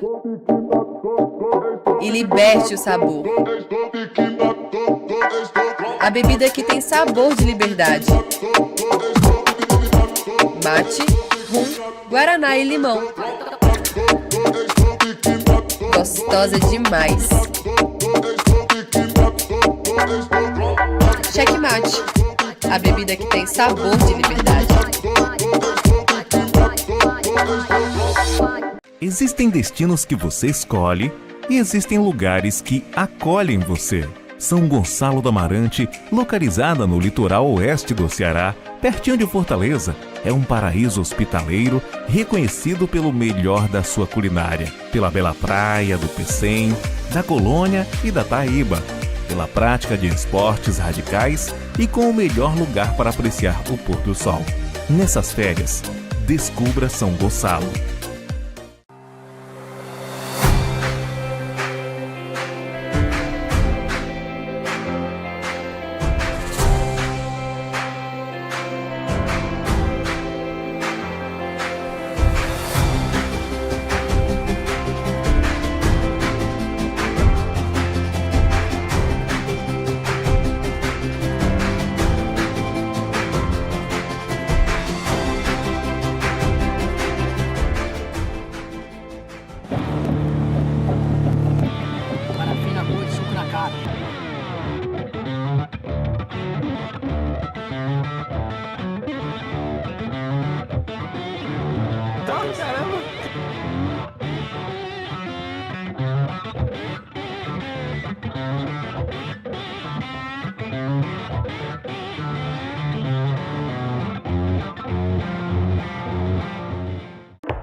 And we're back, coming out on the water. Serena Luz and Katie Evans as we get ready to go. Elimination round number 3. Serena Luz are definitely one of the powerful Brazilian surfers. Katie Evans coming from Great Britain, as it looks like she's going to be firing off that first bullet. 12-meter kites out on the water. I've seen them start to pump up 10s as well because that wind is starting to pick up. As that tide is also starting to come in, those rocks will start to disappear. Waves right behind the reef right now means that they are a little bit more hollow, but sometimes you have to sacrifice that final turn because they do come in nice and close. Let's have a look at the scores from that previous round of these two athletes.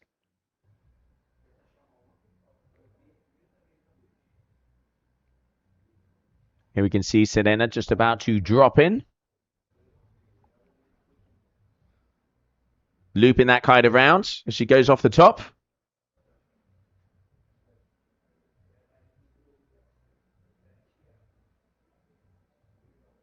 Up and away, getting that tail out. 2 small turns, but starting to get numbers on the board.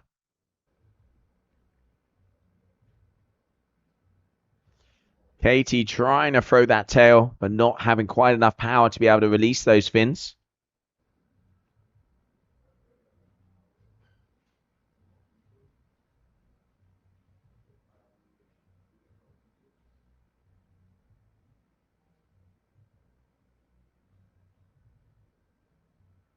.227 and 3.60 for Serena. So a 6.10 and a 4.83 total for Katie. So pretty close in between the two of them. About 0.5 or a point. Early days as well. Still 11 minutes to go. 13-minute heats we have for these athletes.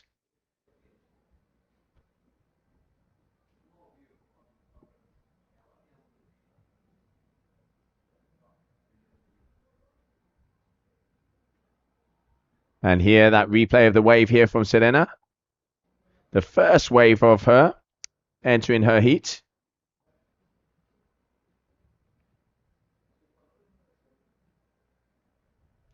So one-hit wonders at the moment for both of these athletes. Oh, that's a better turn there from Serena.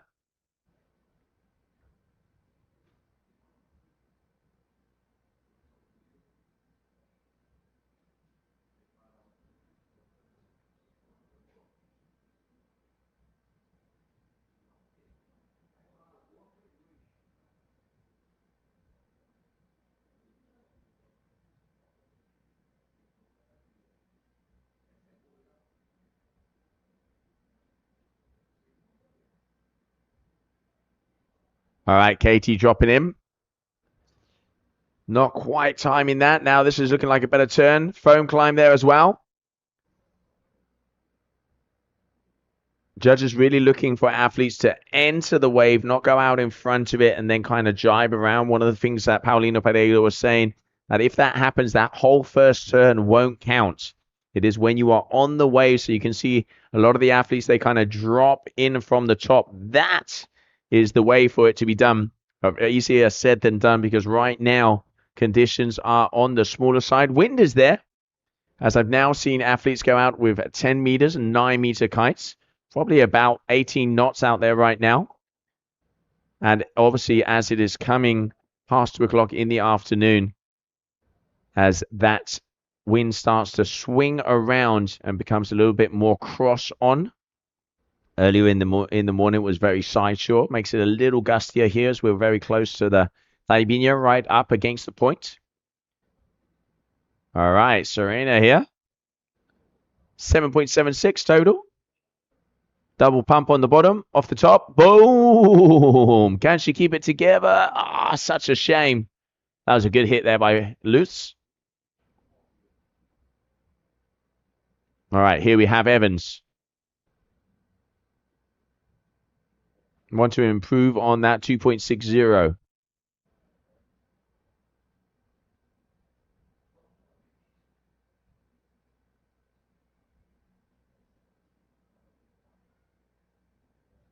Drops in. Good timing.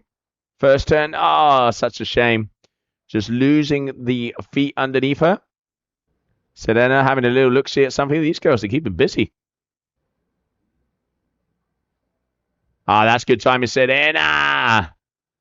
Ah, again, she's got the power. Just needs to be able to keep that board underneath her to come and get herself back into it.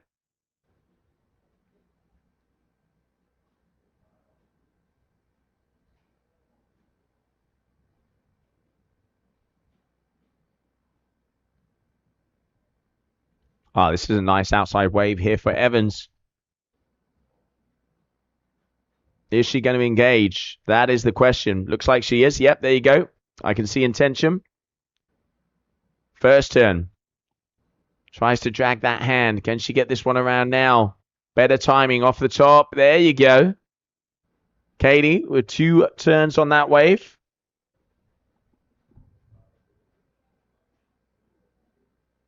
Here we can see Serena. Oh, big hit there from the Brazilian. One hit wonder, but there was power and there was style.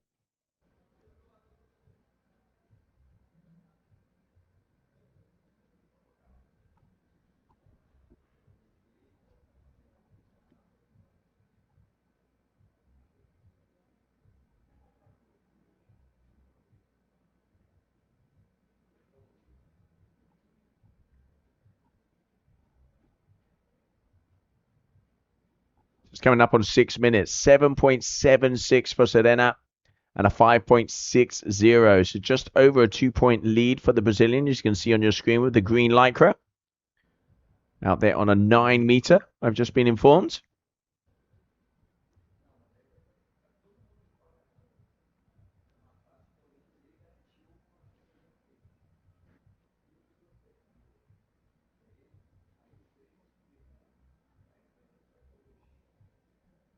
So then decided to go all the way up the back and start to track her way back upwind.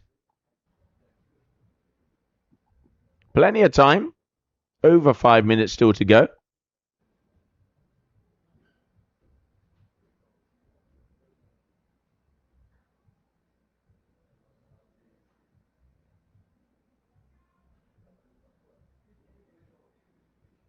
And here we can see both the athletes. Look like maybe Katie is going to be jumping on one of the waves.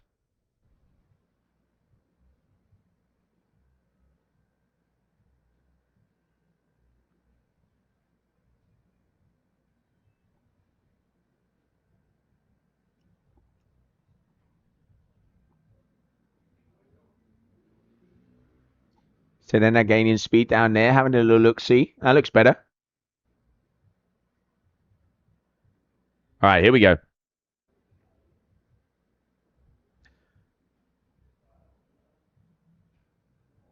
Katie dropping in as well. That's a better turn. Nice, off the top. Comes down, tries to link it together, keeping that speed. Foam climb. There's the double whammy. Are we going to be going for the hat trick? Yes, we are. Again, foam down the line. Getting in between the rocks there. And milking that one as much as possible.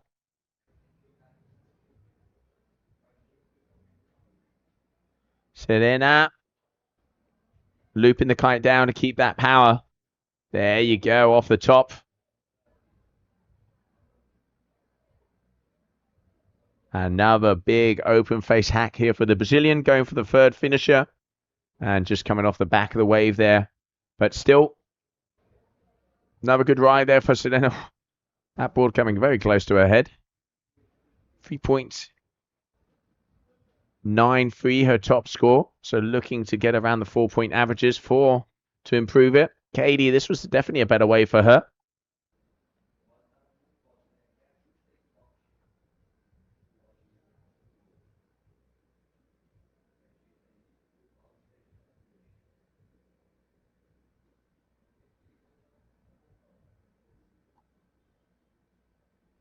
And now waiting for those scores to come in of that last exchange in between these two athletes.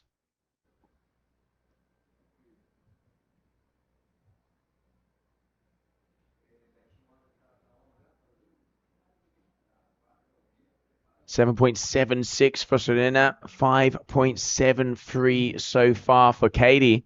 Waiting on the score of both of those final waves.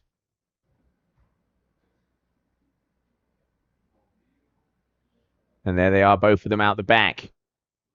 Katie on the left, Serena on the right.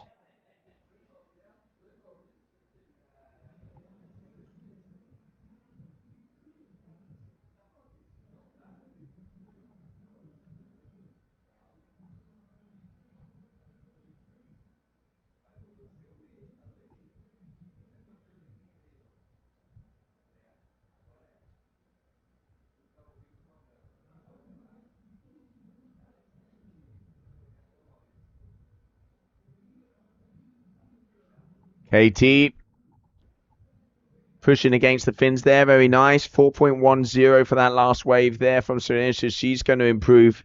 A 2.5 there for Katie. So not going to be improving on her overall score.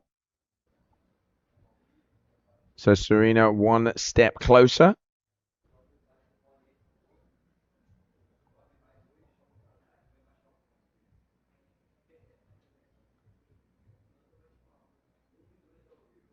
And here we can see both of them at the same time.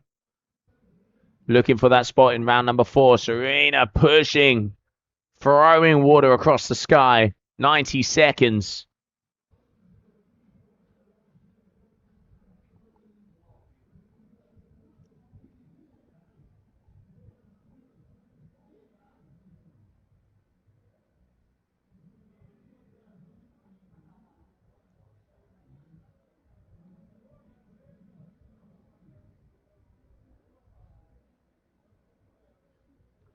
Katie making her way back out. Now it's going to be turning her way around. 1 minute to go. Let's see if she can get a wave in here. That last one there from Serena.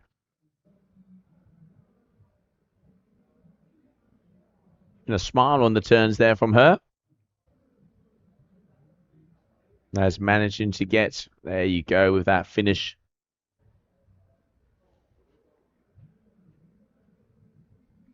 "30 seconds.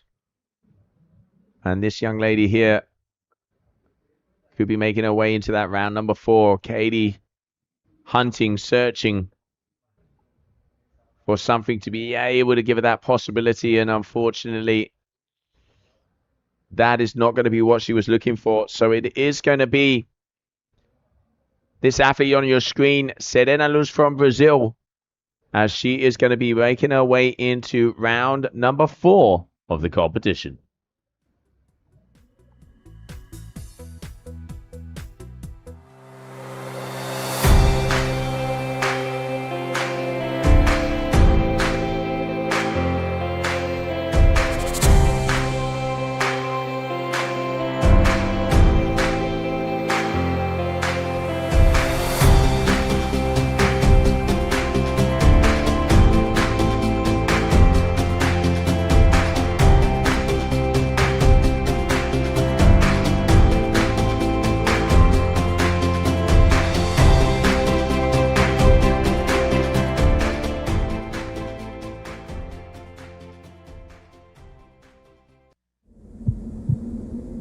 A gente sonha, a gente luta, a gente se arrisca.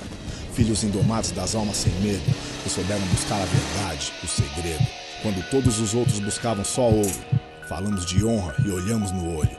Desde que a gente aprendeu a voar, de cabeça erguida fizemos um lar. Pros nerds, pros loucos, todo tipo de gente.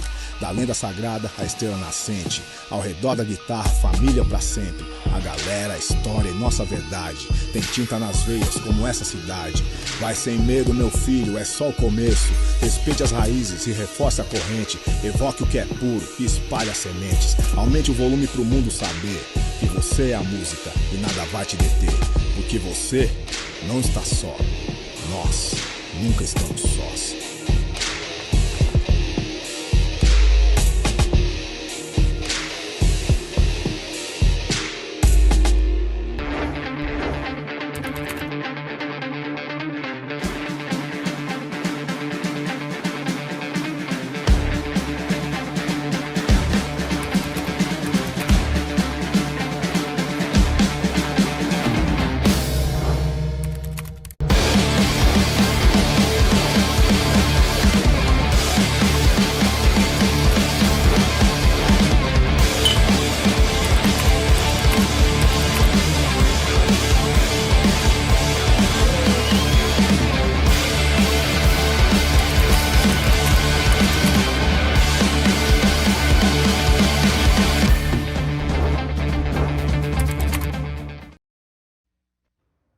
And welcome back, everybody. Coming up next, Camilo Serrano and Lydiana Sanders in this round number 3, heat number 4 of the final events of the season of the GKA Kite World Tour here in the beautiful paradise of the northern coast of Brazil, Taíba in Ceará.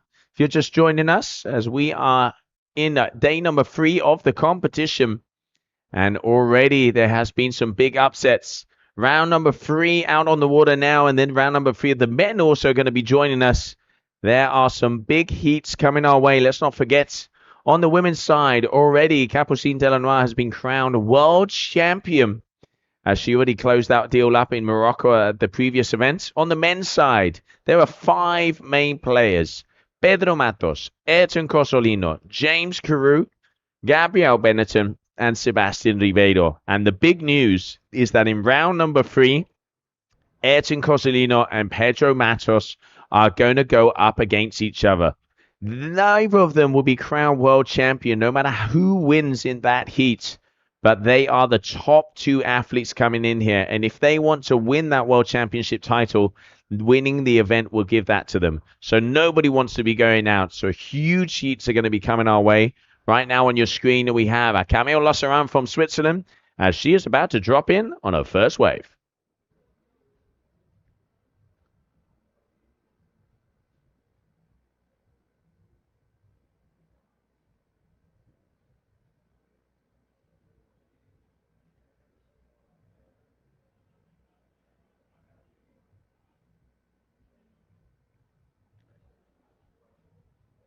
And we can see the replay of that one from Lydiana.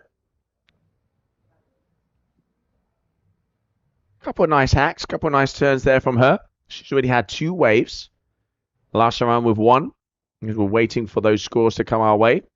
So 1.80 for that wave there from Camille.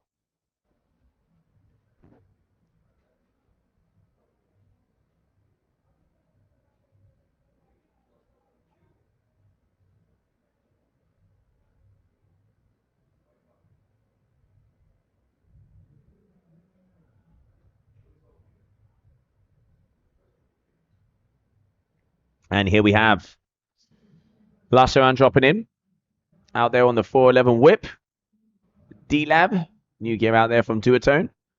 Rebel athlete also from Switzerland. Very talented strapless freestyler and being putting in the work on the waves. She is currently ranked number 2 of the 2025 season. And very, very closely behind her is both Kessiani Rodriguez and Clemence Derrien. Let's not forget, this is the 4th event of the season, excuse me. So after this event, there will be a discard. So that World Championship podium is all up for grabs for that 2nd and 3rd position. 4.0 for Sanders.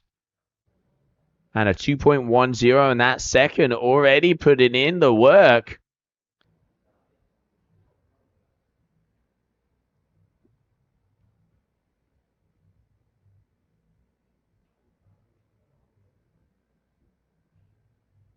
All right, here we go. Camille dropping. Quite a flat section of the wave here. Swooping that kite around, see if she can start to get it. Nice timing off the top. Oh, but gets pulled out. Not what she's looking for.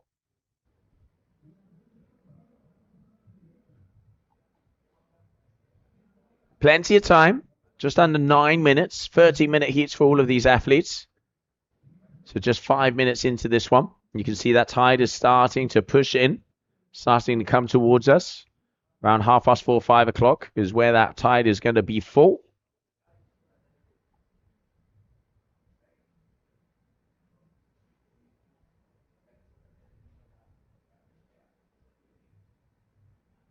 Sanders dropping that 4.0, really starting to apply the pressure. There we can see Matthew helping out Camille, Duotone teammate. Last year's champion here.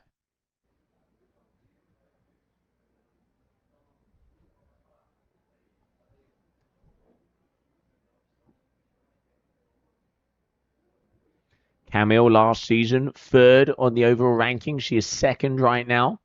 Kessiani in 2nd. Capucine 4 times world champion, 3 wave titles under her belt, and a big air world championship title. And now Camille here, circling and hunting. This is where patience definitely comes into it. And Lydiane with a 5.07. Oh, those are 2 big scores.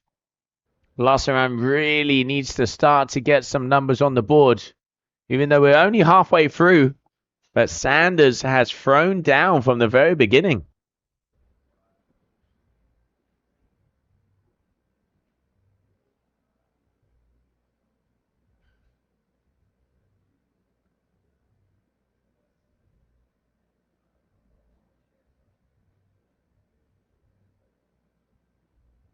Big wave here from Camille. Answering back, gets another hack. Maybe a third one here right on the inside. She needs to take everything she can get. And cut back there. Lassaran. So it's definitely going to improve on her ones. And starting to get a little looser out there. But Sanders has really put in the groundwork early.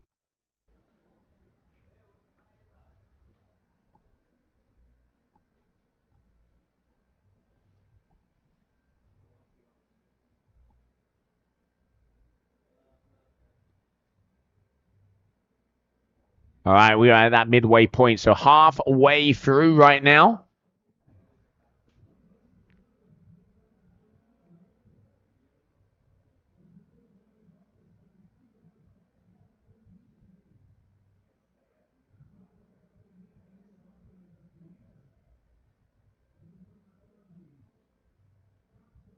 Here we go.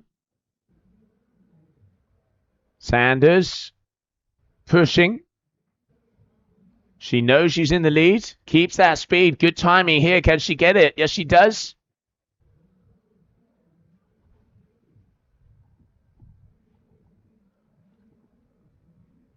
But losing her feet there on that last turn. All right, Lassaran, 2.60 for that last wave. I mean, she really needs to get a groove. 5.5 minutes. She needs to be getting a 5 or 4s to be able to get near Sanders. This wave right now, really not producing the goods. There, it's about as flat as it comes. First check turn. Goes off the back. Here we can see Simonas Rossmann. Coming in from Germany. Very powerful athlete.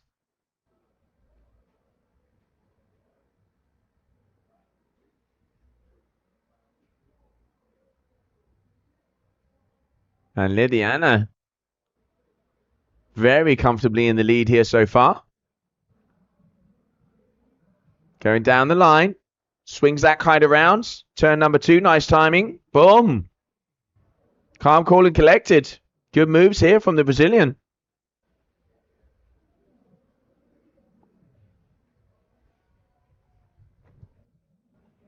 And I can start to hear the crowd as well there on the right-hand side. Camille dropping in. Good vertical turn there for her. Oh, almost loses her feet. Needs to get that kite a little bit further in front of her if she wants to be taken back onto the wave. Up and away. Again, lose it. You can see the frustration in her face. 4 minutes to go.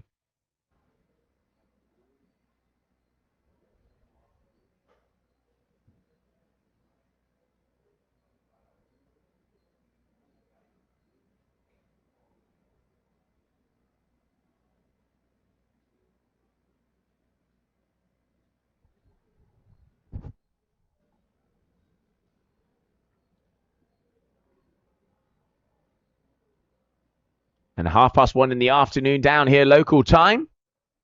So Saturday today, we are going to have some activities happening in the evening over here at the competition site. If you are in the vicinity, make sure to come down to the Taíba event site. Big shout out to the layback crew.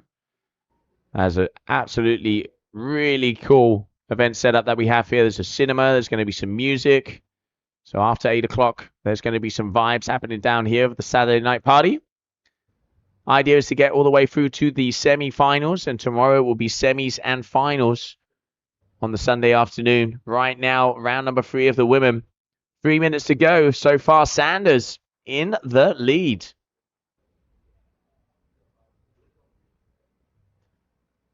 All right, Camille, this is a better set wave. Needs to perform. Check turn off the top, coming down with a foam ball. Here we go. Keeping it low, keeping that body in position. Loops that kite around, back around. And this is where that wave really flattens out. And now on that double up. But that is not going to be enough to get the scores she needs.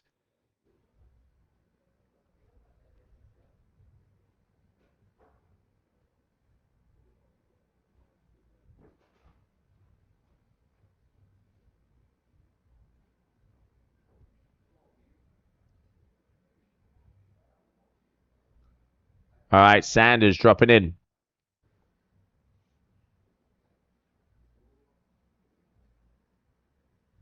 Put in the work early.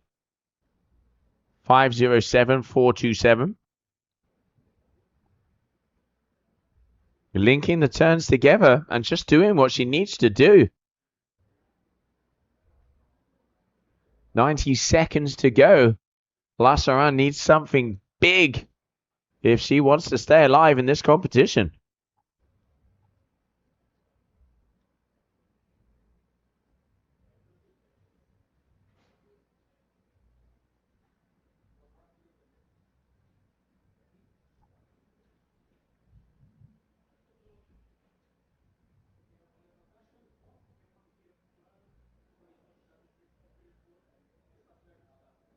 Here we go.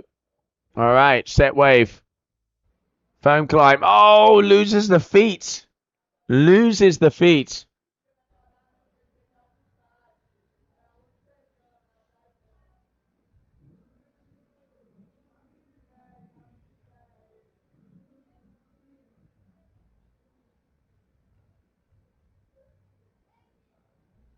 And I tell you what, it is becoming curtains here. Camille needs a 6-point ride if she wants to have an opportunity. Needs just underneath a 6-point ride if she wants to be able to take out. There's Liliani Sanders here. All right, Liliani making her way in. Another wave. Camille out the back. We can just see her flying across. All right, so she is going to be engaging. Last opportunity here for Lassaran. Better wave. There you go. 2 check turns. Coming down again. Nice vertical turn off the top. Can she stay on the foam ball? Just about. Had to loop the kite. Oh. I got a feeling I do not think that's going to be enough. So we're going to wait for the official scores to come in. But as it stands, it is Sanders who will be going through to the next round.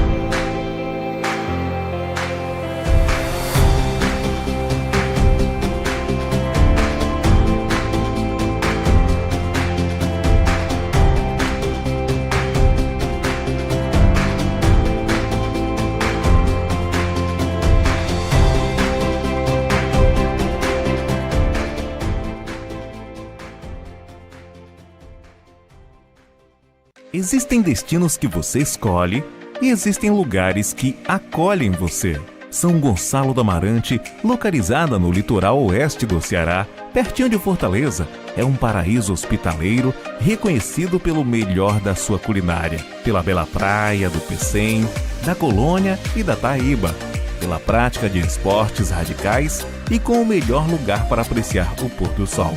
Nessas férias, descubra São Gonçalo.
Welcome back, everybody. Charlotte Carpentier versus Simona Schwarzman as they get ready. This heat number 5 of round number 3 as they are already entering out there on the water as we continue on with your GKA Kite World Tour events here in Taíba, Brazil. There we can see Charlotte Carpentier, a little replay of her first wave. 13 minutes of action. Each athlete have 15 wave attempts. Oh, coming close to the rocks there.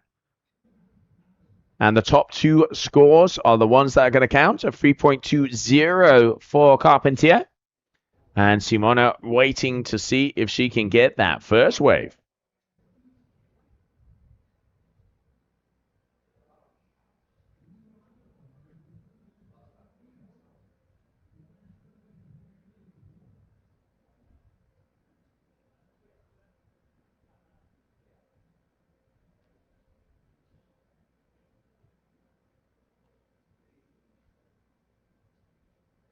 Both of these athletes are out there on the section.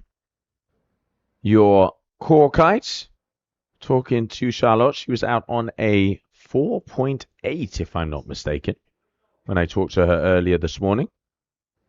Let me check my notes. Yep, 4.8 surfboard. So I see one of the smaller, one of the lighter athletes. Charlotte being with us since the beginning of the tour. And always the smile for this young French athlete. Spends a lot of her time over there in Cape Verde. She also has an Airbnb over in Boa Vista. So if you guys want to go and hang out in Boa Vista, make sure to get in contact with Charlotte. Saw the pictures and it is looking like a very nice location. She does clinics. We'll show you around and always a good time. So if you want to go to Boa Vista, check it out. Simona Schwarzman traveling a huge amount this season. And now here in Brazil, as we can see, the beach is starting to fill up as the action is getting closer and closer. Once again, today, the idea will be to get through round number 5. So quarterfinals.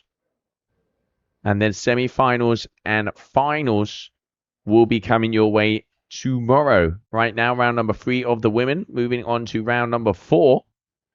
Whoever will advance, and only one athlete can go through. So far, Charlotte Carpentier from France with the green lycra. 3.20.280. 6.0 total.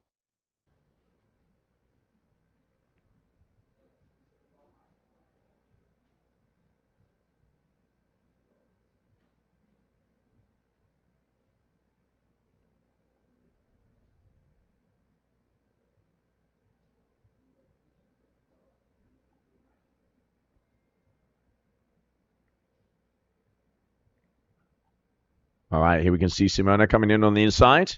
Ooh. I tell you what, those rocks are starting to get very close. As that tide is coming up, the waves start to push onto them. Athletes are really having to sacrifice those final turns. Swell is supposed to increase throughout the afternoon and tomorrow. So far, maybe about 3 foot. Occasionally on some of the sets.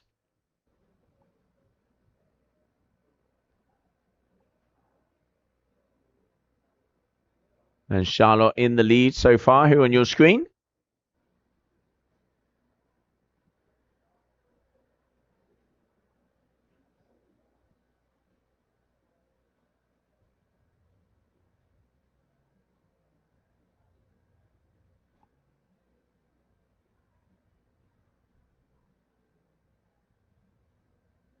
Turning around, having a little look-see. Let's not forget. Priority is that person who goes with the swell. And Charlotte, yet definitely has seen something here. And is going to be engaging. We can see intent. Here we go.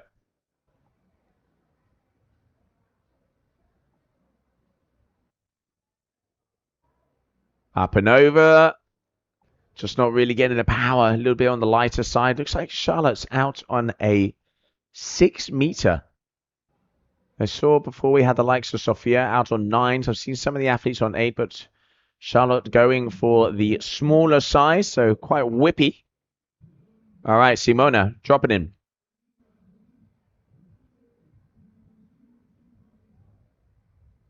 Looping that kite around off the top. Oh, she managed to keep it together. Okay. Balance there from her.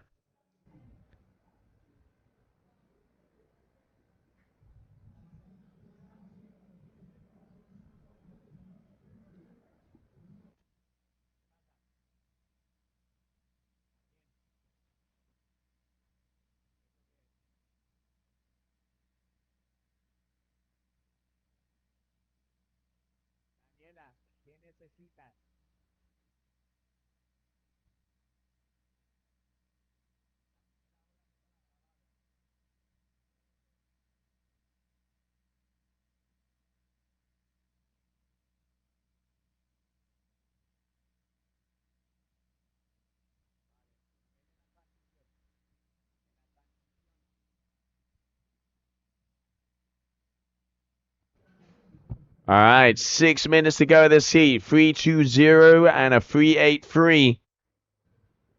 7-0-3 total. There you go. 2.9 for that last wave there from Simona. That's better with that 4.07.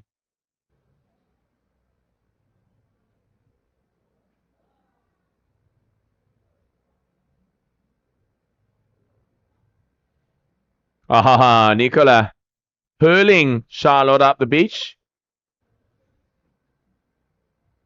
That's what I call teamwork right there.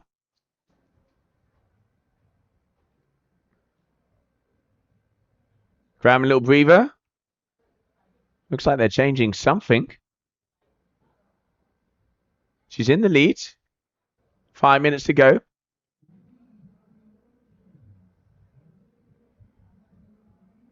Switching something up. Looks like they were attaching the leash maybe or something.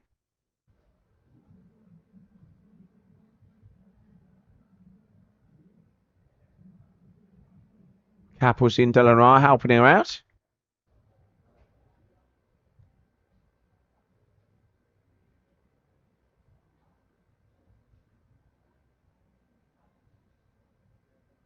All right, Simona hunting for another wave out the back. She's got that 2.90. Definitely in the vicinity. Need a 4 point something if she wants to equal out Charlotte. Definitely not as many waves in this heat, that is for sure.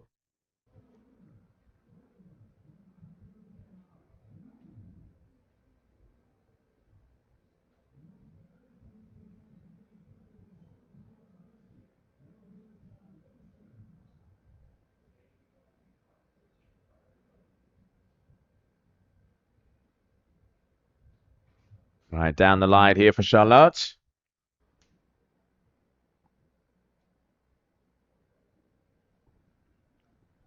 Juan, quedan 3 minutos, espérate en la transición.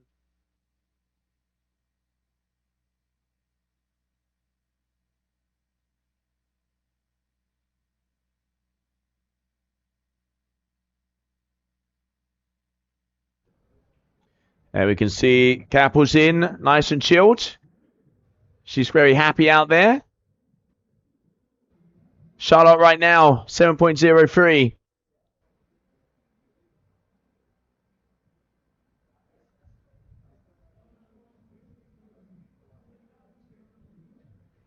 Improving on that last score. 3.97, 3 minutes to go.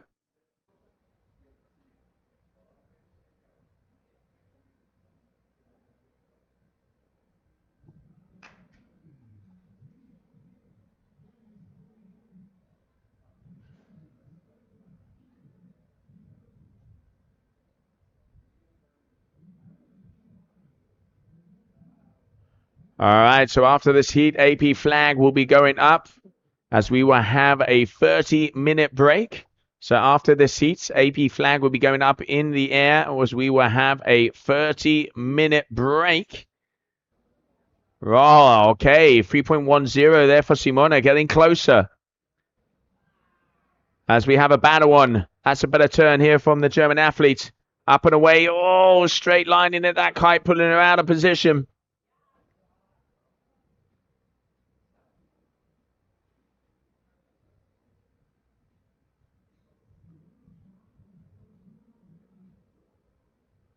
2 minutes to go.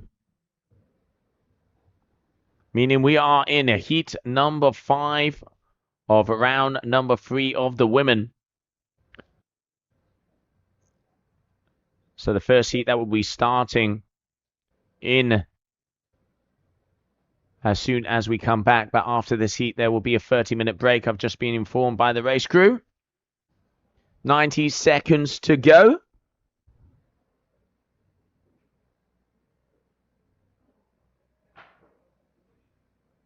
So after this heat, Clemence Derian and Amber Skinner will have a half an hour until they go back out onto the water.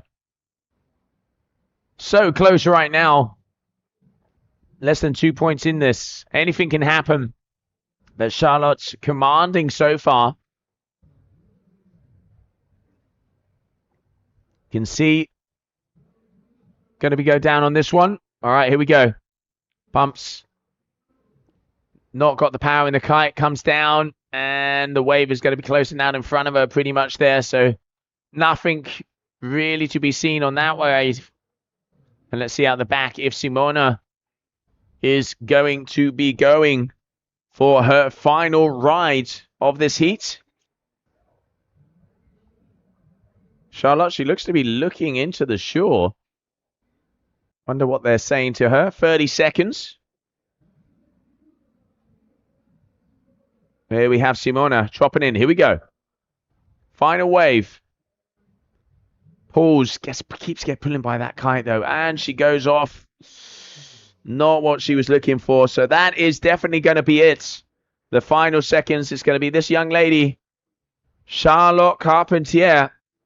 She looks very concerned, but I think someone needs to tell her that she is going to take the win of this heat. So ladies and gentlemen, we are going to be taking a short half an hour break as we are waiting for the tide.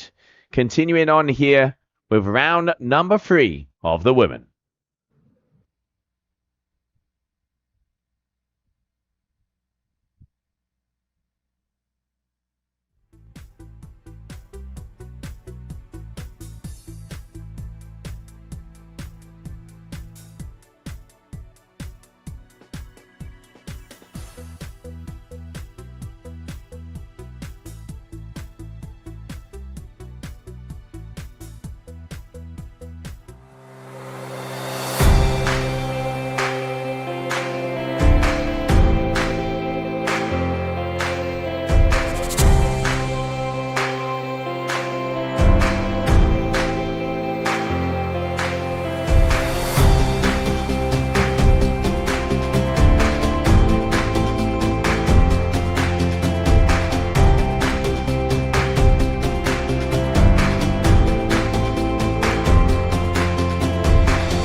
Existem destinos que você escolhe e existem lugares que acolhem você. São Gonçalo do Amarante, localizada no litoral oeste do Ceará, pertinho de Fortaleza, é um paraíso hospitaleiro reconhecido pelo melhor da sua culinária, pela bela praia do Pecém, da Colônia e da Taíba, pela prática de esportes radicais e com o melhor lugar para apreciar o pôr do sol. Nessas férias, descubra São Gonçalo.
Existem destinos que você escolhe e existem lugares que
Existem destinos que você escolhe e existem lugares que acolhem você. São Gonçalo do Amarante, localizada no litoral oeste do Ceará, pertinho de Fortaleza, é um paraíso hospitaleiro reconhecido pelo melhor da sua culinária, pela bela praia do Pecém, da Colônia e da Taíba, pela prática de esportes radicais e com o melhor lugar para apreciar o pôr do sol. Nessas férias, descubra São Gonçalo.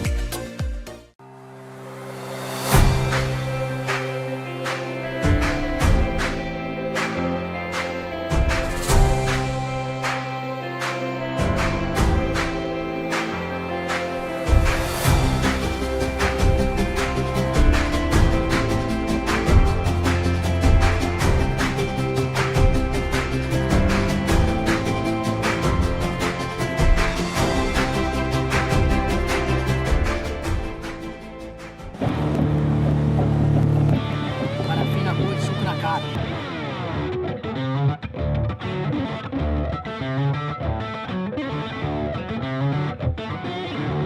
Caramba!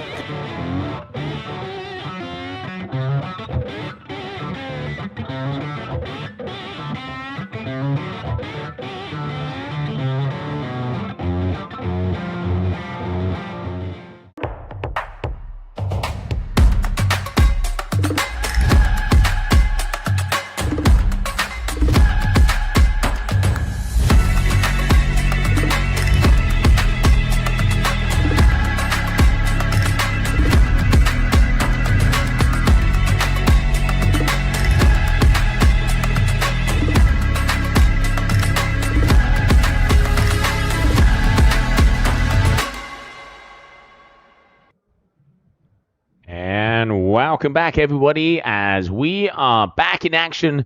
Coming up next with that heat number 6 of round number 3 is going to be Clemence Derrian is going up against Amber Skinner to start off one more time. A little half an hour break as that tide has just gone past that sweet spot as we have this heat already with the green flag in the air and now dropping in with a green lycra is going to be Clemence Derrian. She is 4th on the overall ranking here of the 2025 season.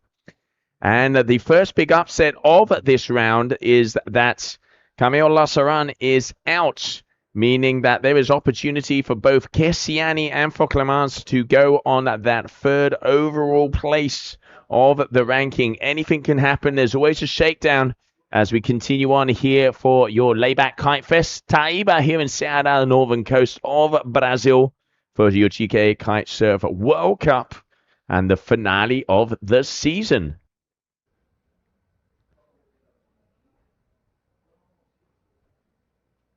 Here we can see Amber.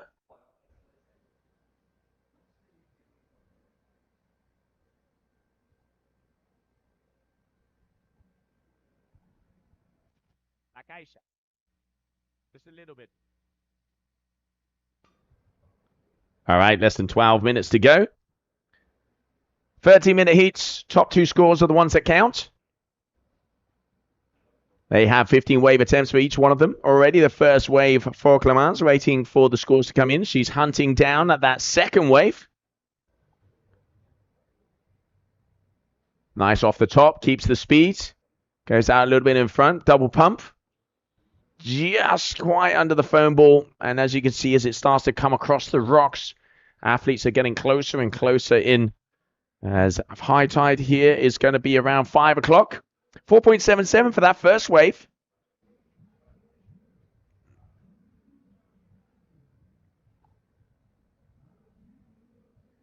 Nice. Throwing the water sideways there. Not much of a face. As you can see, it flattens out in those middle sections.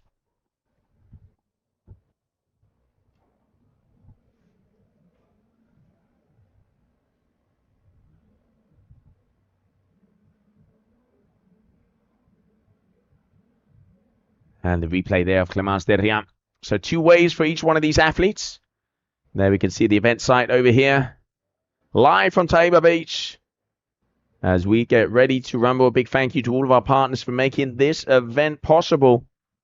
And here we can see the beach starting to fill up as the public coming in to feel the vibe. And you have got to love Brazil.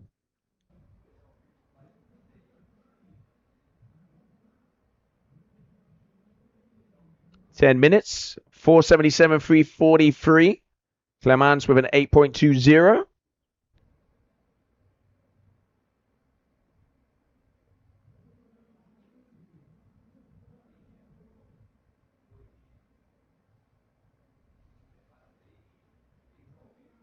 And the boys chilling out. Kelton Lopez, Arsenio Diaz. You're going to see Wyatt and Alex. I mean, those boys look stressed, don't they? Kelton and Arsenio. Arsenio taking Kelton out. Alex having a little chill. Oh, pop, pop, pop, pop, pop. And the signature. My man. The boy from the Hood River showing us how it's done. And back to the action out here on the water.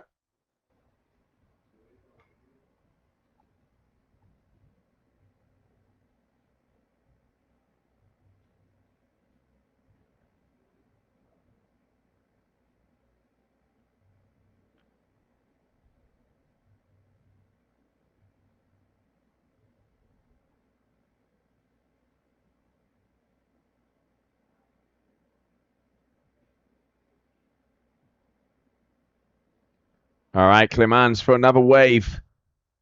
8.20. Seen 12s, 13s as well coming up on the overall scores. Elimination round, let's not forget. This heat and 2 more, and that will be it for round number 3. We're going to push on as far as possible today here for the 3rd day of the competition. Last day tomorrow, where if I'm looking at the timings, probably going to be making it around maybe through the quarterfinals of the women, so all the way to the semis, and then halfway through the quarters of the men, depending on how the wind and the waves stay with us. But so far, so good. Of that round number 3 of the men, which will be coming up very shortly, there are some absolute killer of heats. Let me just go through those while we're waiting. Teo de Manes, Matthew Lopez, Gabriel Benetton, Arsenio Diaz, Nicolas Davgiev, Yanis Delomo, Pedro Matos versus Ayrton Cosolino. The 2 highest ranked athletes in the competition. Ayrton first, Pedro second, and both of them in the race for the world title. Whoever is eliminated out of that heat will be out of the world champion title. So very, very important heat coming up.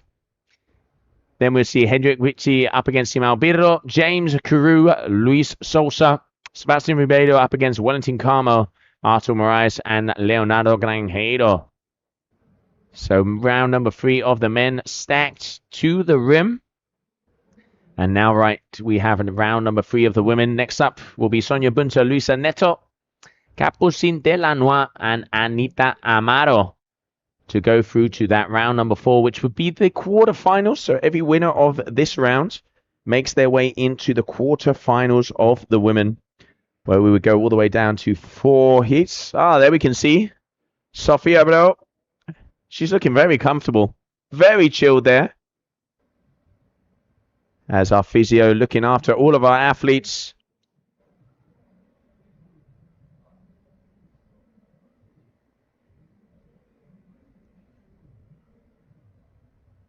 I did wonder where our commentator was.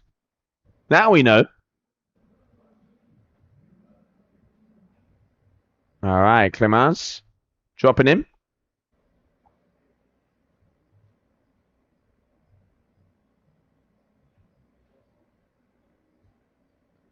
$967, 477, 490, excuse me, for Clemence.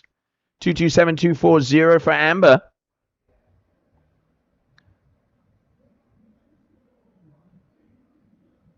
As Clemence with another wave. Nicely timed there. Big open face carve. And now we can see as it starts to come further up on the beach, it does double up a little bit on some of these waves. It does get a little lumpy and bumpy. And here we can see the Matos. El Pai. Brazil, Brazil, Brazil. As he is getting ready to shout out for his son. El maestro, el capitán. as he knows what is on the line. 5 minutes to go. There we can see Amber running up the beach, getting some assistance. Early days, still plenty of time. And we know any heat can be a winner. And any wave can give you that win. But right now, Clemence definitely in the command of this one.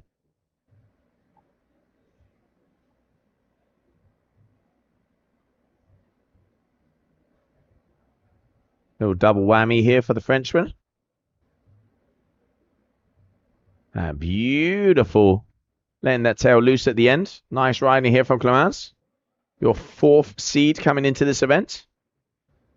And hungry and looking to be on that top 3 of the World Championship overall. As I mentioned before, Camille Losseran is out of the comp, leaving the door wide open for both Kessiani and Clemence to be able to overtake her as she was in that 2nd overall position. Let's see how the end of the season closes out down here in Taíba. And a nice wave there from your French athlete, Clemence de Rien.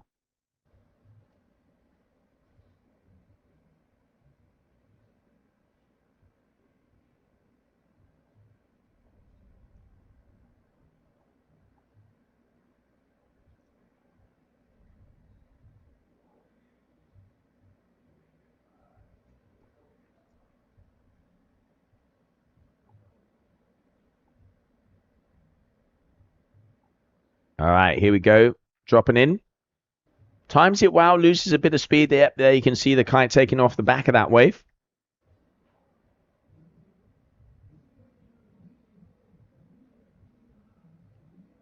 Amber as well down the line. Oh, but goes over a rail, unfortunately. And we can see the setup. Judges Tower. And there, this screen where the athletes can see how long they have and what scores they're getting for each one of their waves. And the vibe down here on the Taíba beach. Where everybody just hanging out and watching the world's best produce the goods out here on this beautiful location on the northern coast of Brazil. It's about 25 knots right now, I've just been informed, so the wind has increased. So between 20 to 25 on gusts. As that tide is starting to push up, we saw before it was Charlotte out on a 6 meter. Most of the athletes on 7s and 8s. With 2 minutes to go so far, it is Clemence who is in first position. And on your screen right now, Amber Skinner.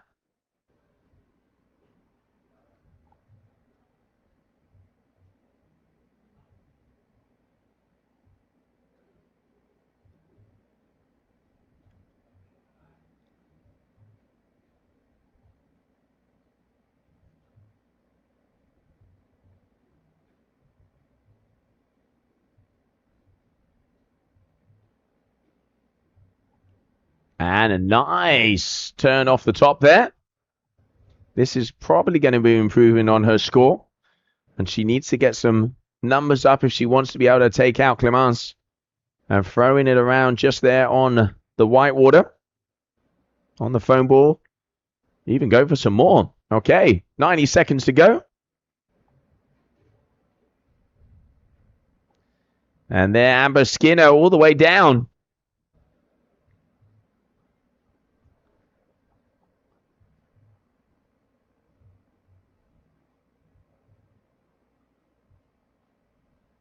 Your round number 3 of the women. Winners go into the quarterfinals. 60 seconds left on the ticker. All right, Clemence turning in with speed. Shebang off the top. Goes a little bit far out in front. Back to the foam ball. Lets those fins loose.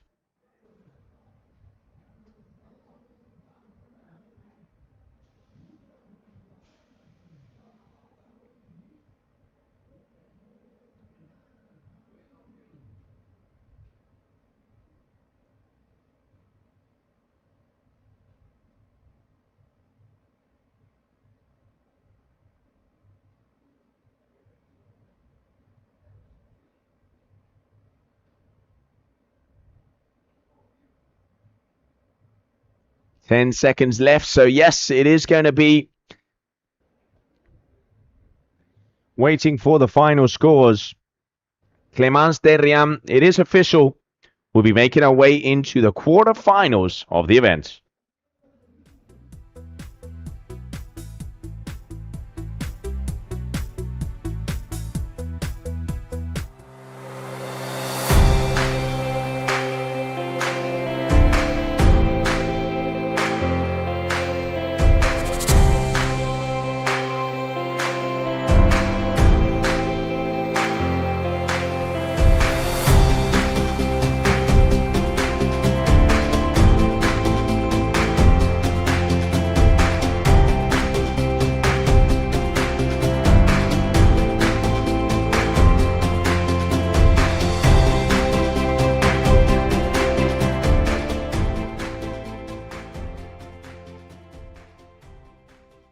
Existem destinos que você escolhe e existem lugares que acolhem você. São Gonçalo do Amarante, localizada no litoral oeste do Ceará, pertinho de Fortaleza, é um paraíso hospitaleiro reconhecido pelo melhor da sua culinária, pela bela praia do Pecém, da Colônia e da Taíba, pela prática de esportes radicais e com o melhor lugar para apreciar o pôr do sol.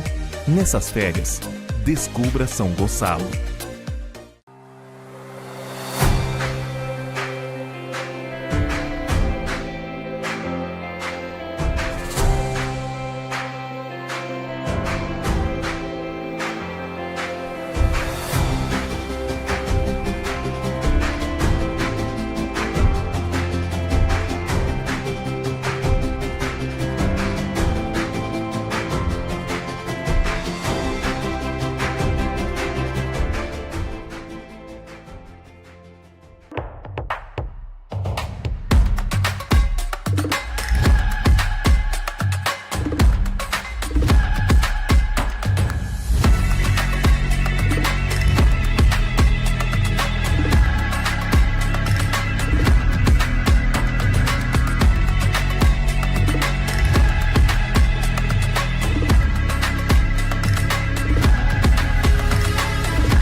And welcome back, everybody. Heat number 7, Sonia Bunta, Luisa Neto for a place in the quarter-finals of the competition.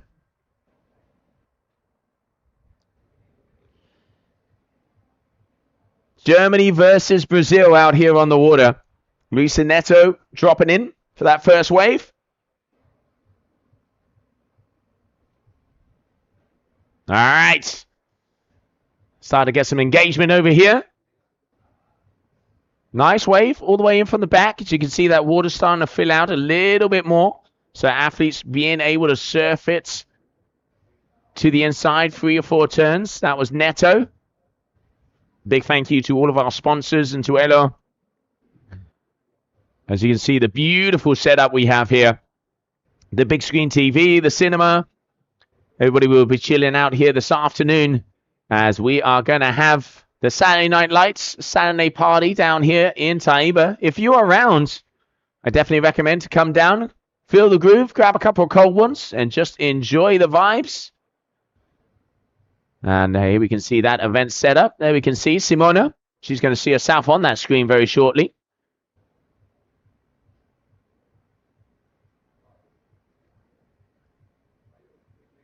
And here the replay from Sonia Bunta for that place in the quarterfinals. Out there on the Badger. And if I'm not mistaken, she's on the 7 section.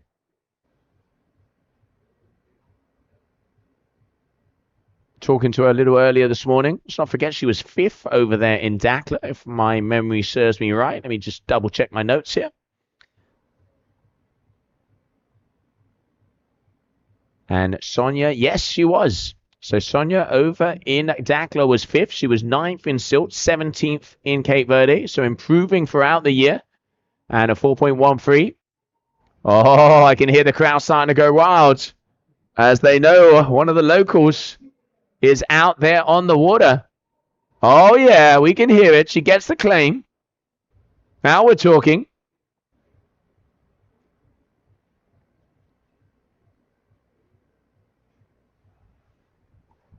Stick my head out of the window here. And yeah, everybody's starting to rack up down to the beach.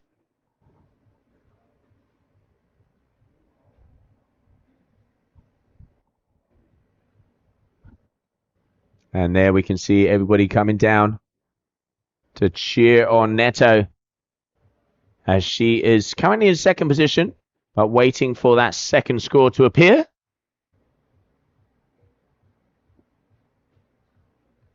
.13 for Bunter. Oh, there it is. Okay. 377, 380. Luisa Neto in the lead with a 7.57.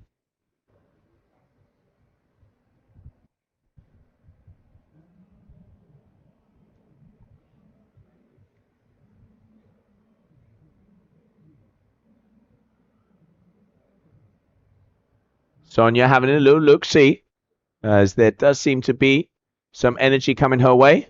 Right up on the right-hand side of the competition area. Looks like she is going to be engaging. Is she going to be taking off on this one? It's going to be close. No, deciding against it. Okay. Luisa here in the middle.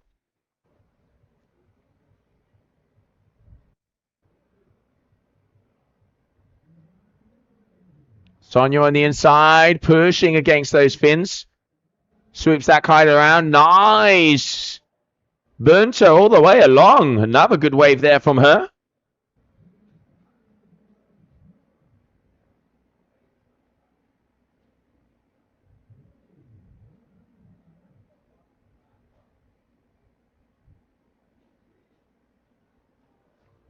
And then we can see the replay of that last wave. Quite close in between these two athletes right now. 2 for 2. Just under 8 minutes to go. Throwing out on the flats here for Neto. She's going to want to look for those bigger sections if she wants to get those higher scores. As you can see there, Bunter 4.50. Patience, but going for those set waves. Oh, another claim.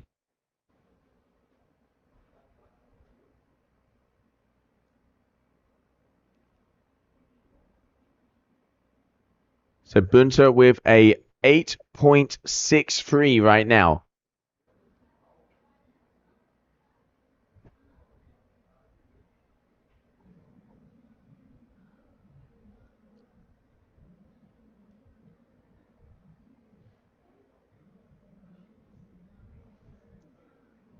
And you can see the beautiful crowd getting ready to rumble as well. Brazil, Brazil, Brazil.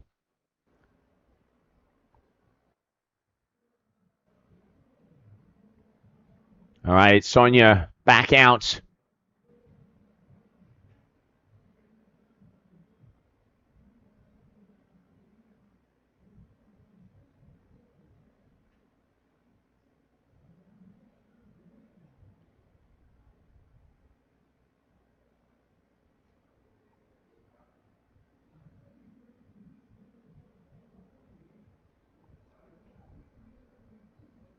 All right, Lisa coming back in. 757, 863 for a spot in the quarterfinals.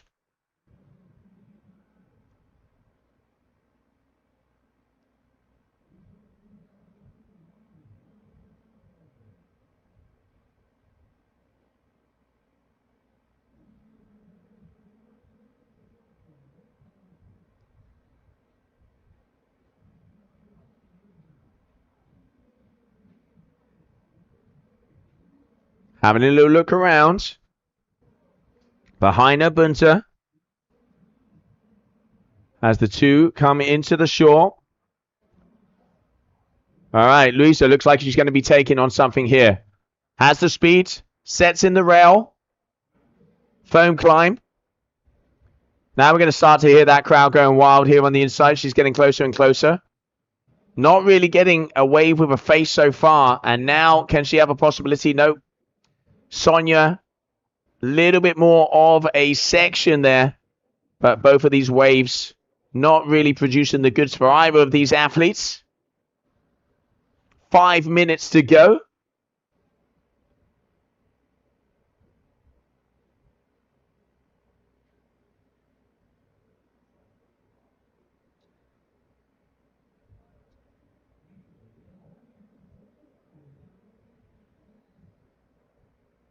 And here we can see the vibe down there on the beach.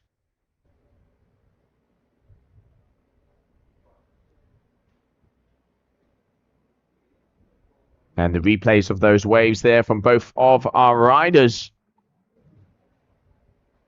Neto on your screen right now. A little bit on the whitewater.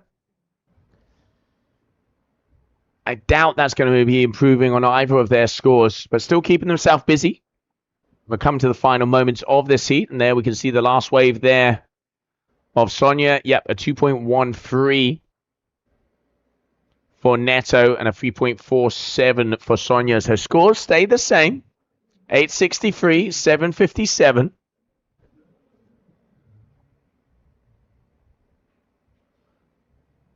Less than 4 minutes to go. Bunter all the way out the top.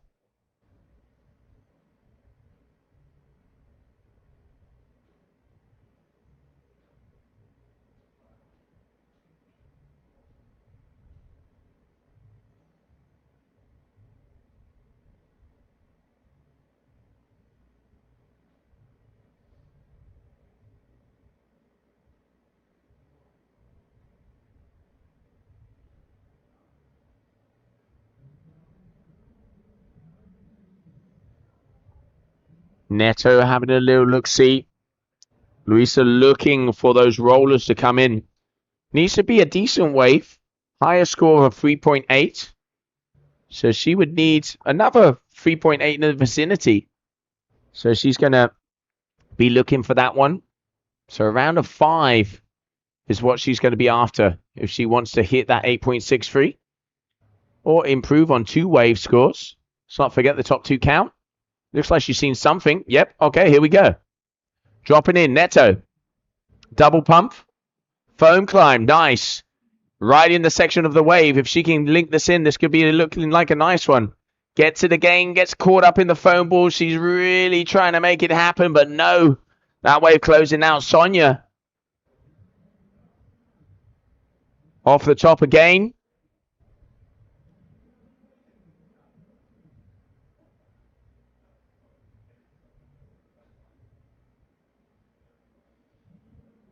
Two minutes on the clock.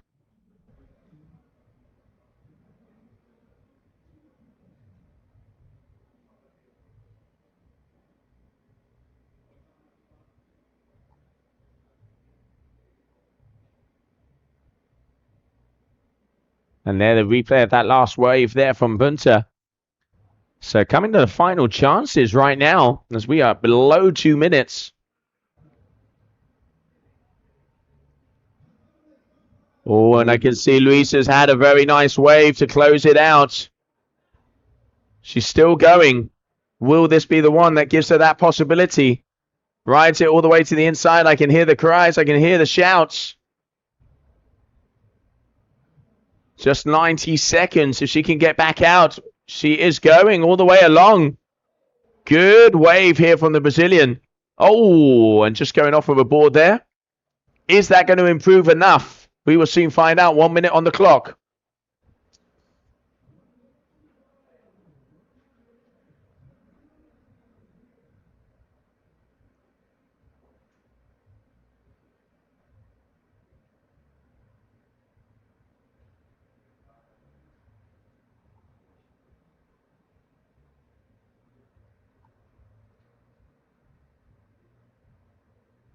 And Lisa looping that kite around. Let's see if she's going to have enough time to get on another wave. Waiting for the score. 30 seconds. Can she get on another one? Or can Sonia defend and improve her score? Sonia also on her way out. Let's not forget if they are on the wave before that time ends. it will be enough.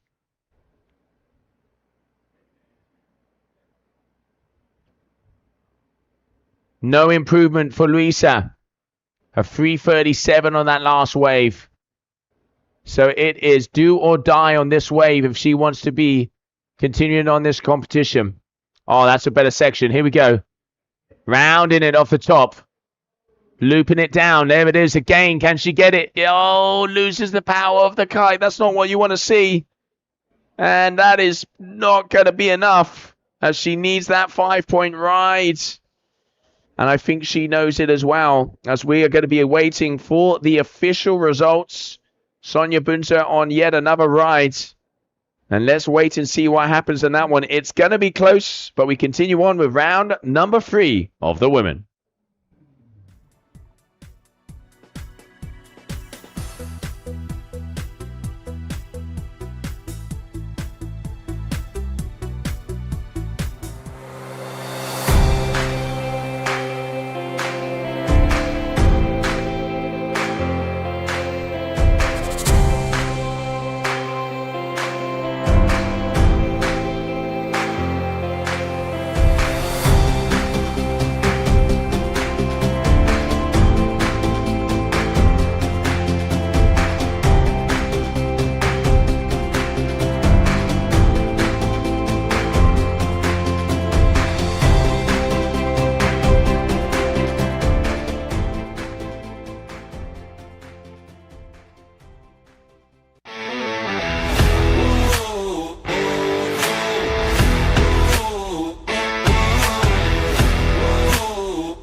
Sinta a música e liberte o sabor. A bebida que tem sabor de liberdade. Mate, rum, guaraná e limão. Gostosa demais. Checkmate. A bebida que tem sabor de liberdade.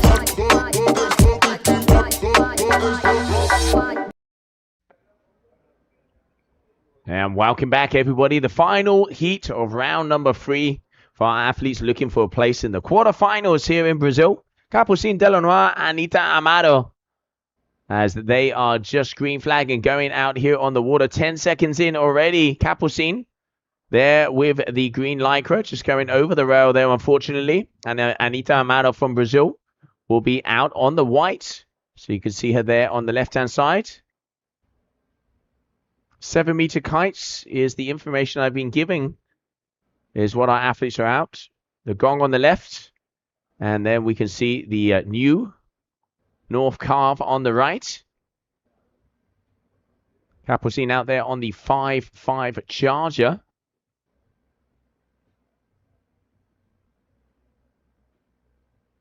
And now waiting for the first waves to be coming their way. Here we can see Anita, that first exchange. Just a little hack. And Capucine getting a couple of turns in as they start off this heat.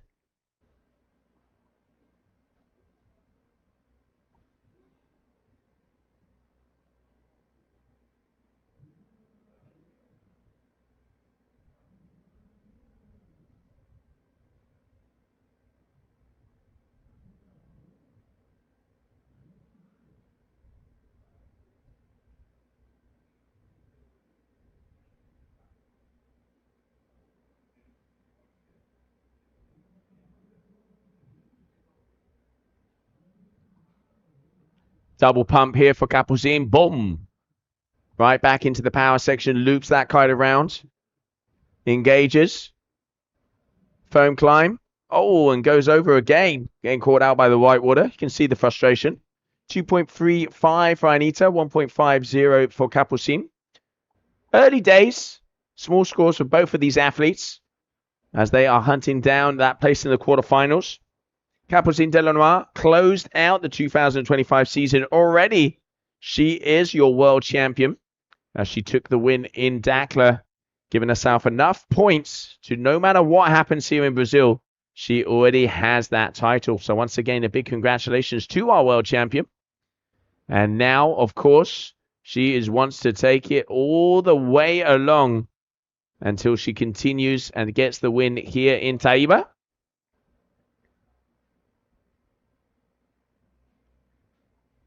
And a 3.80 for Delanois and a 2.35 for Amaro. Delanois on your screen now.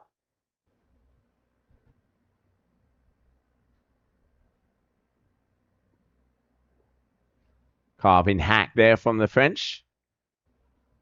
Tacks away. Meaning business.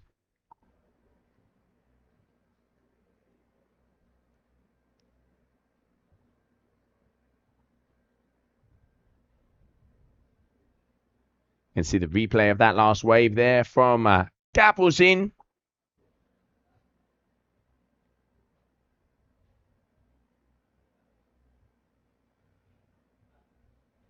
"30-minute heats, top two waves are the ones that count. The winner will be making their way through to the quarterfinal. And then coming up next, we will see round number 3 of the men. As I mentioned before, there are some very big heats coming our way. The first elimination rounds.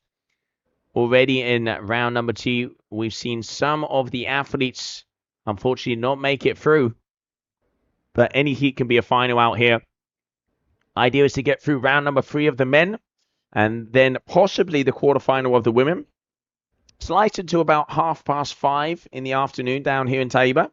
So we've got about 3 more hours of competition. And then the idea would be to leave the rest until tomorrow. Double pump here on the inside for Capucine. Boom! That's what we're talking about.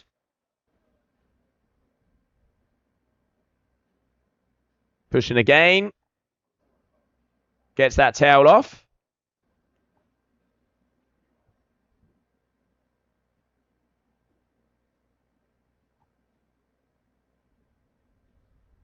Having a little look-see at the timer. 6.93 for Delanois. Anita Amado there on the left-hand side coming back.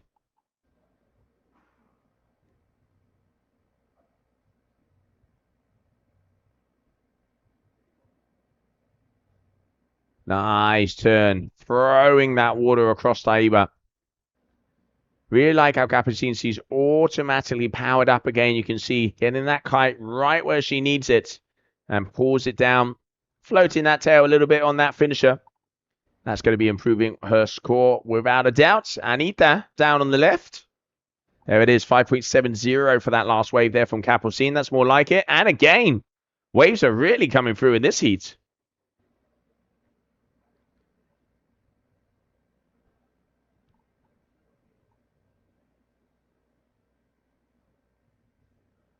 Face a concern, even though she is comfortably in the lead. 7.5 minutes.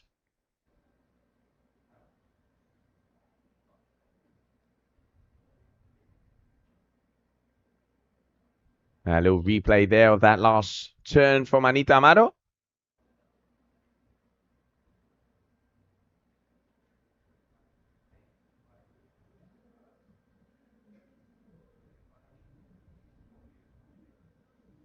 And Arsenio Diaz getting ready because he will be going in the water very shortly. He's going to be going up against the current world champion, Gabriel Benetton, in that heat number 2, round number 3. First off, we'll have Theo de Manes, the winner of the German World Cup over there in Silt. And the winner from last year down here in Brazil, Machu Lopez.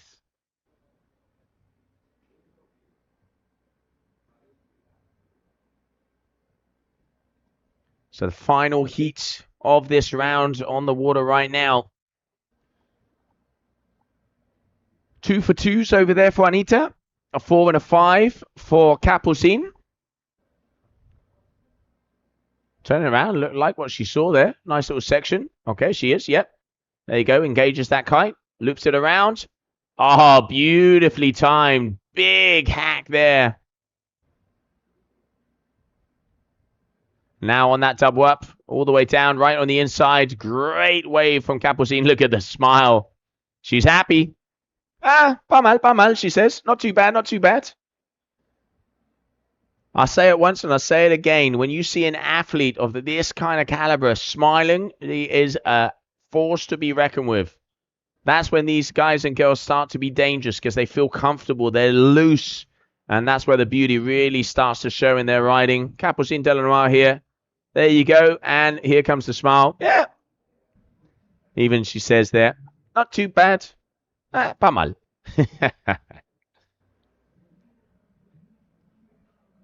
7.37. Absolutely not pas mal. One of the biggest scores we've had so far. 13.07. So Capucine showing she is definitely the athlete to beat here in Taíba.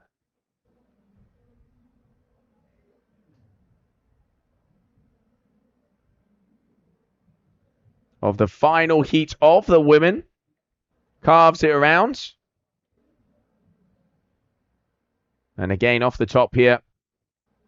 Looking to improve on that 5.70.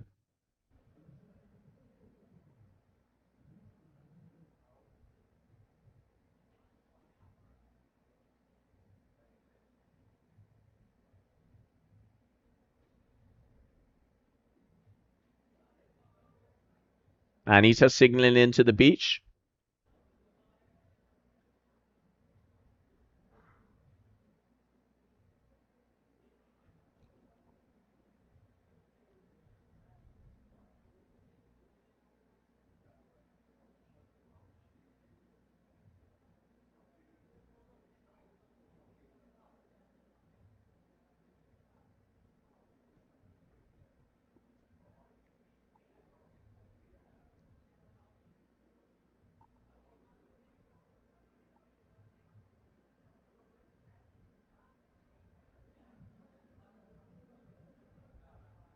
Less than 4 minutes to go. 13.07.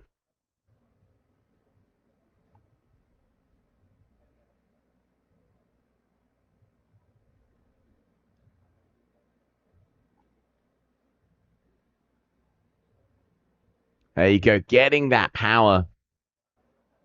Capucine really getting that kite positioning. It's incredible to see. This is an athlete that started, my memory serves me right, 2018, I think, was where we suddenly saw her appear in player together with her older brother, Camille Delanois, when it was pure strapless freestyle. She is one of the best strapless freestylers out there, and she did not surf a wave. She has put in the groundwork over the past few years, and I mean, the prizes says it all. 3 times world champion, showing she is the most complete kite surfer on the planet. And then that 4th world title, as she also has a big air world championship title under her belt. Incredible to see the progression, becoming the most complete athlete out there. And now with that 13.07 comfortably in the lead, as she's going to be making her way further along quarterfinals, but anything can happen. Let's not forget, it ain't over until the buzzer. Anita Amado would need to improve on both of her scores, as she is comboed right now. So we're coming to the final 2 minutes of this heat.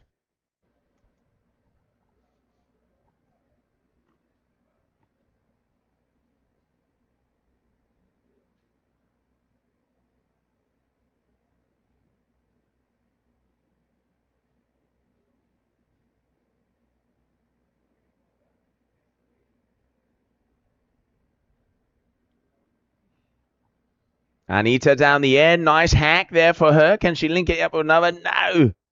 Just unfortunately that wave closing out in front of her. And Anita, she is not going to have enough time to improve on both of her scores. So it is going to be this young lady on your screen.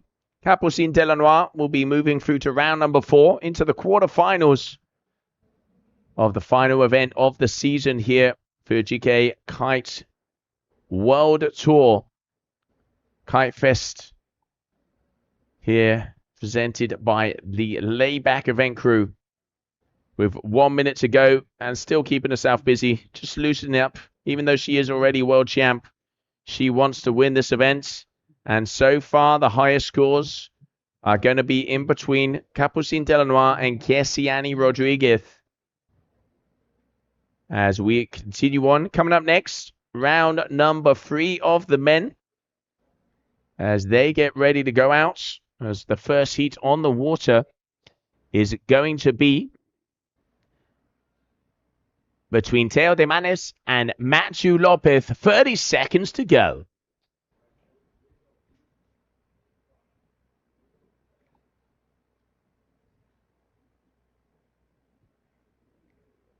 Anita down the left-hand side as well.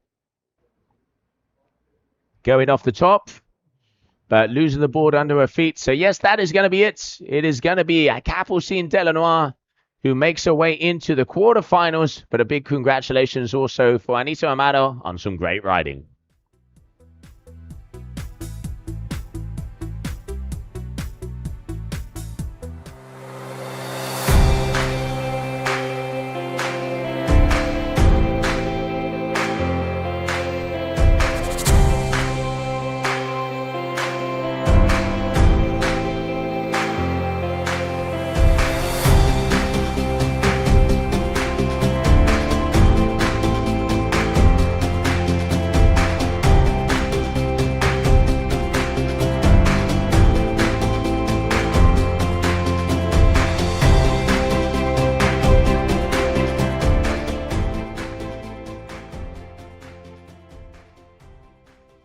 Existem destinos que você escolhe e existem lugares que acolhem você. São Gonçalo do Amarante, localizada no litoral oeste do Ceará, pertinho de Fortaleza, é um paraíso hospitaleiro reconhecido pelo melhor da sua culinária, pela bela praia do Pecém, da Colônia e da Taíba, pela prática de esportes radicais e com o melhor lugar para apreciar o pôr do sol. Nessas férias, descubra São Gonçalo.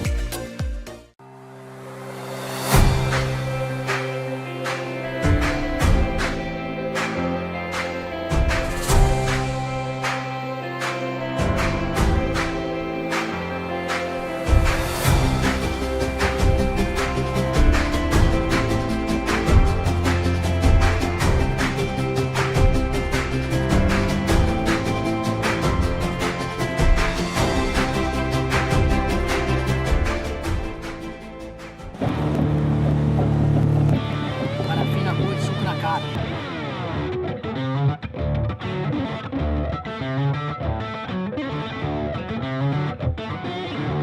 Tá, caramba.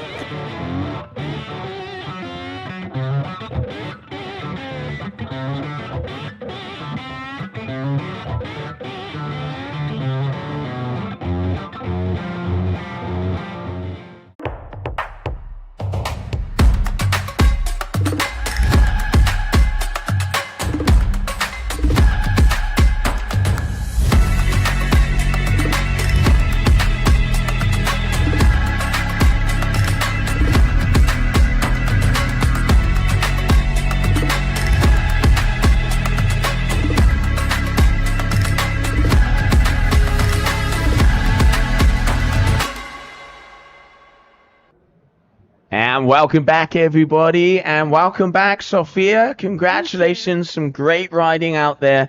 But just those big waves, they didn't seem to come with the tide. It looks like it's improving a little bit.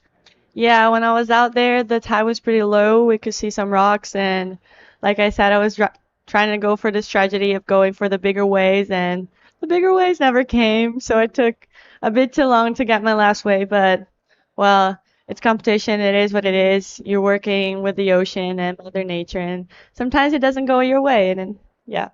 But I mean, you've come off with a smile, and as you said before, the most important thing is to be having fun out there and also competing out against everybody. There is such a high level now. Any heat can be like a final.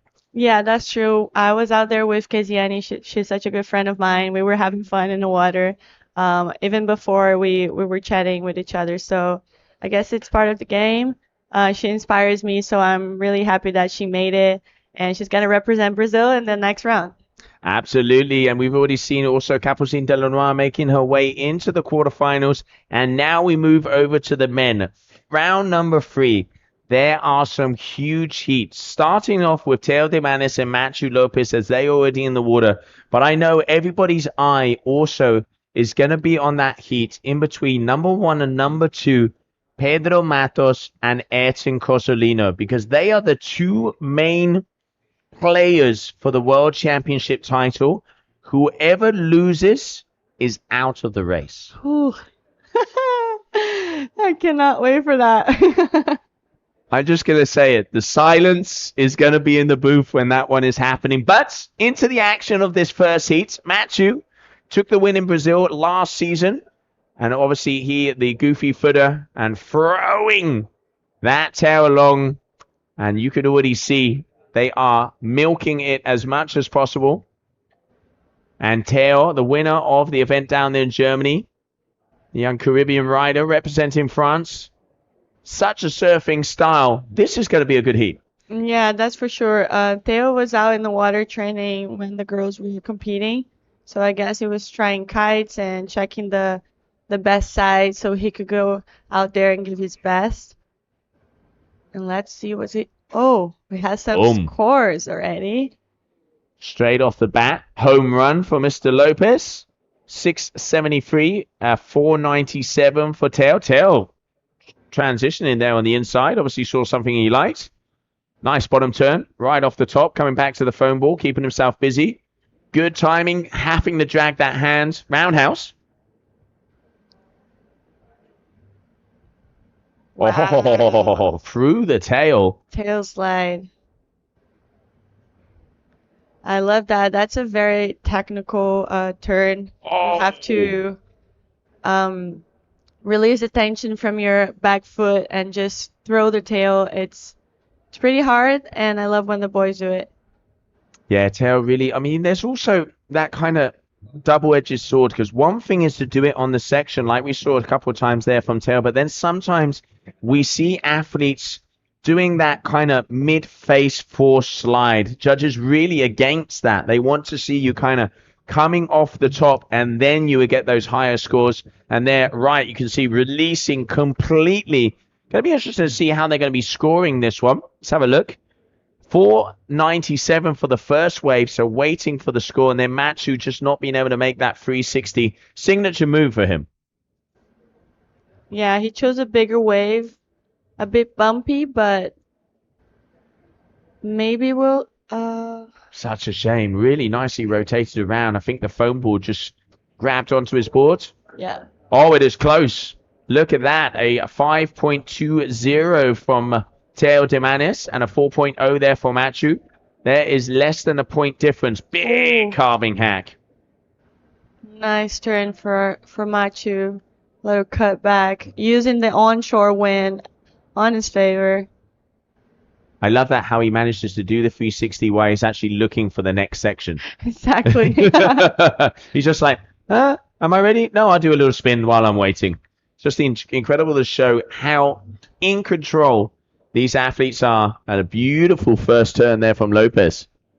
Yeah. Those are perks of kiting on onshore wind, because when you're kiting offshore wind, it's always going forward and forward. You don't have this time to go back, wait. It's always going forward. All right. So Matthew, his other score has disappeared, but I can tell you that it was a 10.73 on total. As I've just been told by the judges that they are reviewing that score. So that score is going to change. So Matthew's score has been reviewed of that first wave, meaning he is going to get even bigger numbers on that one. Teo, nice little foam ride there.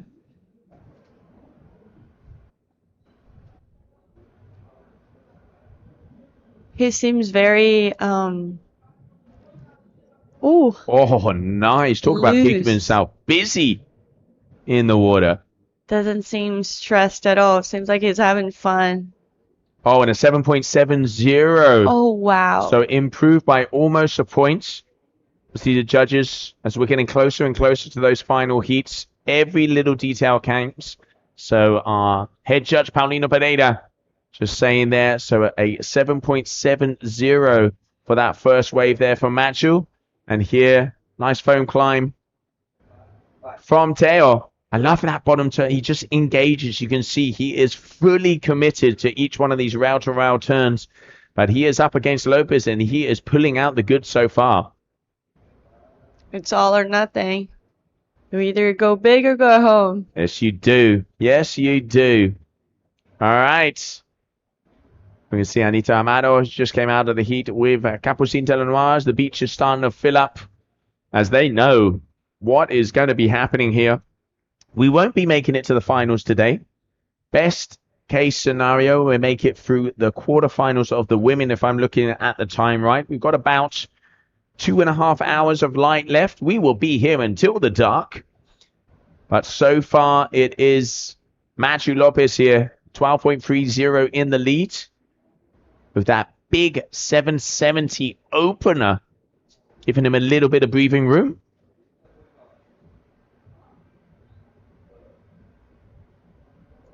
So much control with his board and his kite. Throwing a lot of water, linking each maneuver without having to use the kite that much. Milking it, I can tell you that. All the way to the end. Finishing strong. Oh, you can see the eyes when he came off of that one. Matthew is hungry. Just for a recap of that last wave. Beautiful first turn. Pushes that out so nicely.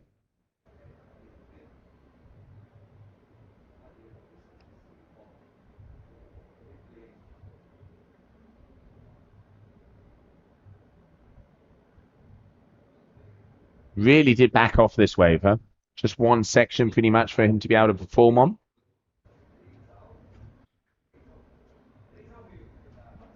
And then there's Pedro, who's coming up in a couple heats. Concentration right there. Yeah, I wonder what he's listening to.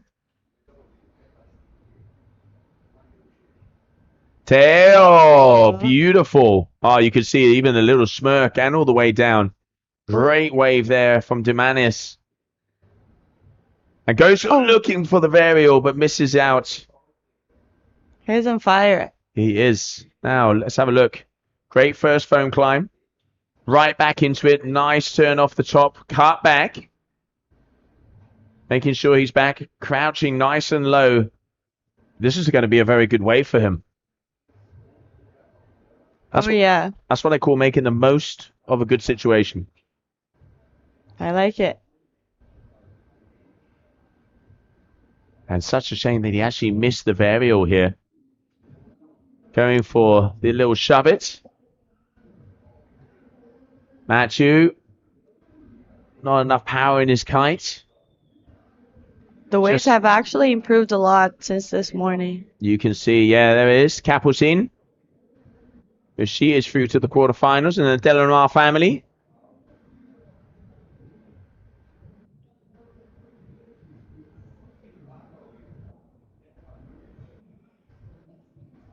Two and a half minutes to go. Still waiting for that score from Teo. Is that going to be more than a 4.97? Going to be in that vicinity.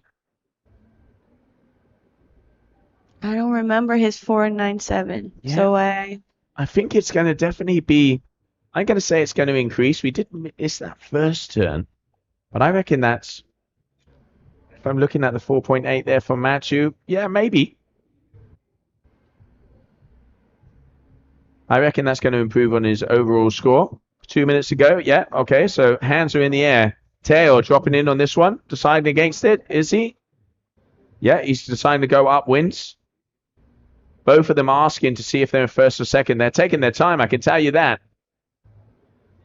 Such a close heat. I mean, they know what's on the line here. Right now, this is to stay alive. Matthew. Pivot turn. Here we go. He definitely needs to improve that 460 so he can be a bit more confident and safer. Yeah, definitely that one is the one that is keeping him down. Matthew, 2 good turns. Looking for the third, waiting for the wave from Demanis to see what is happening. Does he get it round? Yes, he does. Lopez. True. Beautiful. Yeah, he's happy with that. Yeah, you can see the body language. Very happy with that. Yeah, and as you can see, it's pretty hard to read the waves here because they're not super clean. It's not like a face wall. They kind of like go on top of each wave goes on top of the other one, so you have to really read it carefully because sometimes you need to go on the wave and then the best section is actually more inside, so you have to find it. It's pretty hard to read the waves here. Yeah, you can see it is a little washing machine all over the place as that sandbar is starting to heat, as that water is coming up. 5 o'clock is around where that high tide is going to be coming here in Taíba. But Matthew here, Teo still waiting for 2 scores, so he is going into this one blind. But look at that, pushes, crouches and bring that leg around, looping the kite at the same time. 101 on how to control a kite. Oh, Teo just almost losing his feet there. Oh. And going for yet another air maneuver, but comes off at the ends, right into the shore. 6.1 and a 583, so he did improve. Wow. But it is going to be Matthew Lopez will be making his way through to the next round of competition.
Sinta a música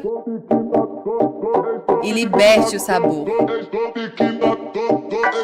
A bebida que tem sabor de liberdade. Mate, rum, guaraná e limão. Gostosa demais. Checkmate, a bebida que tem sabor de liberdade.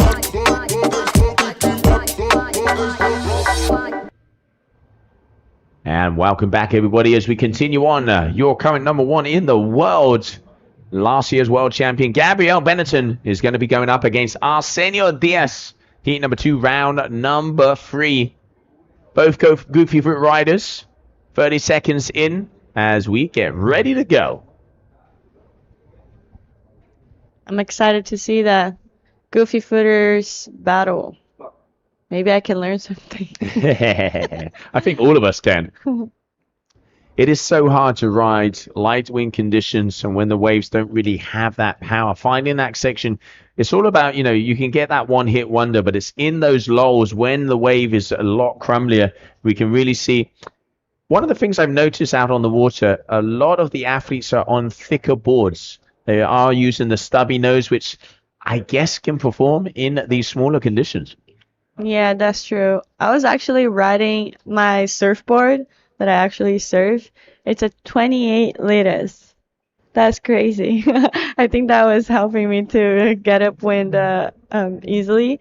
But still, for these conditions when the waves are a bit choppy and it can be too much on top of the water, and it doesn't really, the rail doesn't really, Engage. engage exactly.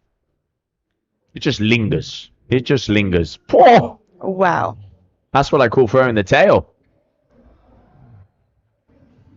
We can definitely tell there's a Brazilian in the water. I can hear the beach starting to fire up. Yeah, I love how Gabriel has this surf style on his kite surfing. It really seems like he's surfing the wave without a kite. Yeah, he also has his whole family down here as well, He does. which is really cool, the motivation. Let's Yeah. not forget he took the title last year. So you're 2024 world champion, and he is one of the men in the title race. It doesn't only depend on him, because there has to be scenarios for him to be able to become a 2 times world champion. But there is a very important moment coming up very soon, because Pedro and Ayrton, the 2 top seeds, go out against each other, which opens up possibilities for the rest. Yeah, that's true. 6.13 for Gabriel. Is he running upwind or is he changing gears? Not sure. Maybe running upwind. I think he's running upwind. A little bit of exercise, get that heart going. You definitely need to be in shape to do that.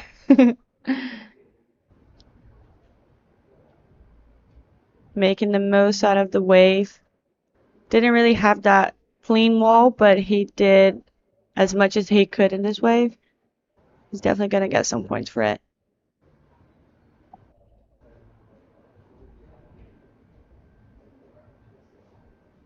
All right, Gabriel already an 11.38. 525, 613. Arsenio, 383, 193. There we can see the setup down here on the beach.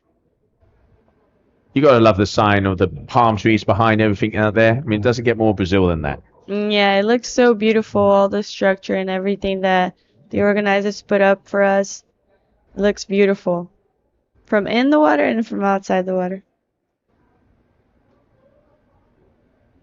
All right, there we can see the core athletes. Gabriel Benetton. Looks like he's out there on, if I'm not mistaken, that's either the section or the Nexus. He's definitely out there on an 8 meter. And he has a 9 meter down here as well. So throwing that one around. Yes, it is the section. Gabriel Benetton. Oh, Arsenio. Keep it together. Loops it around. Can he get another turn? Just losing the power there, unfortunately. You can see the frustration. Yeah, for us surfers, I guess, Arsenio also surf. It's so annoying when you see the section of the wave just there waiting for you to hit it, but then the kite takes you out of it. And you're like, oh, frustration just hits hard. Yeah, it's really impressive. You know, a lot of the top athletes, when they combine, we saw it with Machu, getting the kite in exactly the right position to be able to take them to that section, it really does show control. And here, Gabriel, and yet another beautiful wave. Just move for move, turn for turn. Tighten the eye and crosses the T's here. You can see that he literally hits the wave exactly where it's supposed to be hit.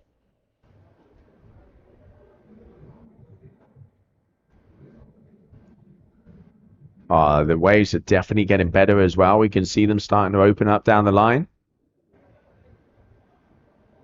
You see, just like you mentioned about Sebastian yesterday, you can tell that Gabriel is always super close to the wave. He doesn't really go far of it, so he always in the powerful part of the wave. Yeah, they really do stay in that pocket, which I think is really important. And judges, Paulino this morning saying, you know, a lot of the athletes, they go a little bit too far in front and then kind of jibe around, and points are really being deducted. If you can stay on the face of that wave and kind of could surf almost exactly the same, if you release your kite, you're going to get those top scores. Exactly, because if you go too far from the wave when you're surfing, you just lose speed, you lose power, and you want to be in the pocket getting as much power as you can so you can hit the wave with speed so you don't fall. But here you have the kite, so sometimes we use the kite to get more speed and just to attack the wave, but sometimes you just need to use your board and your technique. putting the kite aside. Yeah, absolutely. You got to do what you got to do, Sophia. Yeah. Got to do what you got to do. Arsenio right now, 7.76, double sixes for Gabriel.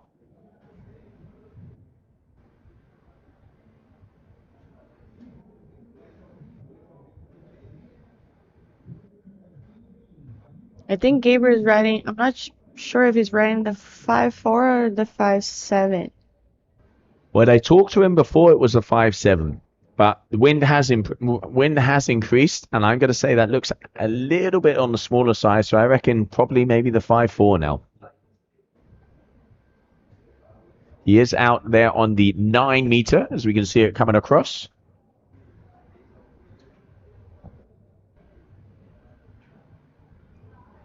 There we can go. Just over 5 minutes to go, as you can see on the screen up there. Oh, those guys know how to do it, even bringing the chairs down to the beach. Yeah. Professionals. Yeah, I was impressed. There are a lot of people at the beach watching the comp, and everyone's cheering and actually paying attention at the comp, which is really nice. Oh, that's my kite. Oh.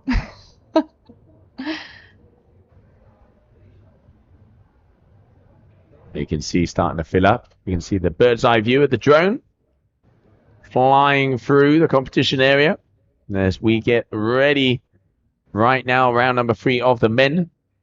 Matthew Lopez already taken the first win, and a second heat now. Gabriel Benetton, Arsenio Diaz so far. Gabriel commanding and leading this heat. Feels like Arsenio's having a harder time to find the right wave. That's Gabriel.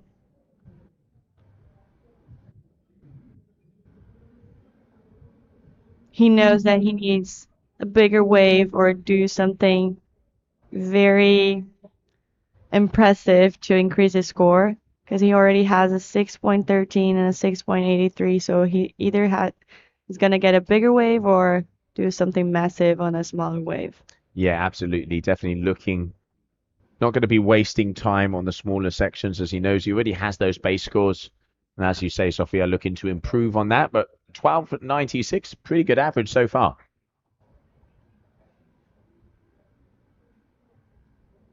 In Brazil, we have this saying of starting the heat doing the rising beans, just like the basic, and then you improve, and that's exactly what Gabriel did.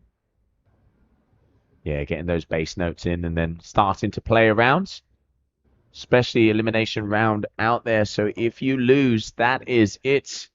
And that Gabriel Benetton, as he is also one of the title racers, he does not want to be out of this competition, as he wants to keep those world title possibilities open.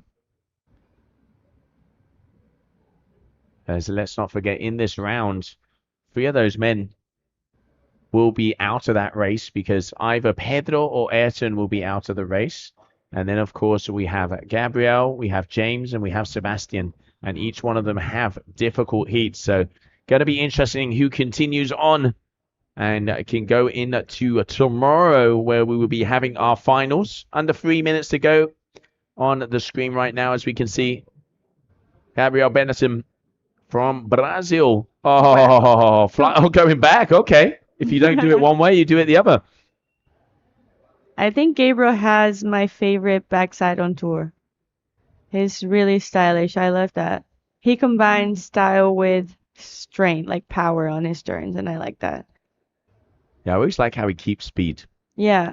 Literally through the turn, you can see he's looking one step ahead. He's not doing... Yeah, sorry. No, absolutely. He didn't even loop the kite in those 3 first turns, and that's really hard to do on an onshore wind. You just really have to position your kite so well, and he did it perfectly.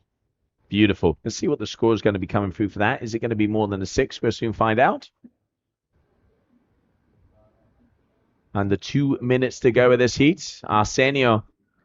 All right, so now, what kind of music? Come on, you know Pedro well.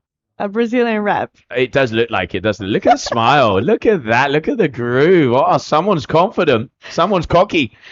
I like to see him smiling like that. Seems like he's less pressured, I would say, more. He definitely does seem to be in the zone. I like his. Sometimes, Yeah. we've seen Pedro before. He has been at those top places for the last 2 or 3 years. But to see him with that confidence, because, before, I think the pressure did get to him. But looking at him like that, where he is going out in probably one of the most important heats of his career very shortly, that's a good sign. Yeah, it's important to have fun, like I've been saying, and we all know how good Pedro is, so release that tension a little bit so maybe you can surf even better. He knows he has to have fun even though he's going for the title. And Arsenio here looking for those nuggets, but you can see the frustration in his body language, head going back into the sky. Going to be very hard for him to be able to get the win here, and he's going to be coming off of his board with 30 seconds to go. He is not going to have time, so it is going to be Gabriel Benetton who is going to continue on in the competition as he has closed this one out nice and early. Congratulations to Arsenio as well for an impressive performance, making his way through all the way to round number 3. And now we are getting ready to go. As coming up next, we continue on with round number 3 of the men.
And we are back, continuing on with round number 3. It's getting windy as I can start to see whitecaps out the back. Athletes are out on 9 and 8 meter kites. Nikolai Davziev is going up against Yanis Del Olmo as we continue on with this heat number 3. And heat number 4 coming up next is going to be Pedro Matos and Ayrton Cosolino. The standout heat of the day. What will happen? We will soon find out as we get ready to go.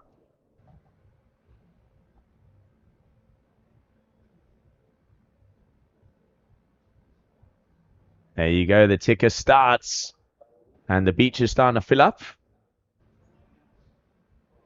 In the white lycra and the gong, that is going to be Yaris. In the green lycra and the RRD will be Nicola. Let's have a look on those past scores from both of these athletes over there in round number 2. Yanis with a 9.70. And of course, Nicola, who won his first round, so going straight into round number 3. As he had a total of, if I can find him, Nicola had a total of an 8.67. So similar scores for both of these guys in previous heats. But now it's nothing about the past. It's all about the present. And only one can survive. Yeah, let's see what the boys are gonna do in this heat. You can see Nicola trying to find a wave over there. Blowing his tail. He managed. He kind of sat on his board and went back up again. Ooh. It's just, okay, no leash. Oh. That happened to me during low tide. I was like, please don't hit the rock. Yeah. I was pretty sure I was gonna kiss the rock.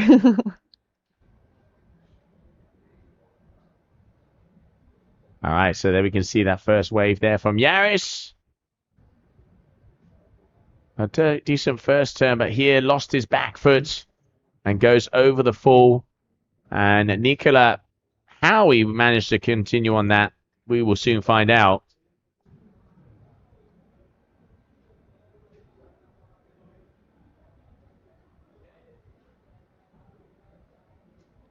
Nicola first wave was a 3.37 and Yadi's was a 2.60. We have a regular footer and a goofy footer on this heat.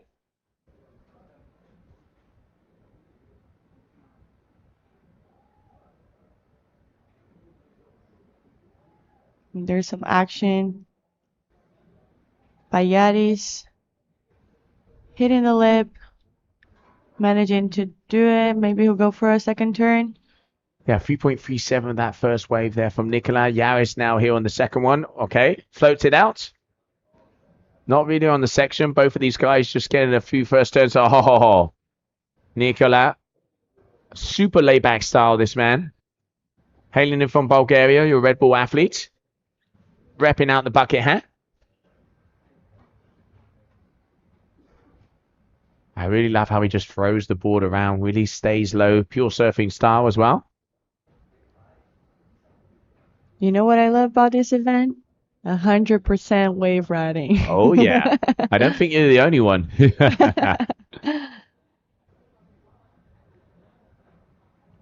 And here the replay of that wave there from Yaris. So we've already seen Matthew. We've seen Gabriel making their way through. Who is it going to be out of here? The winner of this heat is going to be going up against the winner of the next heat.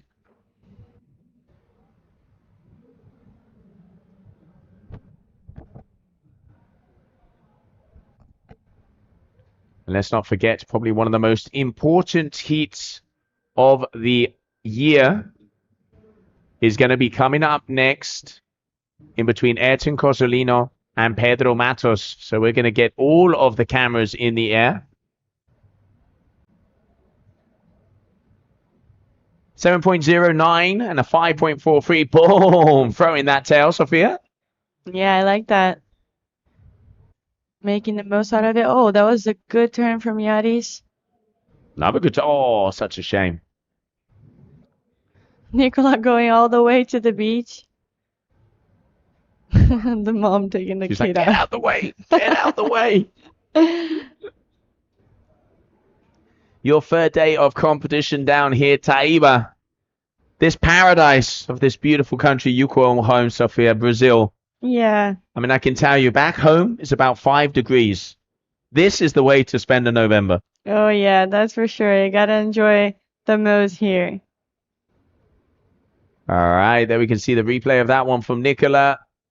Still not really any set waves coming through yet. That's true. That's kind of what happened during my heat. I was waiting for such a long time for a set wave and it never came. So I guess you gotta work with what there's happening at the moment. So the boys are just trying to find anything that can do turns on and improve their scores. Yeah, 5.67 there for Nicola, that top score. Just coming up a little bit more than halfway to go. I'm wondering if Nicola chose to ride without leash, if he prefers to ride it that way or because of some tricks he wants to do. I don't know. Sometimes I get so confused wearing the leash, but I know it's better if you lose your board, you don't waste time trying to get it. So yeah, I think also, especially when the freestyle comes into the mix, you're obviously not going to have the leash to be able to throw that board around. But when it comes to waves, we saw it with Woodley earlier on in the competition. That wave picked up his board and he had to go body drag all the way into the inside, and that can be wasting a lot of time. Nicola, first good turn.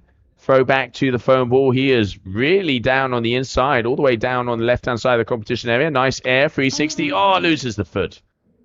If he managed to do that was second nice. turn, yeah, I think it would definitely improve the 3.72 because the first turn was really good. Look at this one there. Boom. Yeah, throw in the tail was such a good style. Nice little layback there, throwing the hand in the water as well. You can see the beach starting to fill up. Oh, he actually did. He did improve his 3.72 with the 4.63.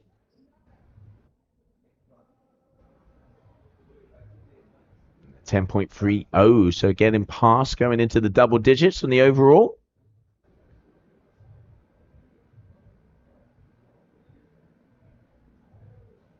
I'm wondering who are these people cheering for at the beach? Are they cheering for a Brazilian? Are they cheering for an Australian?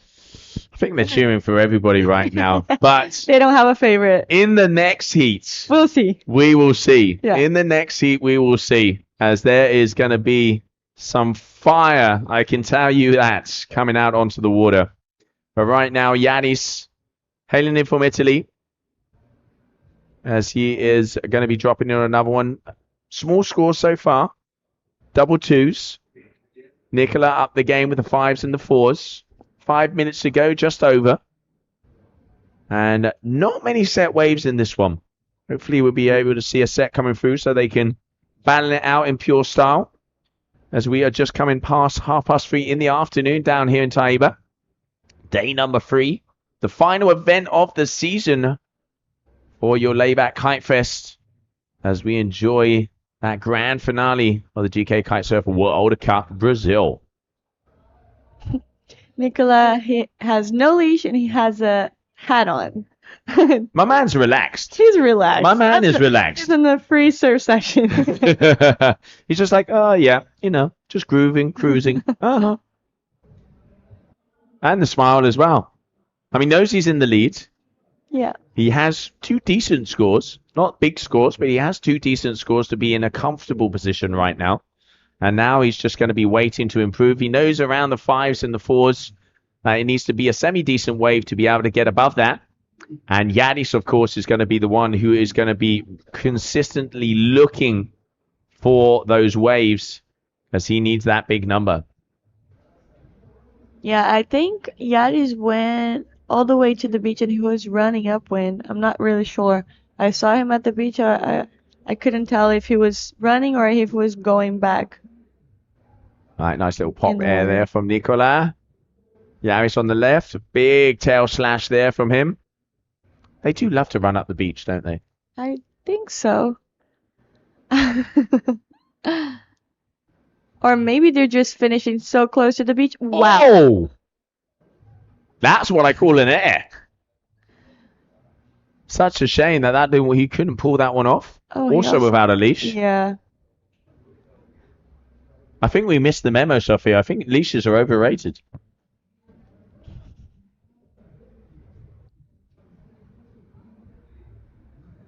Yadis. Couple of turns, and here you can see just going.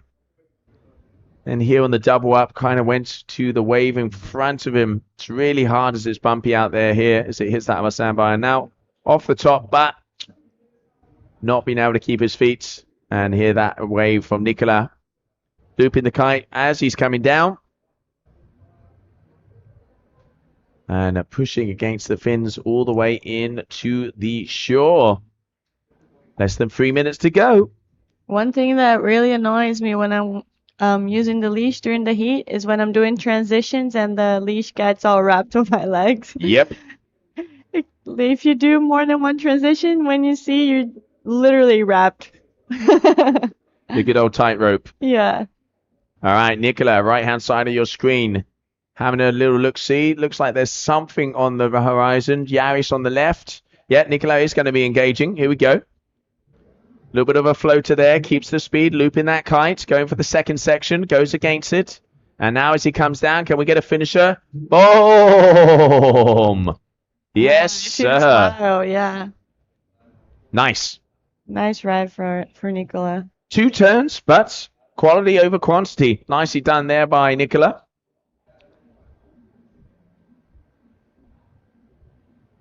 Nice floater. waiting for the perfect time. Wow. Beautiful. I think he's gonna improve his 5.67. I would give it a bit more. All that she would give it. There you go. All right, let's see if the judges agree with you. I think that was so Very well nice. written. Very nice turn. Really good timing. There was power. Definitely going to be up there for sure. And now, interesting to see as I'm going to open the computer as we have the updates coming our way. That would be wave number 6 for Nicola. Coming to the closing moments of this heat. Yaris dropping in.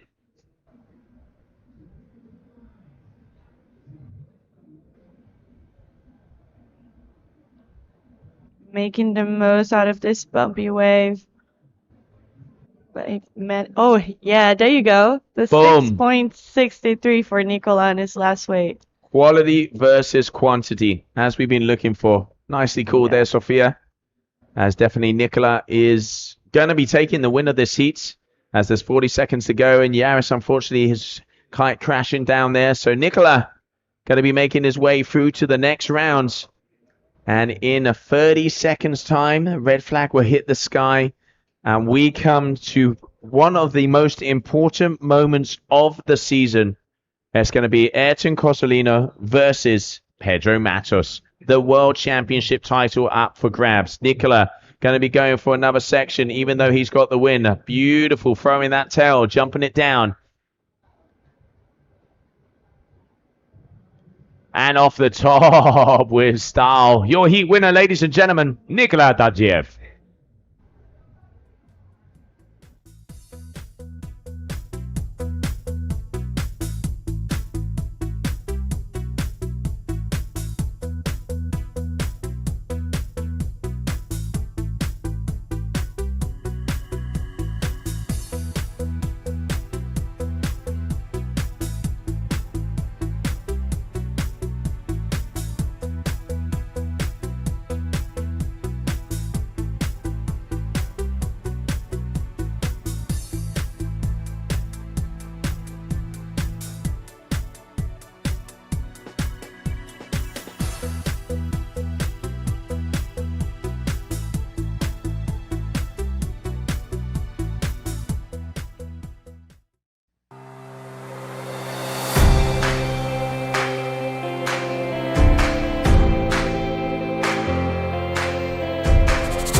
Let's go.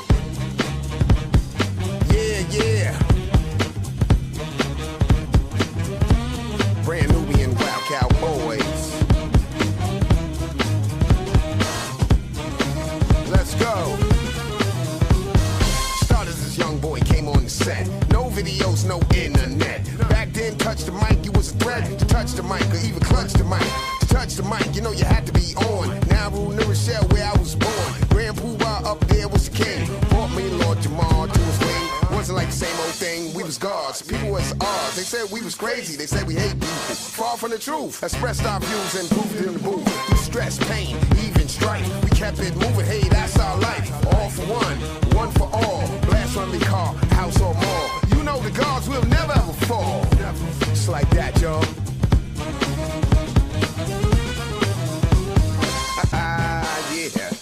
Yeah. .X. Been across the world with my wild cowboys, one of a kind, crazy style boys. A lot of MCs make a whole lot of noise. They trash motives just for cash. I'm the type that'll take their whole stash. Worldwide, rap never died, it was a coma. I'm here to give it pills, restores health and give it a lot of thrills. Sometimes I even give myself chills. I stay in this business with deals. New York resident, I don't give a fuck who's the president. I still got a grind when you say Sadar X, that's a hell of a line. And I'm a hell of a find. And welcome back, everybody, Probably one of the biggest heats of the season. Pedro Matos, Brazil. Ayrton Cosolino, Italy with Cape Verdean blood. They say actions speak more than 1,000 words. Let's go straight out onto the water because these two, whoever wins this race for the World Championship title will stay alive, and whoever loses is going to be out. Pedro started with a big 360, looping it around. Ayrton has already had a first wave. They know what is up for grabs here.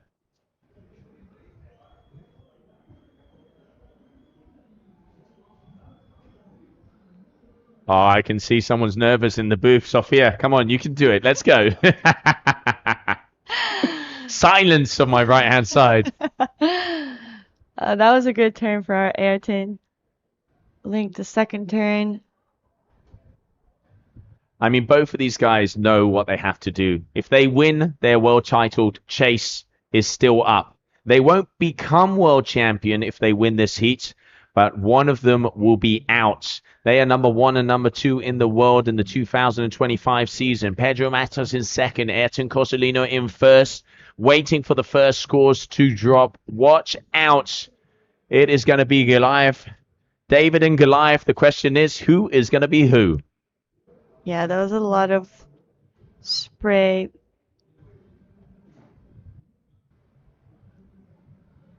Judges taking their time. All right, Ayrton, 650. Pedro, 583 in that first exchange. They're both hungry. I love it. I can hear the beach. This is what we want. This is what this is about. Unfortunately, I cannot scream here because I will be screaming already.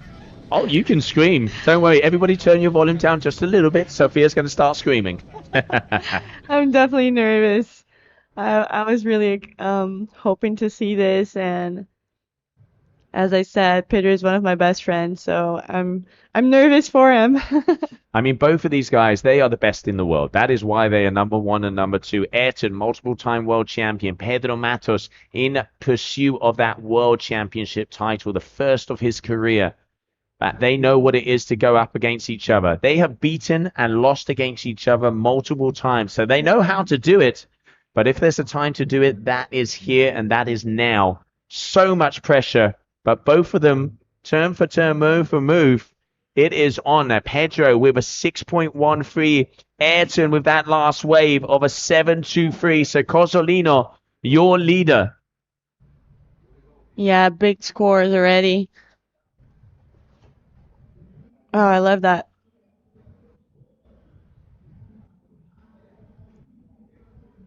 You can see Pedro on the beach. I mean, these guys are not stopping. There's more. I think obviously the ocean knows this is an important heat because they are throwing set after set.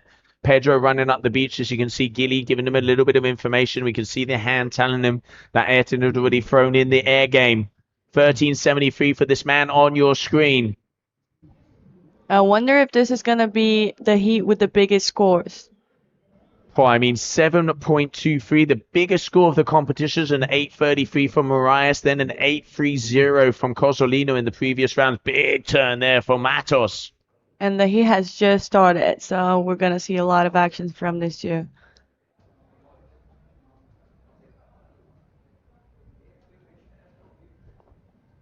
Down the line. I love how Pedro just throws that tail around. Yeah, and he doesn't just throw the tail, he throws a lot of water with it, so it's a power and he has flow with it. Combination of power and flow. And they are so close, both of them as well.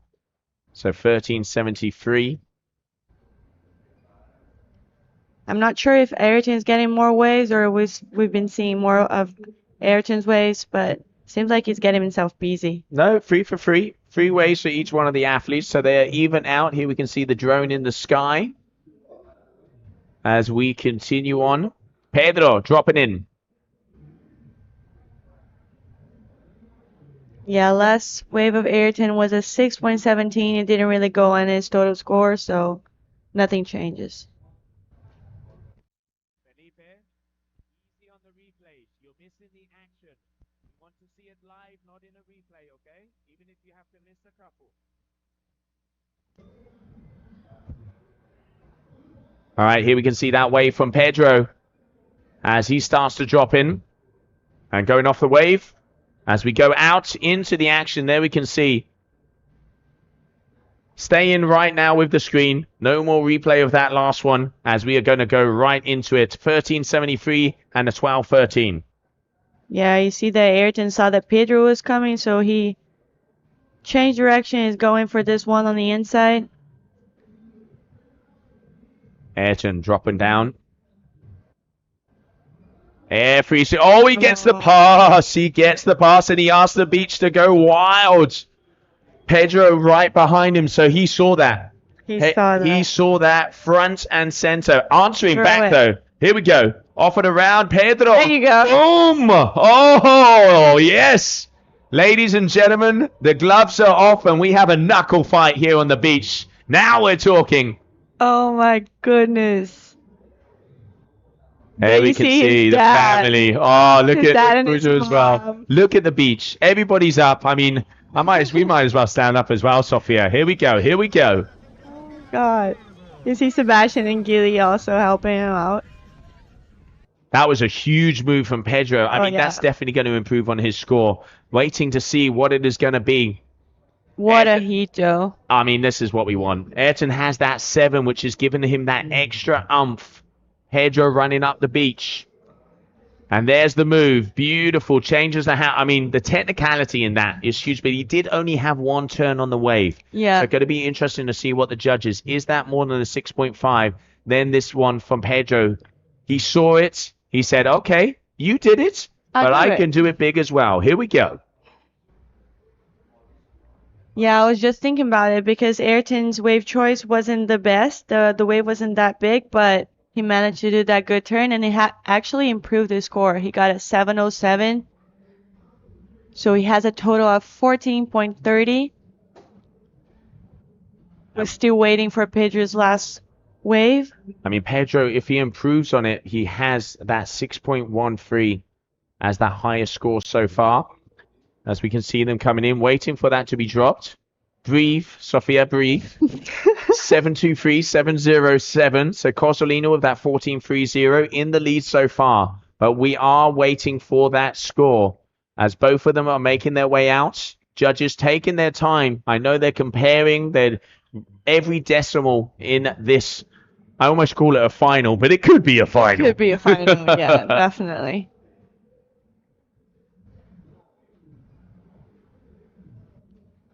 Still waiting for the score for Pedro's last wave. Just coming up on 4 o'clock in the afternoon over here. Your round number 3. Ayrton, pivot turn. You seen something he likes? All right, first check turn, loops that kite around. Nothing really of it, as he knows he needs the bigger scores.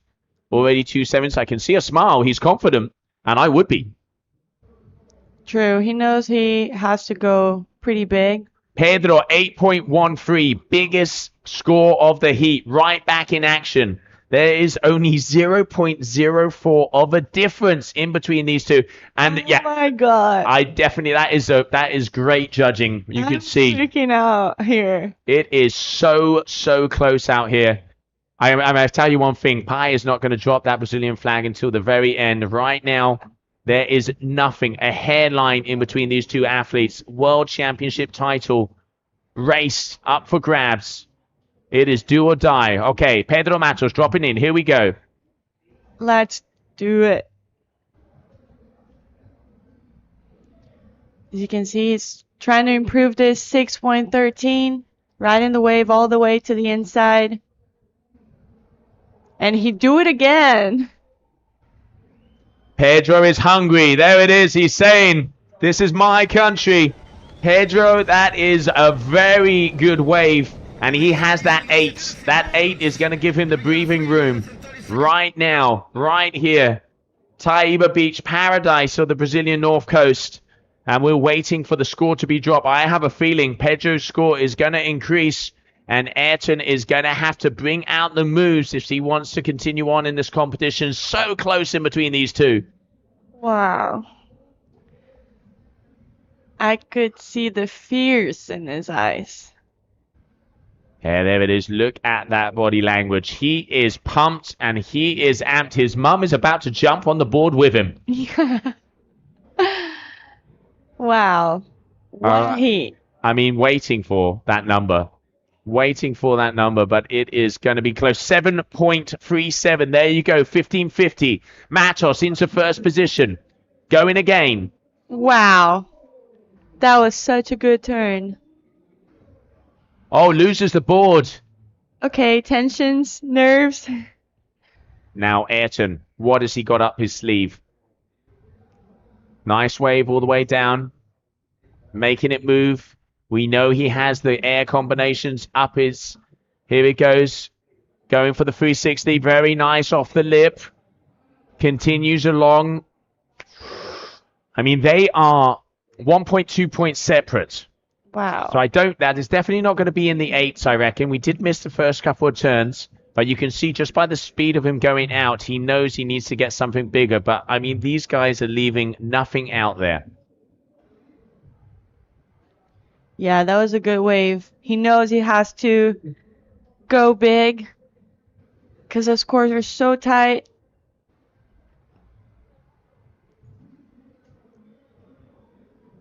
The clock's ticking, but we know that they could do anything. Either Ayrton or Pedro could win this heat, and we gotta wait until the end. Oh, he tried his blow tail layback. Didn't manage to land it. And now Pedro is just going to be lingering out there. Oh, yeah. He is in the leads. A 5:15.50. That 8:13. The heat of the season. Whoever wins stays in the title race. Whoever loses is out of the title race. Less than a minute. Matos throwing down on the final moments of this heat. 8:13. 7:37. You can see the beach. There's his mum. Everybody getting ready to put that Brazilian flag in the sky. I got my co-commentator Sofia here holding her breath. The last wave of Ayrton, the one that he did, I mean the wave before the last one, that he did at 360 was a 5.43, so it didn't change anything on his total score.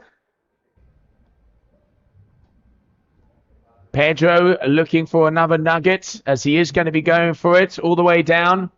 180 goes across. Now let's look at Ayrton. Is there something out there? It doesn't look like there's much. He stalls. He gets on it, so this ride is going to be valid. Cosolino, he needs to make a miracle. Is this the Hail Mary all the way along?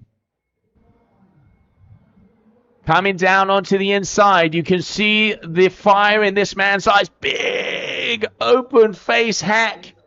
As we are going to have to go to the drawing board and wait for the official scores. What a heat. What a location. Wow. Brazil or Italy. We will soon find out.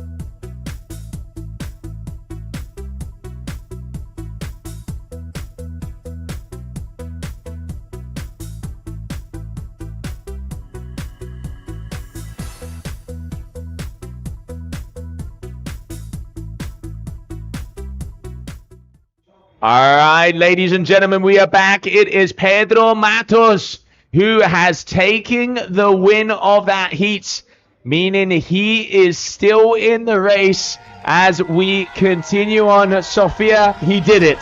He did it. I'm so happy. I know how hard he's been working for this. Oh, congratulations, Pedro. Wow, deserved. And a big congratulations also to Ayrton Cosolino throwing down.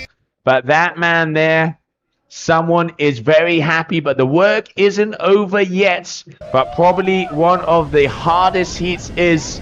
And just look at the reactions of his family down here on the beach.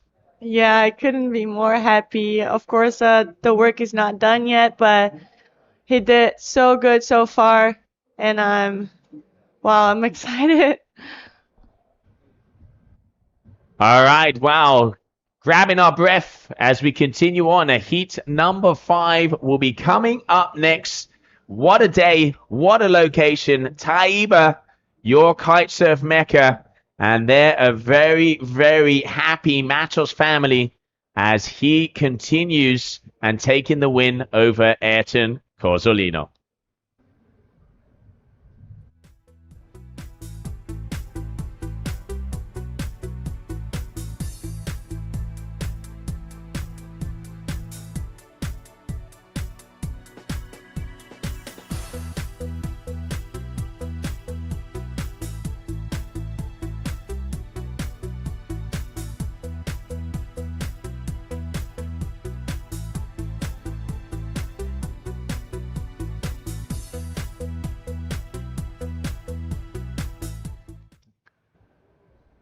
Wow, Sofia, I'm speechless, but the action continues.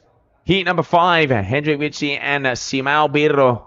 Just been told by our race crew that round number 4 of the men is released for today, as we're going to complete round number 3 and then go into round number 4 of the women. But now that you have got your breath, tell me about Pedro. How does that feel? Whew, I'm speechless, to be honest. That was such a good heat. They put up such a good show for us, and they were both ripping. Congrats to Ayrton. He was kiting so good. But wow, what can I say? Pedro's been working for this for such a long time. He does such a good training, physical training at home and technical training as well. So I'm really happy for him. That was such an accomplishment. And like you said, work is not done yet, but it's one less heat. And that is one more step and one step closer, probably the biggest step closer to claiming his first world championship title. But it ain't over until he has that trophy in his hand and lifts it above his head. But I mean, I know Pedro now, the motivation, the extra fire he is going to have. Oh, yeah. Watch out. That's true. All right, now going back into action, Simão Birro, Hendrik Witsi, Switzerland versus Portugal. As we continue on with these two athletes, winner making their way into the quarterfinals. As we have 3 more men heats, and then we will go over to round number 4, the quarterfinals of the women. Day number 3, Taíba, Brazil, for your layback kite fest. Non-stop action, turn after turn, move after move. Yeah, as you can see, the Hendrik and Simon, they already got waves on this heat. Hendrik started off with a 4.70 and Simon started with a 3.60. Riding this wave all the way to the end. Did a really good first turn. That would be an exciting heat as well. Both of these guys has been ripping. Tell you what, my heart rate is coming down. Wow! So much action out there on the water. And now Hendrik, who round number 1 took the win with an 11-2 something. So also some of the better scores of the competition so far. And this young man has been practicing and training so hard, so much style, just joining the Ocean Rodeo team. Nice little double combination there. Not sure how he managed to stay on the boards. But he is currently in the lead. He is up against a very stylish surfer, Simão Birro. Yeah, Simão started competing last year, if I'm not mistaken. So he's kind of a rookie still. But you can tell that he's been improving a lot. And he's a pretty stylish rider. He's been doing a great job in this contest. There he is, a 4.0 for that second wave. So 7.60 for Birro. Let's not forget the winner of this heat will be going up against Pedro Matos in the next round. Wow.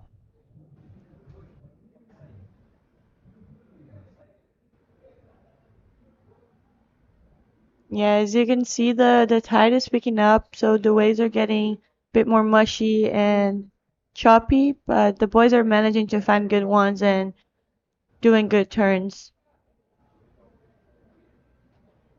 Second wave of Hendrik was a 5.43, which gives him a total of 10.13.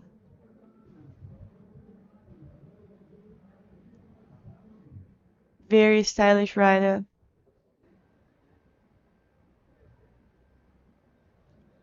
9 minutes left, and he already has a total of 10.13, so this is also going to be a big one. Waves a little bit on the smaller side, as we can see now that water really coming up, so it means they're coming closer and closer as the waves go across the rocks and don't start to be as hollow as we've seen Yeah. throughout the day.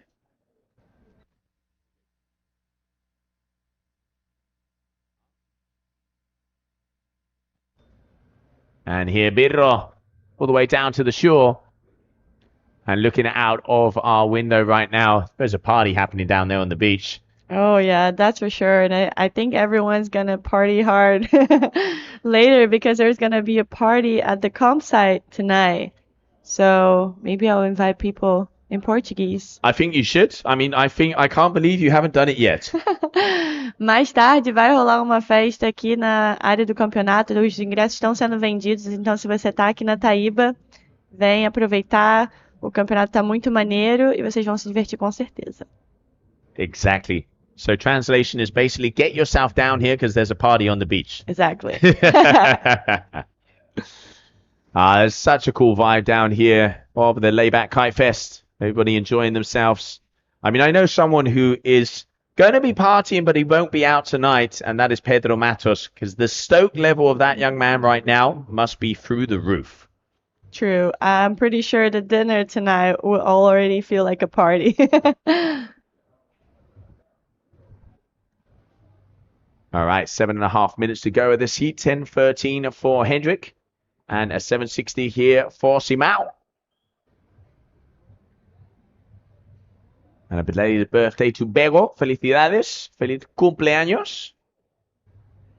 As I've just been told here, that is her birthday. So happy birthday to you as we continue on.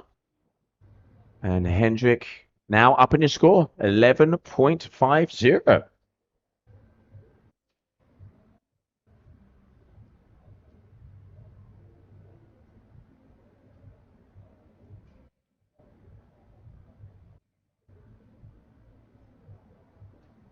See that the wave is pretty mushy and flat, but he's managing to do it, to ride it all the way to the end. Oh, Just losing his so feet there. unfortunate. He has a leash. He has a leash.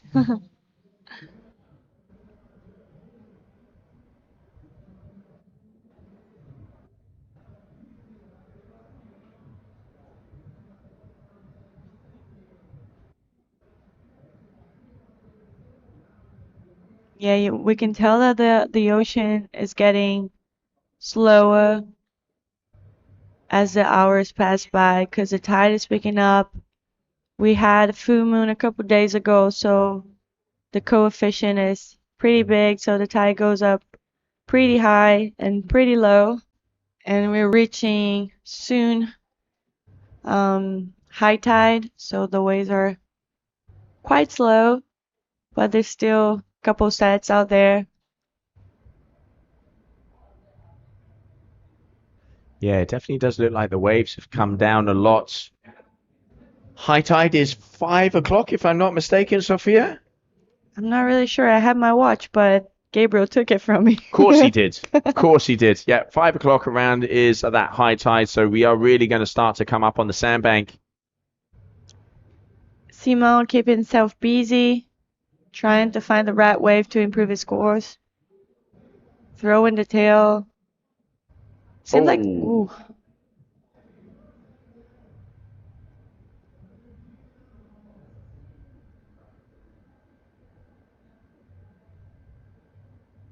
Both of these guys scavenging for the waves right now. But yeah, Hendrik putting in that work early. He has been consistent above the 11s on each one of these heats.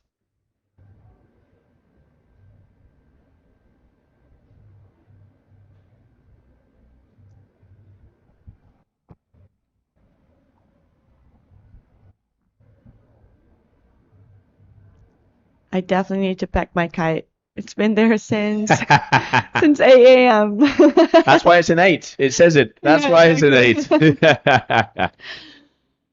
All right, so 4 minutes to go. Hendrik still in the lead. Simao, there you can see him on the bottom side starting to come towards us.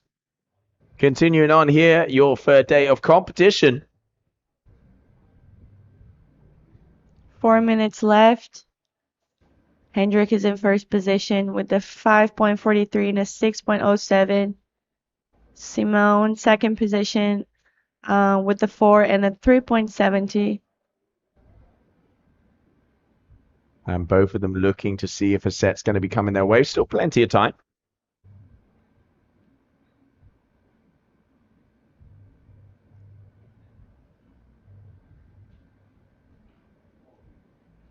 We can tell it's been slow because last heat was wave after wave, heartbeat high. And now we've just been waiting for them to find the right waves because it's been slow. I mean, I don't think I've seen you be so silent for 10 minutes since I met you, Sophia. Like that, now I know if pressure is there and your friends are out on the water, that is the way.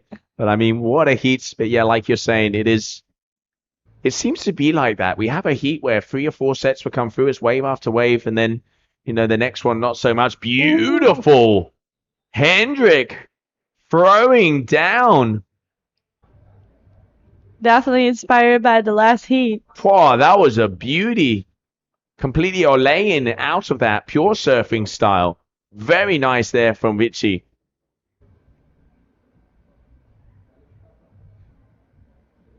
I wonder if it's going to improve his 5.43 with that. I mean, it was one move, but I mean, you probably can't perform that much better at all. Yeah, because he really did ole off of the wave, waiting for that one to drop into his scores. Simao as well, coming up on 2 minutes.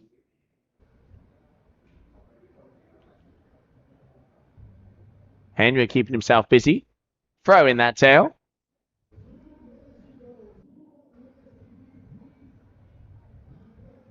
Wave cleaning up. Oh, there you go again. Oh.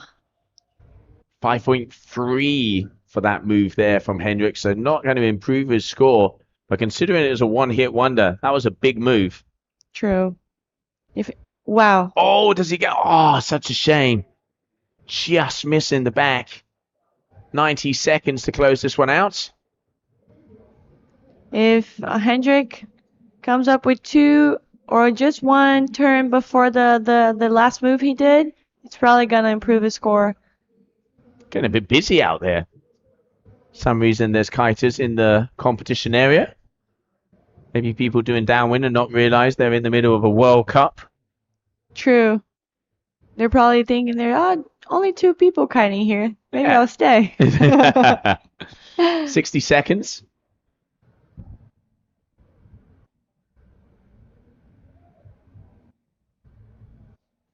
All right, coming on the final minute here. This man, Simao, needs to pull a Hail Mary and get the diamond in the rough if he wants to continue on in this competition. Has a 4.0, so he needs a 7.5. He needs a 7.5.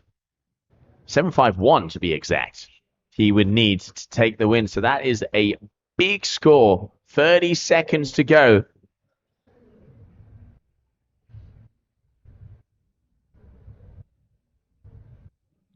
Yeah, that's a bummer. Feels like Simone hasn't found the right wave, but there he comes. That was a good turn. Throwing a lot of water. This is a better wave. Mid-face hack. Not going up to the top. This wave really not performing. As that is the end of the heats. as it's going to be Hendrik Vici will be moving his way through to the next round.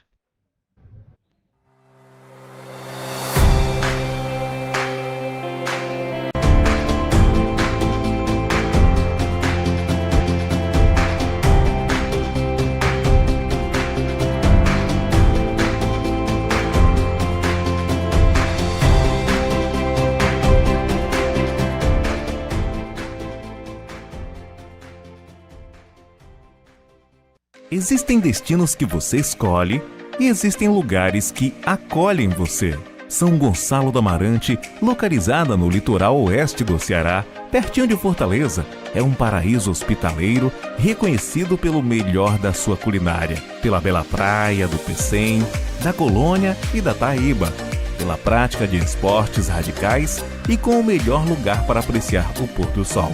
Nessas férias, descubra São Gonçalo.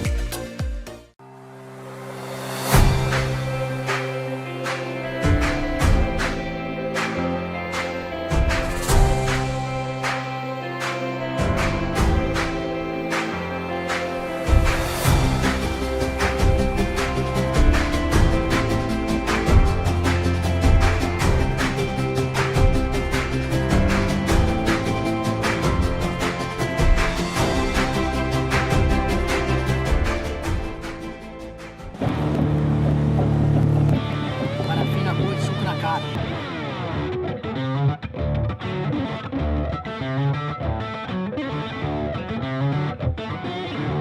Caramba!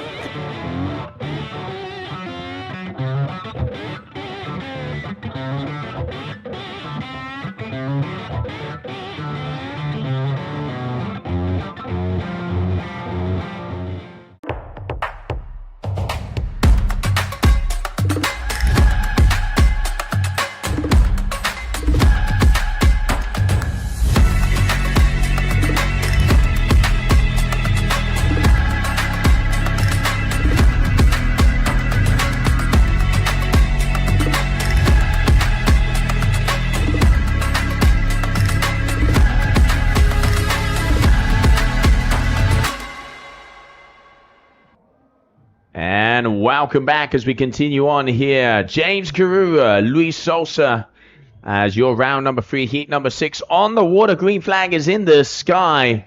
Karura, one of the world title contenders. Ayrton Cosolino has been taken down by Pedro Matos. Gabriel is still in there. Sebastian's still in there. And here we have James, known for his power. And he is going to be fired up, knowing that now there is only 4 of them. Yeah, he was probably watching the last heats and that probably inspired him and he's going for it. But this man here, Sosa, putting in some beautiful backside rides in those 360s in that previous round. So anything can happen here. We've seen big numbers, wave after wave, as we are coming close to the closing time of the day. James throwing that tail around. So we are just over 1 minute into this heat. I think if that turn wasn't that close to the beach, he would probably do the 360. He just didn't have enough space to finish the trick. Yeah, milking it all the way. So a 6.60, 6.27. These boys mean business. Oh yeah, starting off strong. That's a classic James turn. I can see his style, like Cut back all the way. yeah, signature cut back. And see, just looking down the line all the way along and spins it out as he knows he's right on the sandbar. So great ride in there from James. 677, 13.37 straight off the bat for James. Wow. Big numbers. Strong start for James. Sosa right there, 6.27. It's not how you start, it's how you finish. Oh, fire right here from the Aussie. Looking good, looking confident. Riding the wave all the way to the end. Oh, big air. Very big air there from James. launching himself with the kite, so using the kite to kind of float out of it, but mixing it up. Yeah. Does it kind of slant it when he hits his back in the water? Obviously, it's not going to be as good as completely landing it clean on your feet, but still, judges are going to take that into account. We'll see. That was a good wave, a good couple of turns. He had the 360 in there as well. His biggest score. Medium sixes for both of his waves. But yeah, I mean, you can see here this where he loops it down, gets the power, hits it in the sweet spot. He is on the kite, just loses his feet, The edge but of the still. board. Yeah.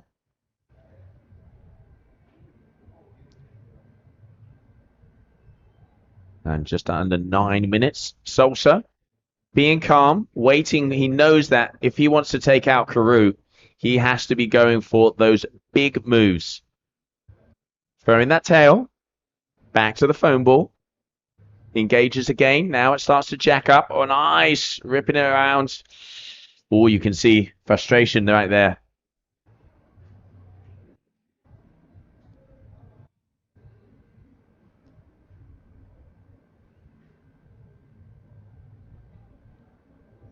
James going for that air, but closing out, unfortunately. Wow, the beach is packed. I mean, again, this is also an important moment. We can see Bruna down there on the left as she's signaling to James.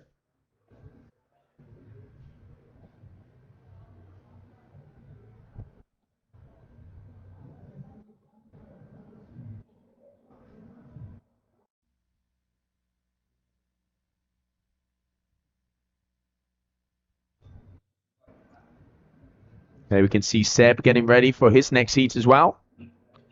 So on the right-hand side, Souza, left-hand side, Karoo.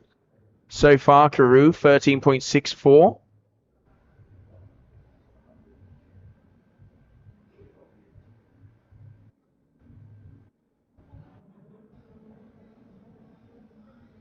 There you see James waiting.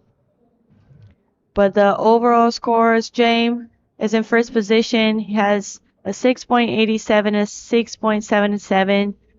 In second place, we have Luis Souza with a total of 99.70. Has a 3.43 and a 6.27. He's definitely trying to find a way to improve that 3.43. Let's see if he can manage to do that with that wave. That was the first good wave, trying to re-entry and going for the second one. Just managing to keep that one together.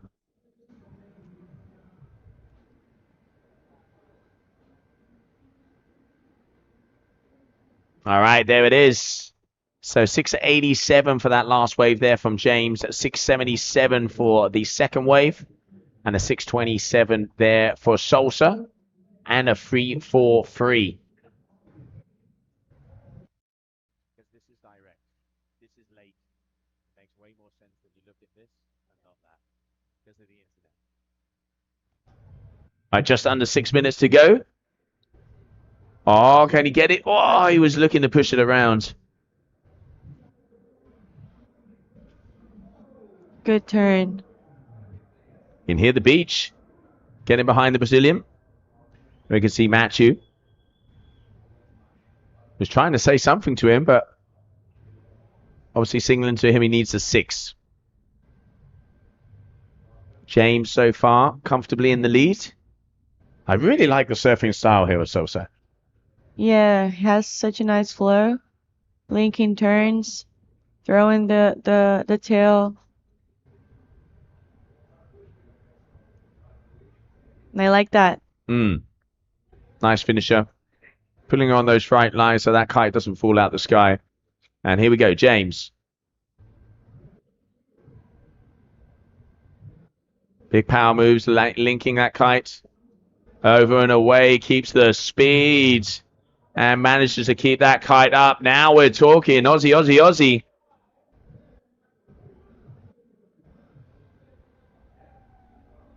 He definitely didn't choose the biggest wave, but he managed to do the 360 in the end, and Not sure if that will improve the scores he already has. He has a 6.77 and a 6.87, so we'll see about that.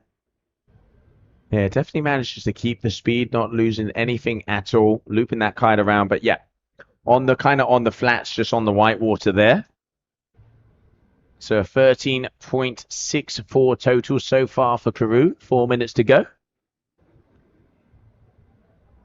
Luis Sosa improved his score. Now he has a 6.27 and a 6.07. Beautiful wave here for him. He's definitely not making it easy for James. Off the top. Yes, he does. Can he get another finisher? Oh, yeah, that was clean. I really like that. Big wave. Very nice wave there for the Brazilian. That could make a difference. He has a 6.07. It is close. Yeah, last wave of James was 4.13.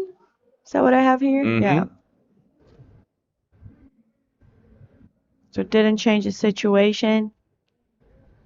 Oh, I'm excited to see what this last wave of Luis is going to be. Yeah, 4 good turns. The last one was so good. Nicely keeping himself right in the pocket. Yeah. He's going to be up there for sure. Very nice turn there. We can hear the beach again, very happy. James at the moment in the driving seat, but there's a hairline in between these two. Wow. And he's happy. Yep, I tell you what. All right, Karoo has gone up 14.04. So 7.17 for Karoo.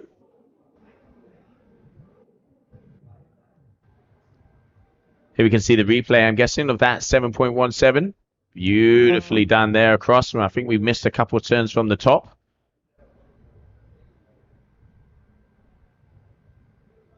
Throws it down. Oh, big air.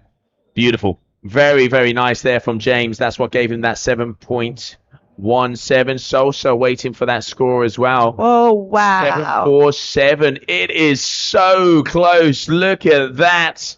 Anybody's money. James has gone to a 7.20. 14.37. There's less than a point in between these two. Fire. You know what I love about that? That Luis is a goofy footer and he's not selling it for free. He's definitely putting a lot of show for us. And he's not making it easy to James. Not at all. I mean, let's not forget, Pedro had a 15.5. So this is right up there with the top scores we've seen. We saw plus 16s when it was Artur and Ayrton in that round number 1. So whoever gets this, 0.37 of a point, and James knows it. So he is going to be, I think, if I'm not mistaken, it looks like James might have priority. Okay, here we go. Sosa. Oh, wow. Manages to keep it together. Yes, he does. Does the kite stay in the air? He does manage it. He keeps going. Oh, he's happy.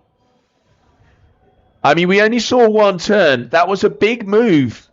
But is that going to improve on that 6.53? He's going to need to have almost a 7. We saw Matthew earlier on getting around the mid-5s to high 5s with those one-hit wonders.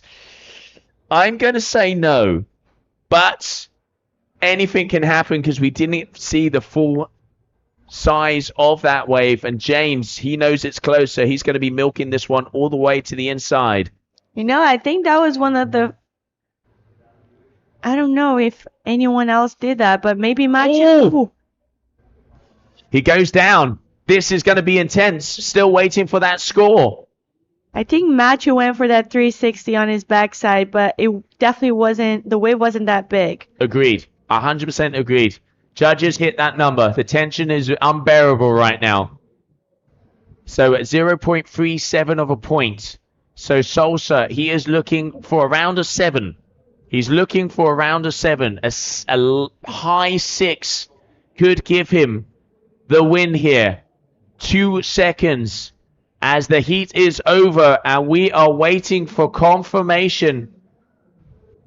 Waiting for confirmation to come our way as both of these athletes performing hugely. And while we wait, we're going to stay here on the beach because this is going to come down to the wire for that final score to be locked and loaded. Wow. Somebody give the hamster another piece of carrot. Come on. Bring on the score. What a heat, Joe.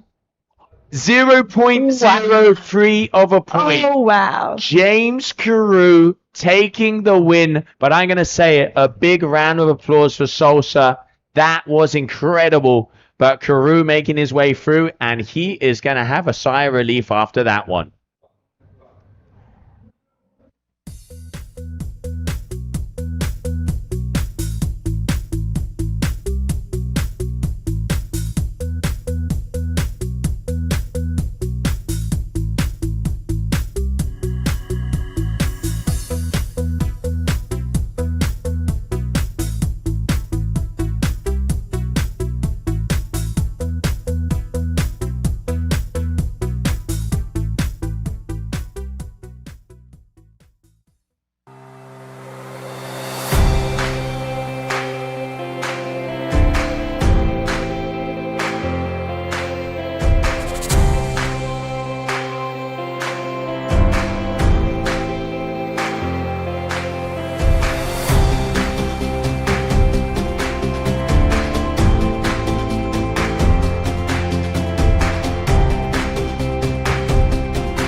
I mean, Sophia, it is coming down to the decimals. Here we have Sebastian Ribeiro and Wellington Karma are going to be coming up next. 0.03 of a point difference in between Carew and Sosa.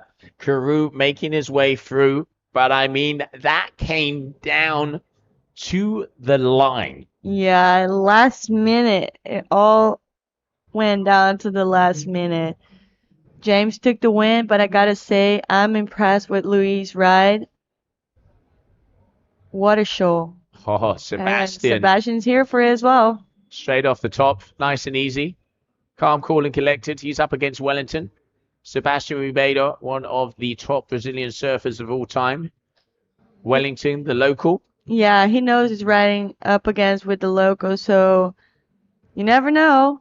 No knowledge sometimes makes it worth it.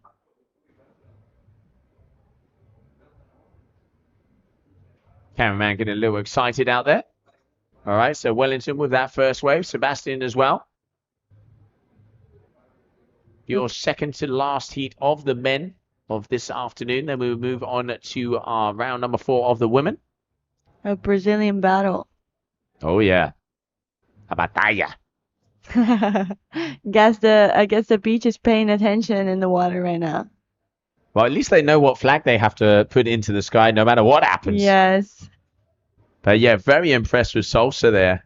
That is not easy to do, going up against the previous world champion and on fire James Carew.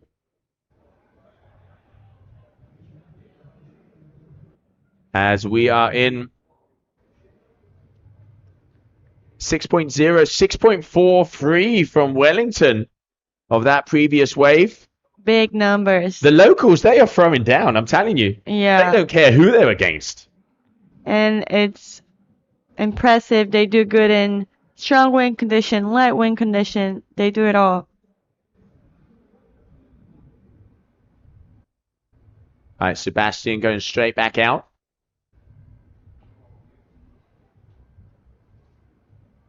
Let's see what's going to count, because both of these riders, they're really good.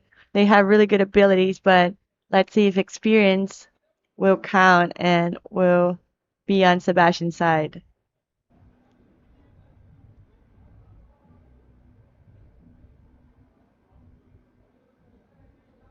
Waiting for that next score to come in, because both of these guys have had a second wave.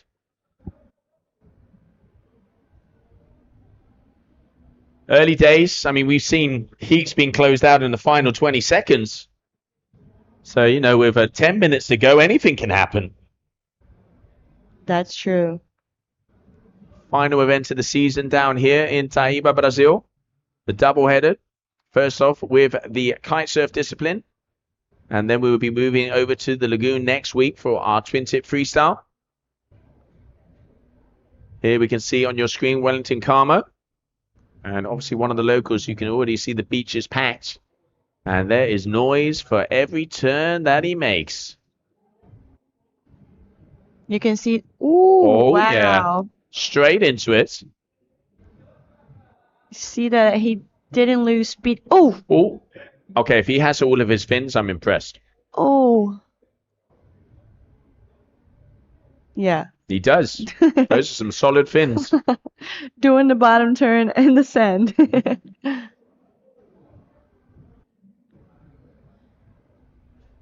Nice little free. Right into the turn. I like that. He should have heated the wave before. He waited too long. 6.43. Okay, now there you go. Sebastian back in the lead. 5.50, 4.17 for Wellington. So close in between these two. Less than a point. You see how hard the conditions are. Because you see the riders, they start riding the wave when they're completely flat. And then all of a sudden the wave creates a wall and then they start actually surfing it. And you have to read it so wisely, I'd say. Because otherwise you just lose the right moment and, well, you don't get the points you need. Absolutely. And every point counts, as we've seen throughout the last few heats. Right now, there you can see on your screen, Sebastian Ribeiro rocking out the Neo as he's going to be dropping in. Some of the surfers on the left-hand side as well. Breaks it out, loops that kite around, and here we go. Decides to not engage, so it's going back out. So we have a total for Sebastian of 11.50 points. He has a 6 and a 5.5. Wellington has a total of 10.60. He has a 6.43 and a 4.17.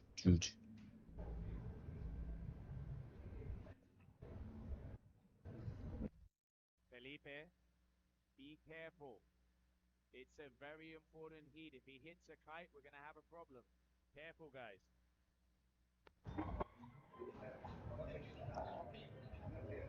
You see them looking for the right wave. Oh, there is Sebastian in the back. Looks like it's gonna turn into a good wave.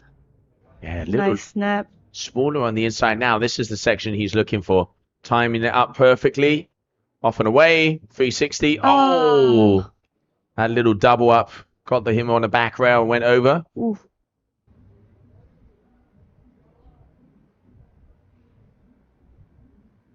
Waiting for the double up.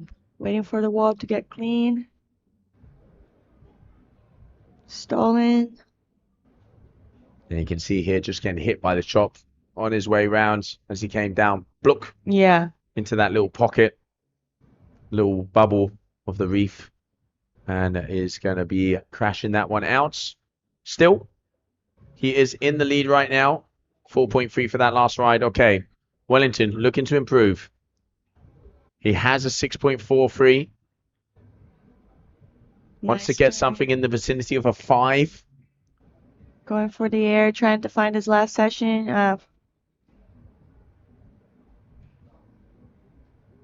Yep.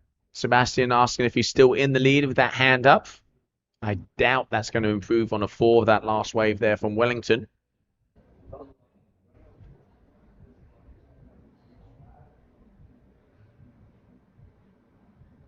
Big scores for the boys.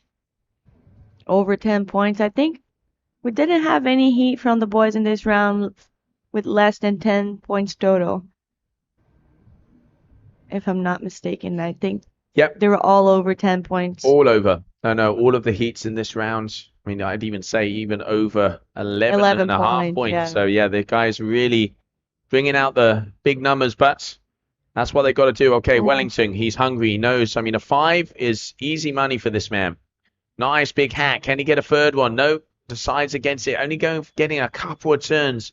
Really, if you want to go into those 5 areas, you got to be linking those turns together. Sebastian looking to improve as well.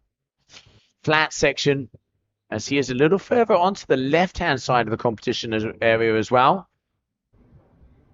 And this is looking like a beautiful... Oh! Ooh. Caught out there. I think he got hit in the face. Yeah. He's not happy, I can tell you that. Yeah. All right, just under 5 minutes to go. 3.93 for Wellington and waiting on a score. And as they were filming the crowd at the beach, I could see Pedro and his family and also Gabriel and his family probably cheering for Sebastian. The trilogy. Yeah. The trilogy, those three. And right now, Sebastian looking to improve on a 5.5. He probably would if he didn't fall in this wave last turn. Just being informed by the race crew that women's heat number 26 will be the final heat of the day. So that's the second heat of round number 4. So we will be moving over to the women.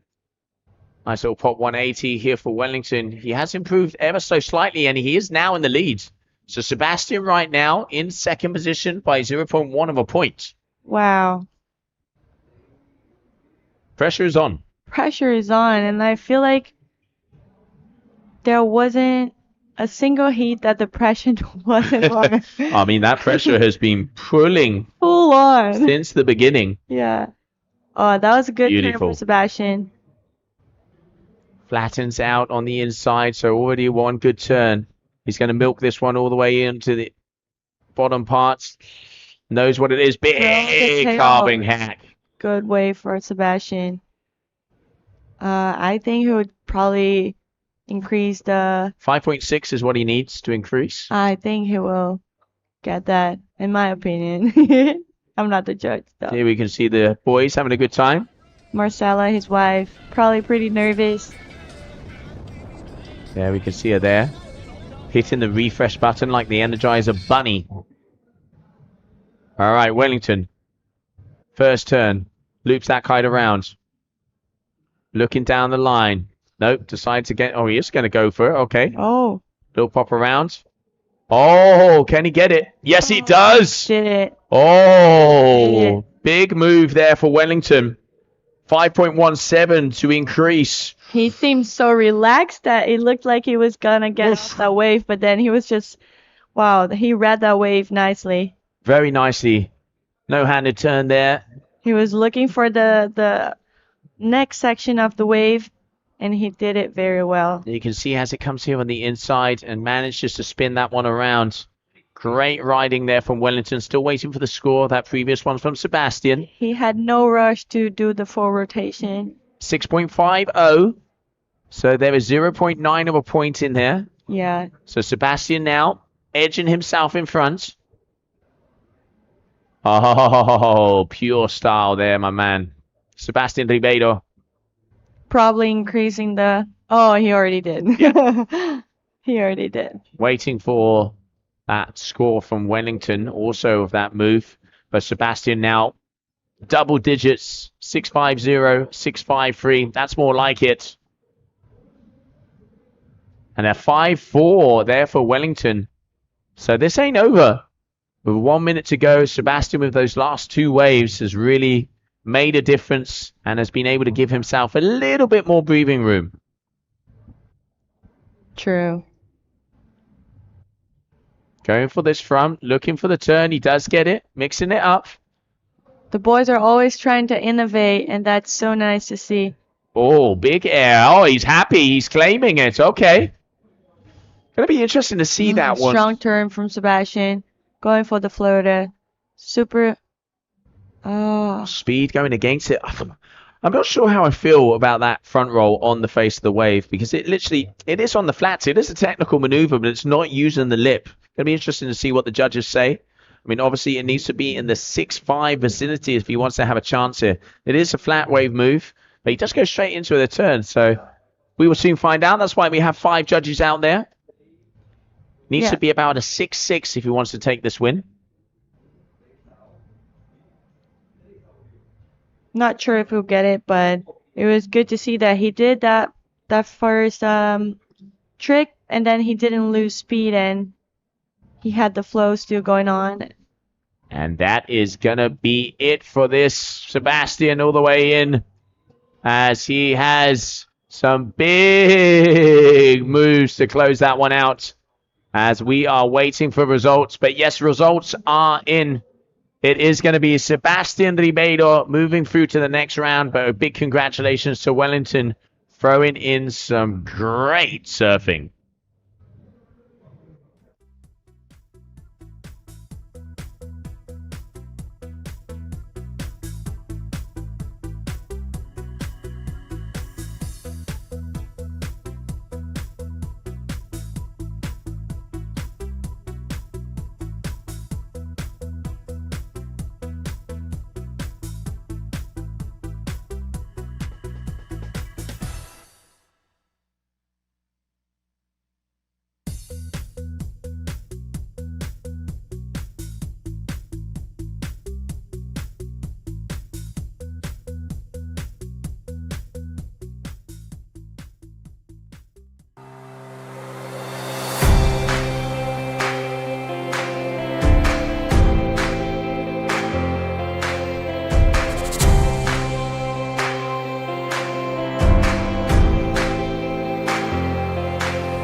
Let's go.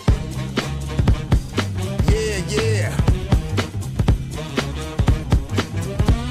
Brand Nubian Wild Cowboys. Let's go. Started as this young boy, came on the set. No videos, no internet. Back then, touch the mic, you was a threat. To touch the mic or even clutch the mic. To touch the mic, you know you had to be on. Now I rule New Rochelle where I was born. Grand Poobah up there was the king. Brought me Lord Jamal to his wing. Wasn't like the same old thing, we was gods. People was ours, they said we was crazy. They said we hate people. Far from the truth. Expressed our views and proved it in the booth. Through stress, pain, even strife. We kept it moving, hey, that's our life. All for one for all. Blast from the car, house or mall. You know the gods will never ever fall. It's like that, y'all.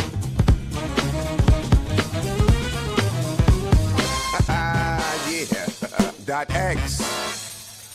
Been across the world with my wild cowboys, one of a kind, crazy style boys. A lot of MCs make a whole lot of noise. They trash motives just for cash. I'm the type that'll take their whole stash. Worldwide, rap never died, it was a coma. I'm here to give it pills, restores health and give it a lot of thrills. Sometimes I even give myself chills. I stay in this business with deals. New York resident, I don't give a fuck who's the president. I still gotta grind when you say Sadat X, that's a hell of a line. And I'm a hell of a find. And for the final heat of the men of today, it is Brazil versus Brazil. Artur Moraes and Leonardo Grangeiro.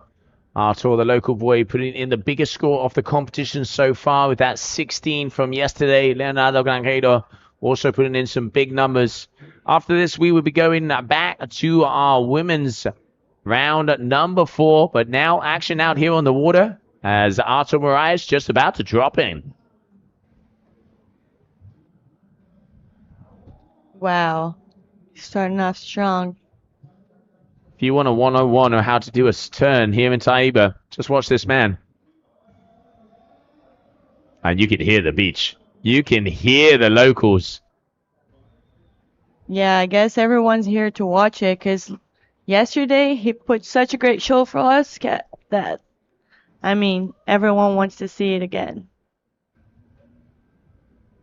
Here we can see Grangeiro as well. Off the top. Ah, just losing his feet at the end there.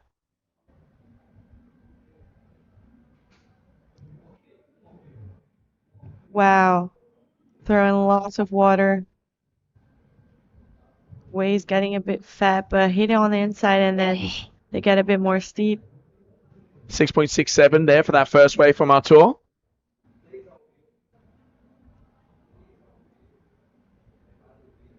And we can see everybody here on the beach, making sure that the vibe can be heard throughout the whole serra. Yeah. let's not forget that this evening there's going to be a party, a festa, over here at the competition area where we're going to be celebrating. And then tomorrow will be our finals day. We are going to be closing out the men after this heat, and then there's going to be 2 more heats of the women, and that will be it for today. On your screen right now, Artur Moraes, the highest scoring heat of the competition, is under that man's bouts from yesterday. But it all goes back to 0 when he is in the water against Leonardo Grangeiro, because it is all about getting through those rounds. Round number 3, day number 3 here in Taíba.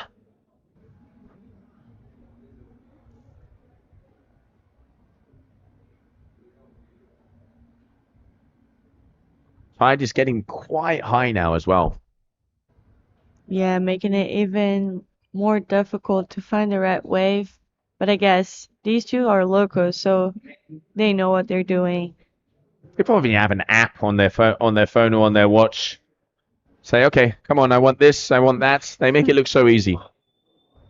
Oh, you can hear the vibe on the beach outside as well. And look at the beautiful location we have here. Palm trees on the right. Beautiful warm water. Cold skulls. Nice caipirinhas. So all about it down here of the Layback Kite Fest.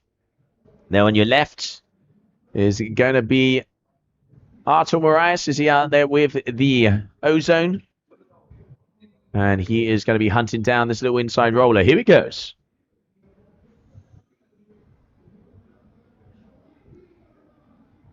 Going for this strong turn. Will he make it? Of course. Hitting this last section of the wave and still doing an air. Easy. All the way down on the left as well. Very far down. Leonardo a little bit further up on the right. Currently in the lead with those 2 waves. And golden hour is here.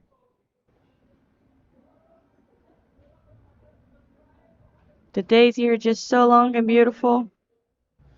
Yes, they are. I mean, for me, it is perfect temperature. Doesn't matter if it's day or night. Life in board shorts is the best way to go. True. Even at night, it has this little breeze, but still it's not cold, it's not hot, just perfect temperature. And we got the scores. Artur Moraes is in first place. We see Luisa Neto there with 2 friends. Everyone's been watching the action of the local boys. So we have Artur Moraes in first position with a total score of 12.74. He has a 6.67 and a 6.07. Leonardo Grangeiro in second position with a total of 8.03. He has a 4.3 and a 3.73. 6 minutes and 30 seconds to go.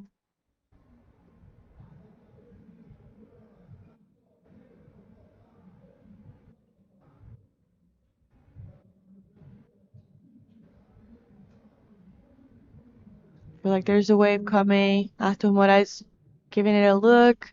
He needs to improve his 6.07, so he knows he has to go big. I mean, he's already there, huh? 2 6s across the board, 6 minutes to go. Nice and comfortable. There we can see Leonardo looping his kite around as he has, looks like a nice wave coming his way.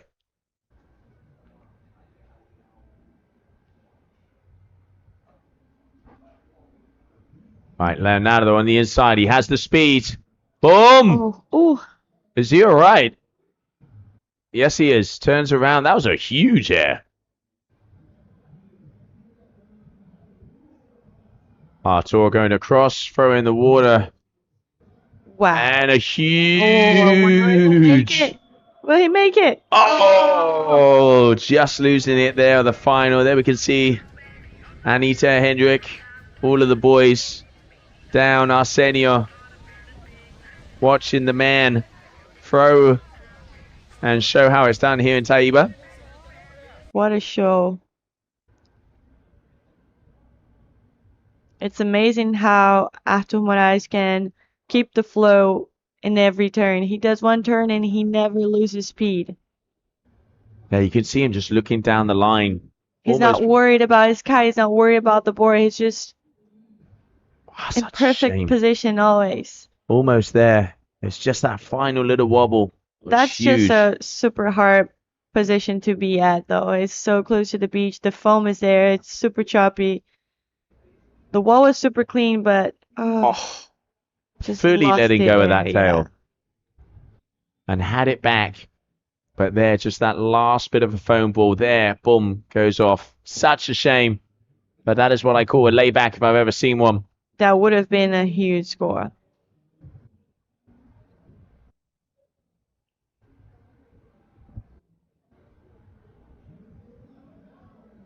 Four minutes to go.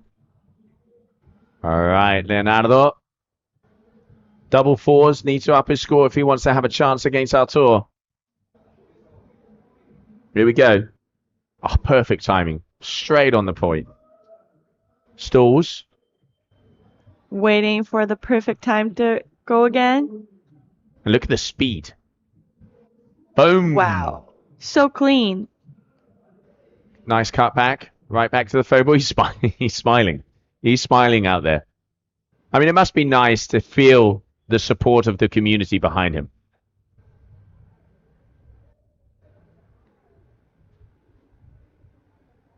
Yeah, you can see that the beach is paying attention and the action in the water. I wonder if who's that? I wonder if it's caddy for Artur or Leonardo. Not sure. Oh, look at that. Off the top, throwing and pushing against the fins. Probably Artur. Seems like he's holding the same shaper board on his hand. And they're off again. Beautiful. And here comes the smile. All right, so 6.67, 6.30. There we can see everybody. Oh, Is that a caipirinha or an acai that Hendrik's getting in his I'm not girlfriend? sure. I know that's acai. Caipirinha, maybe? I wouldn't be surprised. Don't forget to order 2, Hendrik. All right, just coming up on 2 minutes. Artur Moraes at the moment in the lead. Next up, we will have that round number 4 of the women. 2 heats, and we will be closing out this third day of competition. So we will see Luana Sonia, Kesiani Rodriguez, Serena Lutz, and Lidiane Sanders. And that will be it for the day. It's going to be 2 Brazilian heat, full Brazilian heat, and 1 French heat.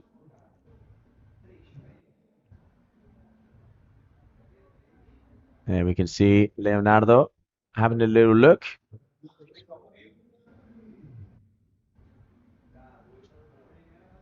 Off the top, boom. All right, loops it down. Needs this one to count. Keeping himself busy. Nice timing. Straight on the section. Beautiful. Great move there from him. And we can hear the crowd cheering super loud at the beach. Artur, going to be tacking around.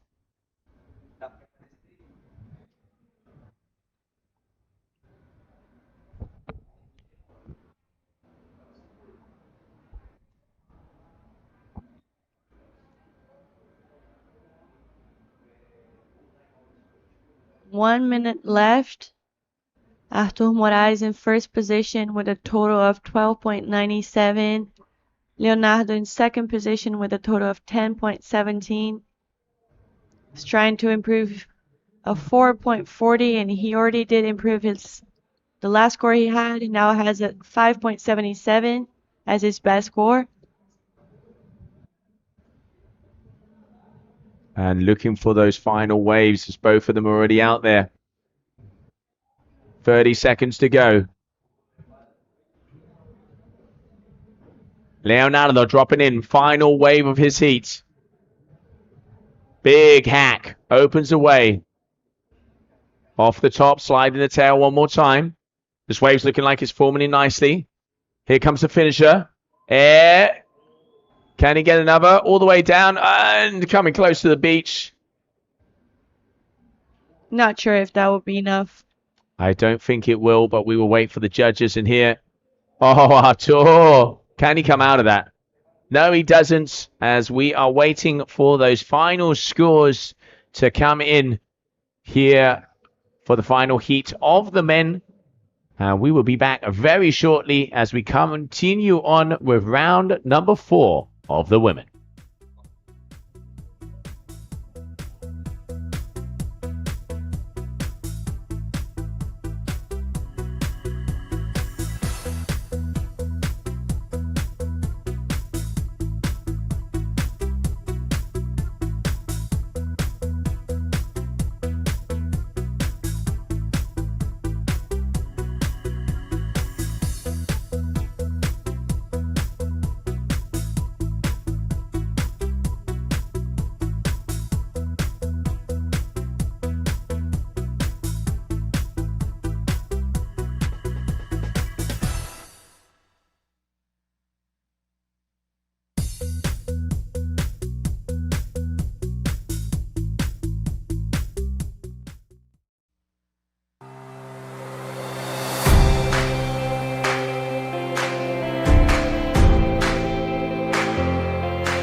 And welcome back, everybody, as we have 2 more heats and close out day number 3. Luana Saunier up against Kesiani Rodriguez. Kesiani wanted to go up on the overall of this season. Camille Lassaron was out in the previous round, meaning that she can start to climb if she gets a better result here as we continue on, just coming up on 5 o'clock in the evening with 2 more heats to go. What a day it has been. Long day for all of us. The boys went out, the girls went out. Such a great show from all the riders, pushing their limits. And now we're gonna have some actions from the girls. Both Brazilian. There you see Luana.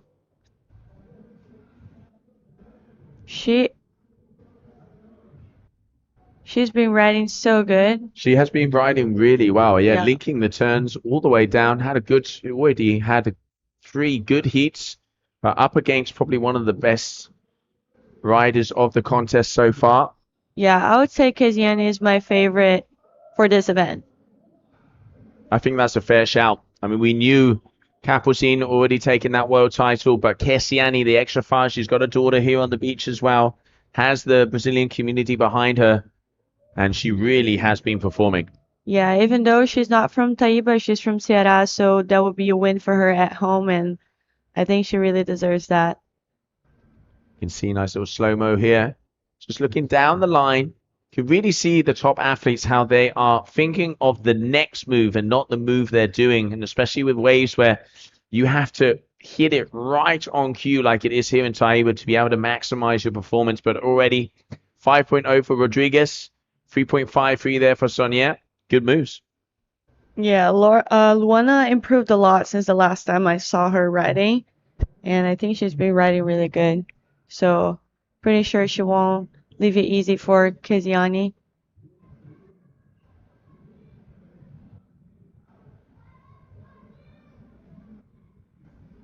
We can see that golden hour, as you said before, Sophia, that sunset's starting to come in. Everything getting nice and orange.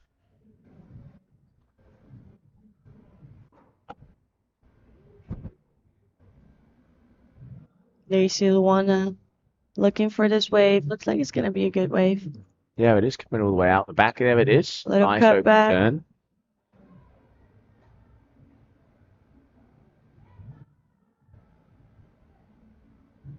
going all the way to the inside. Let's see if she can make it. Ooh, she did it all the way to the beach. Yeah, was able to make that turn. Good wave there from her. I reckon that could put her into first position in the combination score, those two.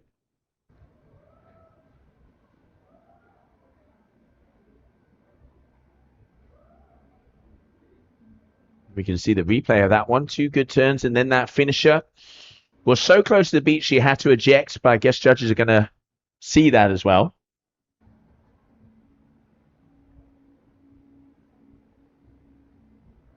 Off the top of the round, does get the landing, and then kind of says, okay, nope, I need to stop. It's either the points or my fins and my board. Exactly. Well, she got 3.53, so 736 in the lead so far. Kessiani here in the reds. I will say one thing, it is flattening out there. You can really tell it's getting to that point of the tide. Hopefully, just for about another 25 minutes. Poseidon, send us some energy. Yeah, it's quite different than Kessiani's last heat and also Luana's, because when they competed before, the tide was pretty low, so conditions were different. The wind was probably lighter as well, so they're gonna have to adapt to the conditions. Yeah, you can see her looking backwards, trying to see if those sets are coming in. Luana flying through. All the way up the top on the right-hand side of the competition area.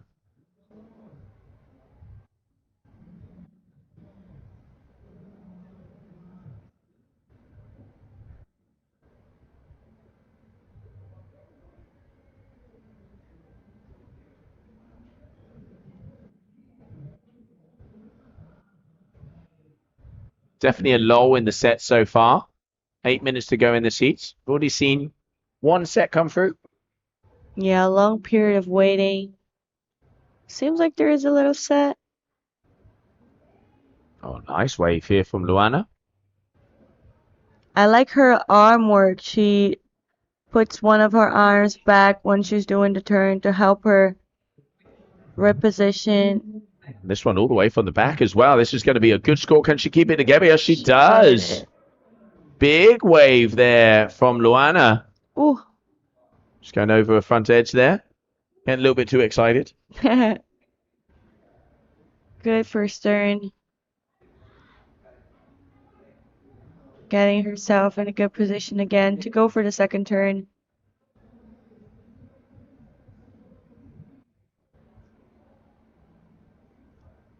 Three good turns. Solid all the way through. 4.23, so increases her lead. Kessiani still waiting for the diamond in the rough. Just coming up on about halfway through this heat. Not sure if waiting too much is the best option right now, because the sets are taking pretty long to come in. I think Kessiani heard you. Going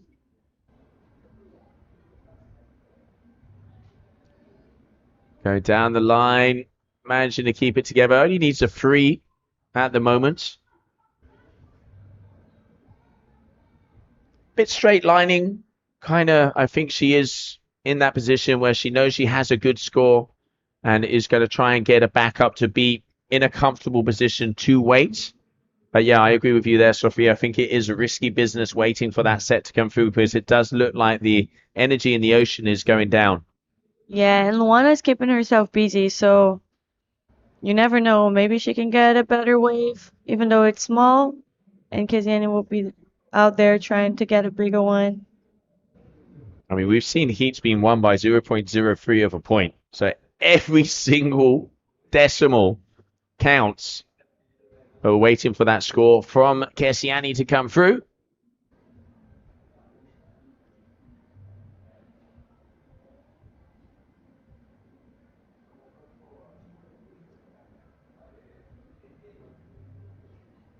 And Luana is all the way in position. She's up the top. She got a very nice wave on that previous one with that 4.23. Where she was just chilling. And yeah, Kessiani, she is definitely looking for these waves here. She knows she's in that position And she's going to try and get something in the bag. Luana again on a set wave. This one is looking very nice. Can she make something of it? This could improve her score. Oh, just getting caught out in front of the foam ball. Missing out on opportunity there. Another turn. Goes back. Very close to the shore now. Finisher. Yes, she does. Throwing the oh. Going off the top, but does continue on. Kessiani, another 5 for that wave. Yeah, it's a bummer that Luana's wave, it looked pretty good. It had some size, but since the tide is quite high, the wave is bumpy and it didn't really give her the opportunity to make a good turn. But she did what she could in that wave, and we'll see if that will improve her 3.83.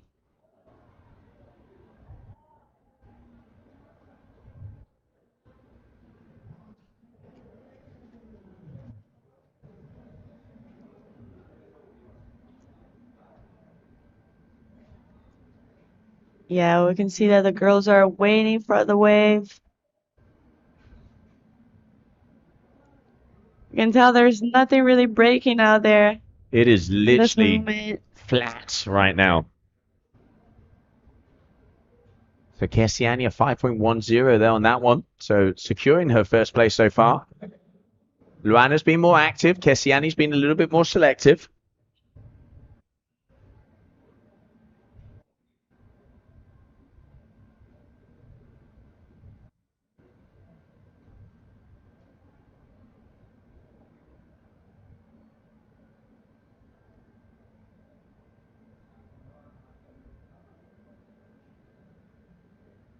Coming up on 3 minutes to go. Kessiani here on the inside.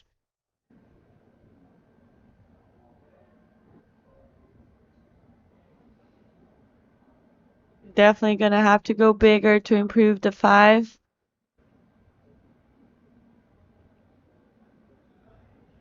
Let's see if 3 minutes is enough to find that wave. Looks like there's a little something over there.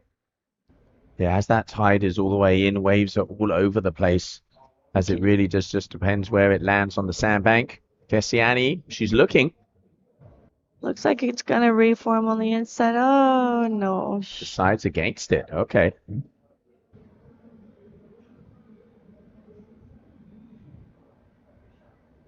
So Luana would need a 5.7. 5.7, just under, if she wants to be taking the lead over Kessiani here. Your round number 4, the quarterfinals of the women, for that place in the semis.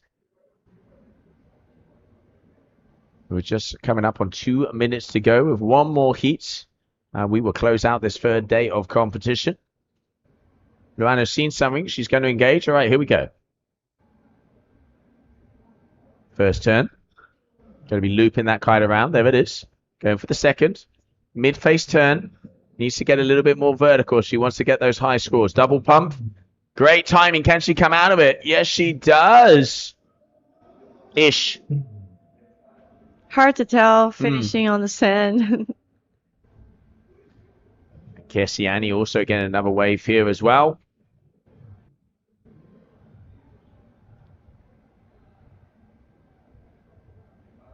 Don't think that would change anything on the scores. Neither would I, but I mean, that 5-1 from before came out of nowhere. All right, here, Luana, the replay of that last wave.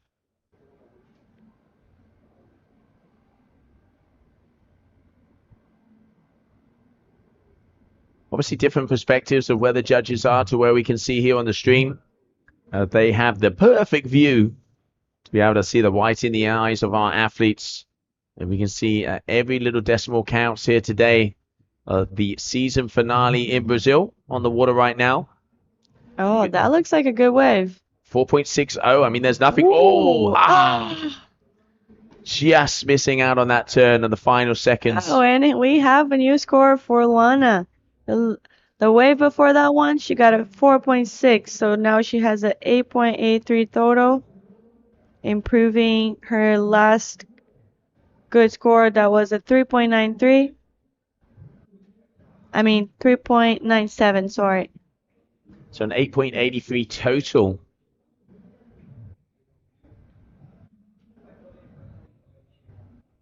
By Luana scavenging down the line. So that is going to be it. As it will be Kessiani Rodriguez is close out this day number 3 with another victory and continues on. But a big shout out, congratulations to Luana. That was a close heat.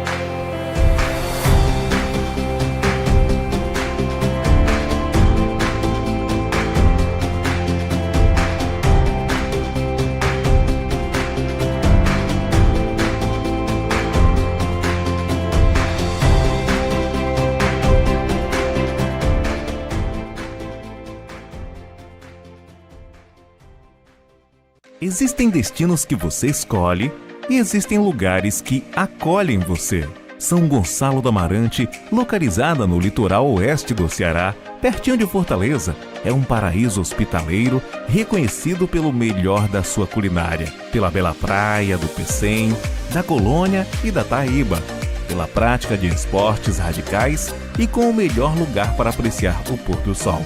Nessas férias, descubra São Gonçalo.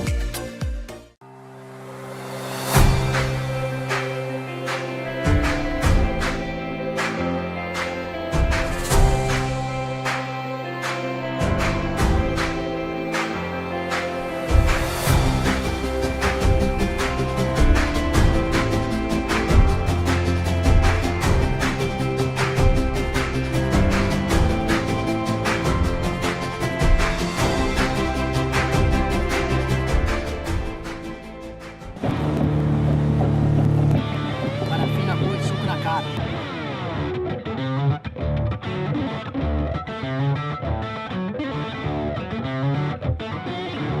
Caramba!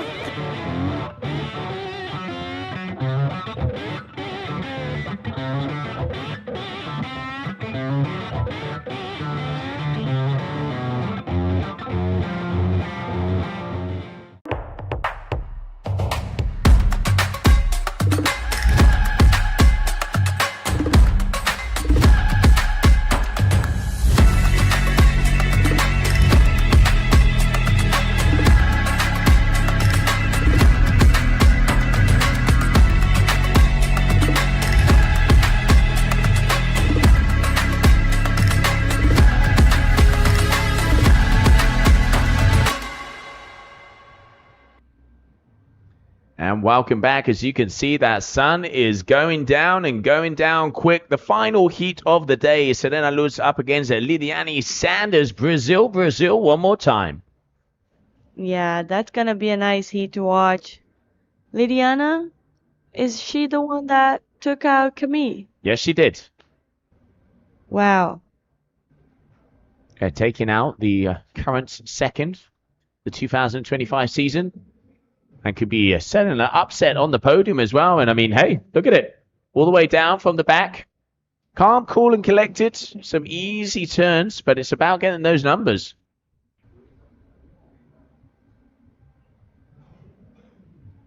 Good turn from Serena. Looks like it's gonna be a good wave.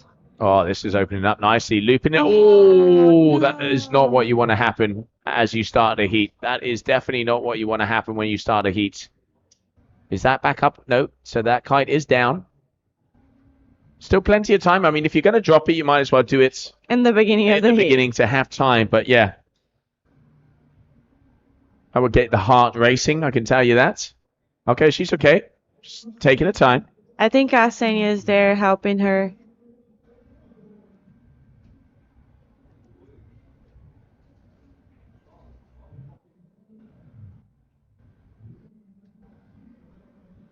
Making sure everything is on cue. All right. Liliana Sanders, 2.67. Serena, 4.0 for that wave.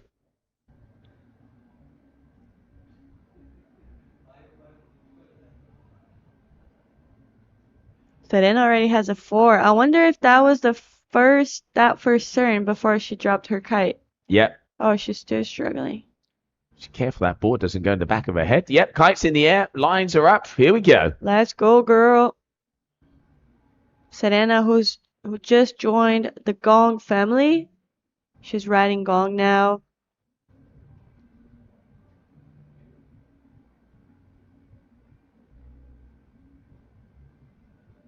All right, dropping in. Sanders. Mid-face turn. She picks off the good waves, I'll give her that. Yeah. A little straight right now. Needs to go a bit more vertical if she wants to be taking out the lights of Serena Luz. 10 minutes to go. I didn't know her, but she's been impressing me. So nice to see more Brazilians riding and competing. It's good to inspire the new generation and other women as well, because it's never too late to start a new sport. Absolutely. Age is a mental thing. No matter how old you are, you can still go out there and throw down. I've seen kiters up until the likes of 85. So it doesn't matter how young or how old you are, you just got to go out and have fun on the water. And what better way to do that than water sports? We have a 4.67 for Sanders, 4.0 for Serena, but 2 waves for Sanders, 1 for Serena. And I gotta say, there's no better place to start kite surfing than Ceará in Brazil.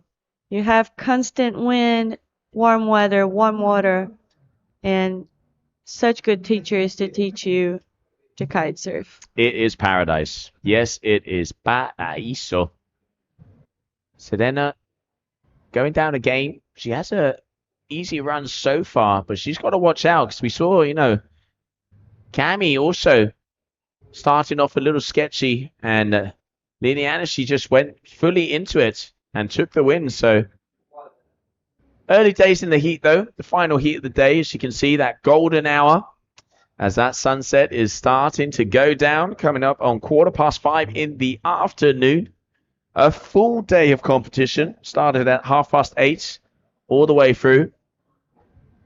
Yeah, and that's what we expect from Taíba, a full day of competition, the wind blowing since 8 a.m. and the waves breaking since the beginning of the day. So, yeah, I guess that's what we had. I mean, we've seen both sides of the tides. That says how long we've been here. Yeah, true. All right, now Serena, 6.95 there with that high 2. Easy scores for both of these athletes. I'm sure we're going to be seeing improvements on those. So the likes of Kessiani with that 5.1 and a 5.0. And we've seen 12s and 13s throughout the day on the women's side. Going all the way up to 15.5s there, Pedro Matos, in one of the best heats of the season. Congratulations to him one more time. And then, of course, good turn. we saw yesterday Artur Moraes with that 16, and Serena here on the inside with a very nice turn. Yeah, Serena is also a good surfer, so she can read the wave pretty well. And when she hits the lip in the right position and with the right speed, she can do a really good turn. Yeah, she definitely performs when she gets the timing right. She improved her score. She now has a 4 and a 3.67. Still in the lead.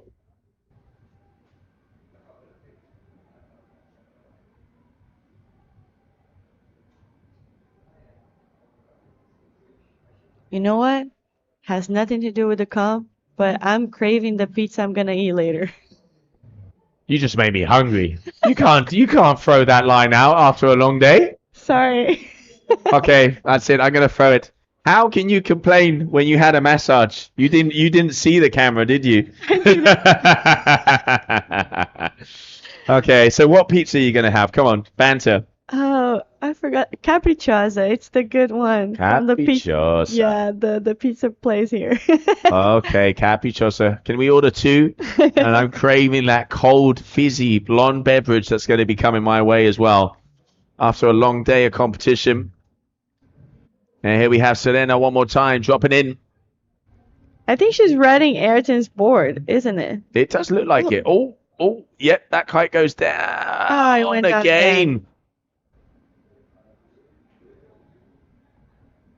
Not making her life easy. No. 767, so she is in the lead, but not a big enough lead to be confident that that's it. Under 6 minutes, so we're more than halfway through this heat. Closer and closer to that pizza, Sophia.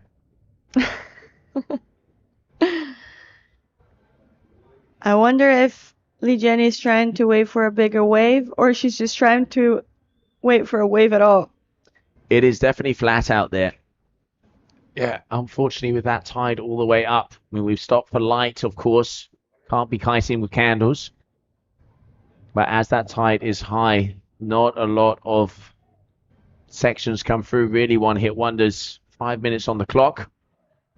767, 467. So an exact 3-point difference in between these two athletes.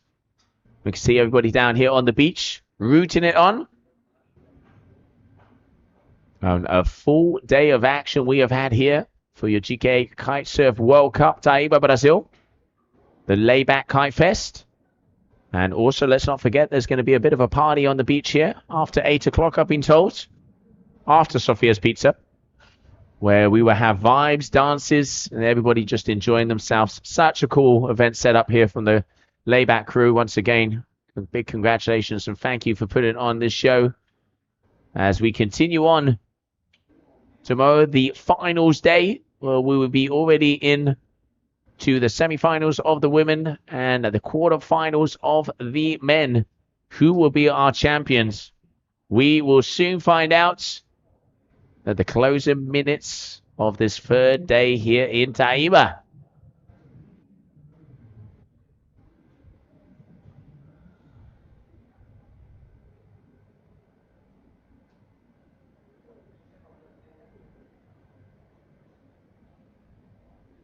All right, we can see Sanders here on the inside. Nice wave. Here we go. Can she get up with speed? Yes, she can. Getting the turn, loops it down. Can she get a second? Does look like she's having something in front of her. Another turn. And just losing the power there. We saw Serena behind her, which I think she's dropping in on a wave. Yes, she is. I can hear the beach.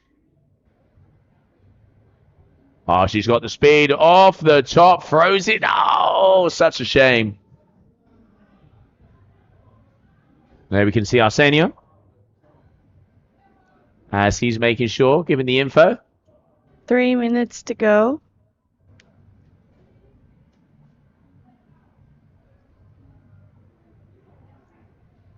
Boom. Wow. It was nice just going over that front edge. That was a big turn from Serena. Under 3 minutes to go. 577. So seeing Sanders up in her score to a 310.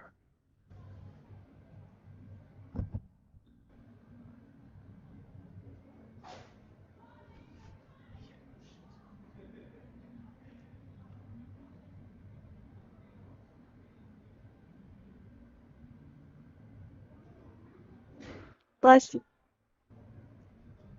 Thank you. Ugh. All right, 2 minutes on the clock. 767 and a 577. Oh, it looks like a little bit of a set coming through. There we can see Serena with the gong out there on the ellipse, if I'm not mistaken. And she's going to be flying towards us. Already in the lead, a 4 and a 367. Sanders on the right-hand side. I mean, Tough position. no sets on the horizon. Yeah. Nice wave behind Serena here. Maybe she can get a couple of turns. Yeah, engages. Loops that kite. Go, go, go. Oh. Decided against it. Has a little look back. Can see that there's 90 seconds left.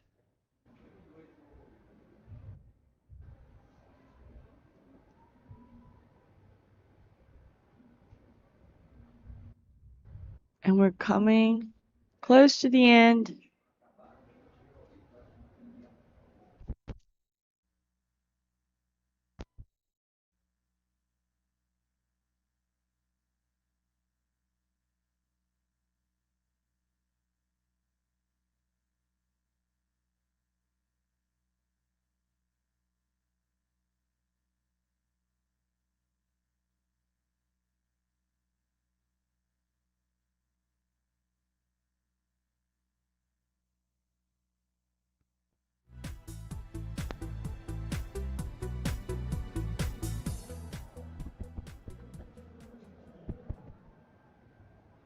And Serena here also making it work.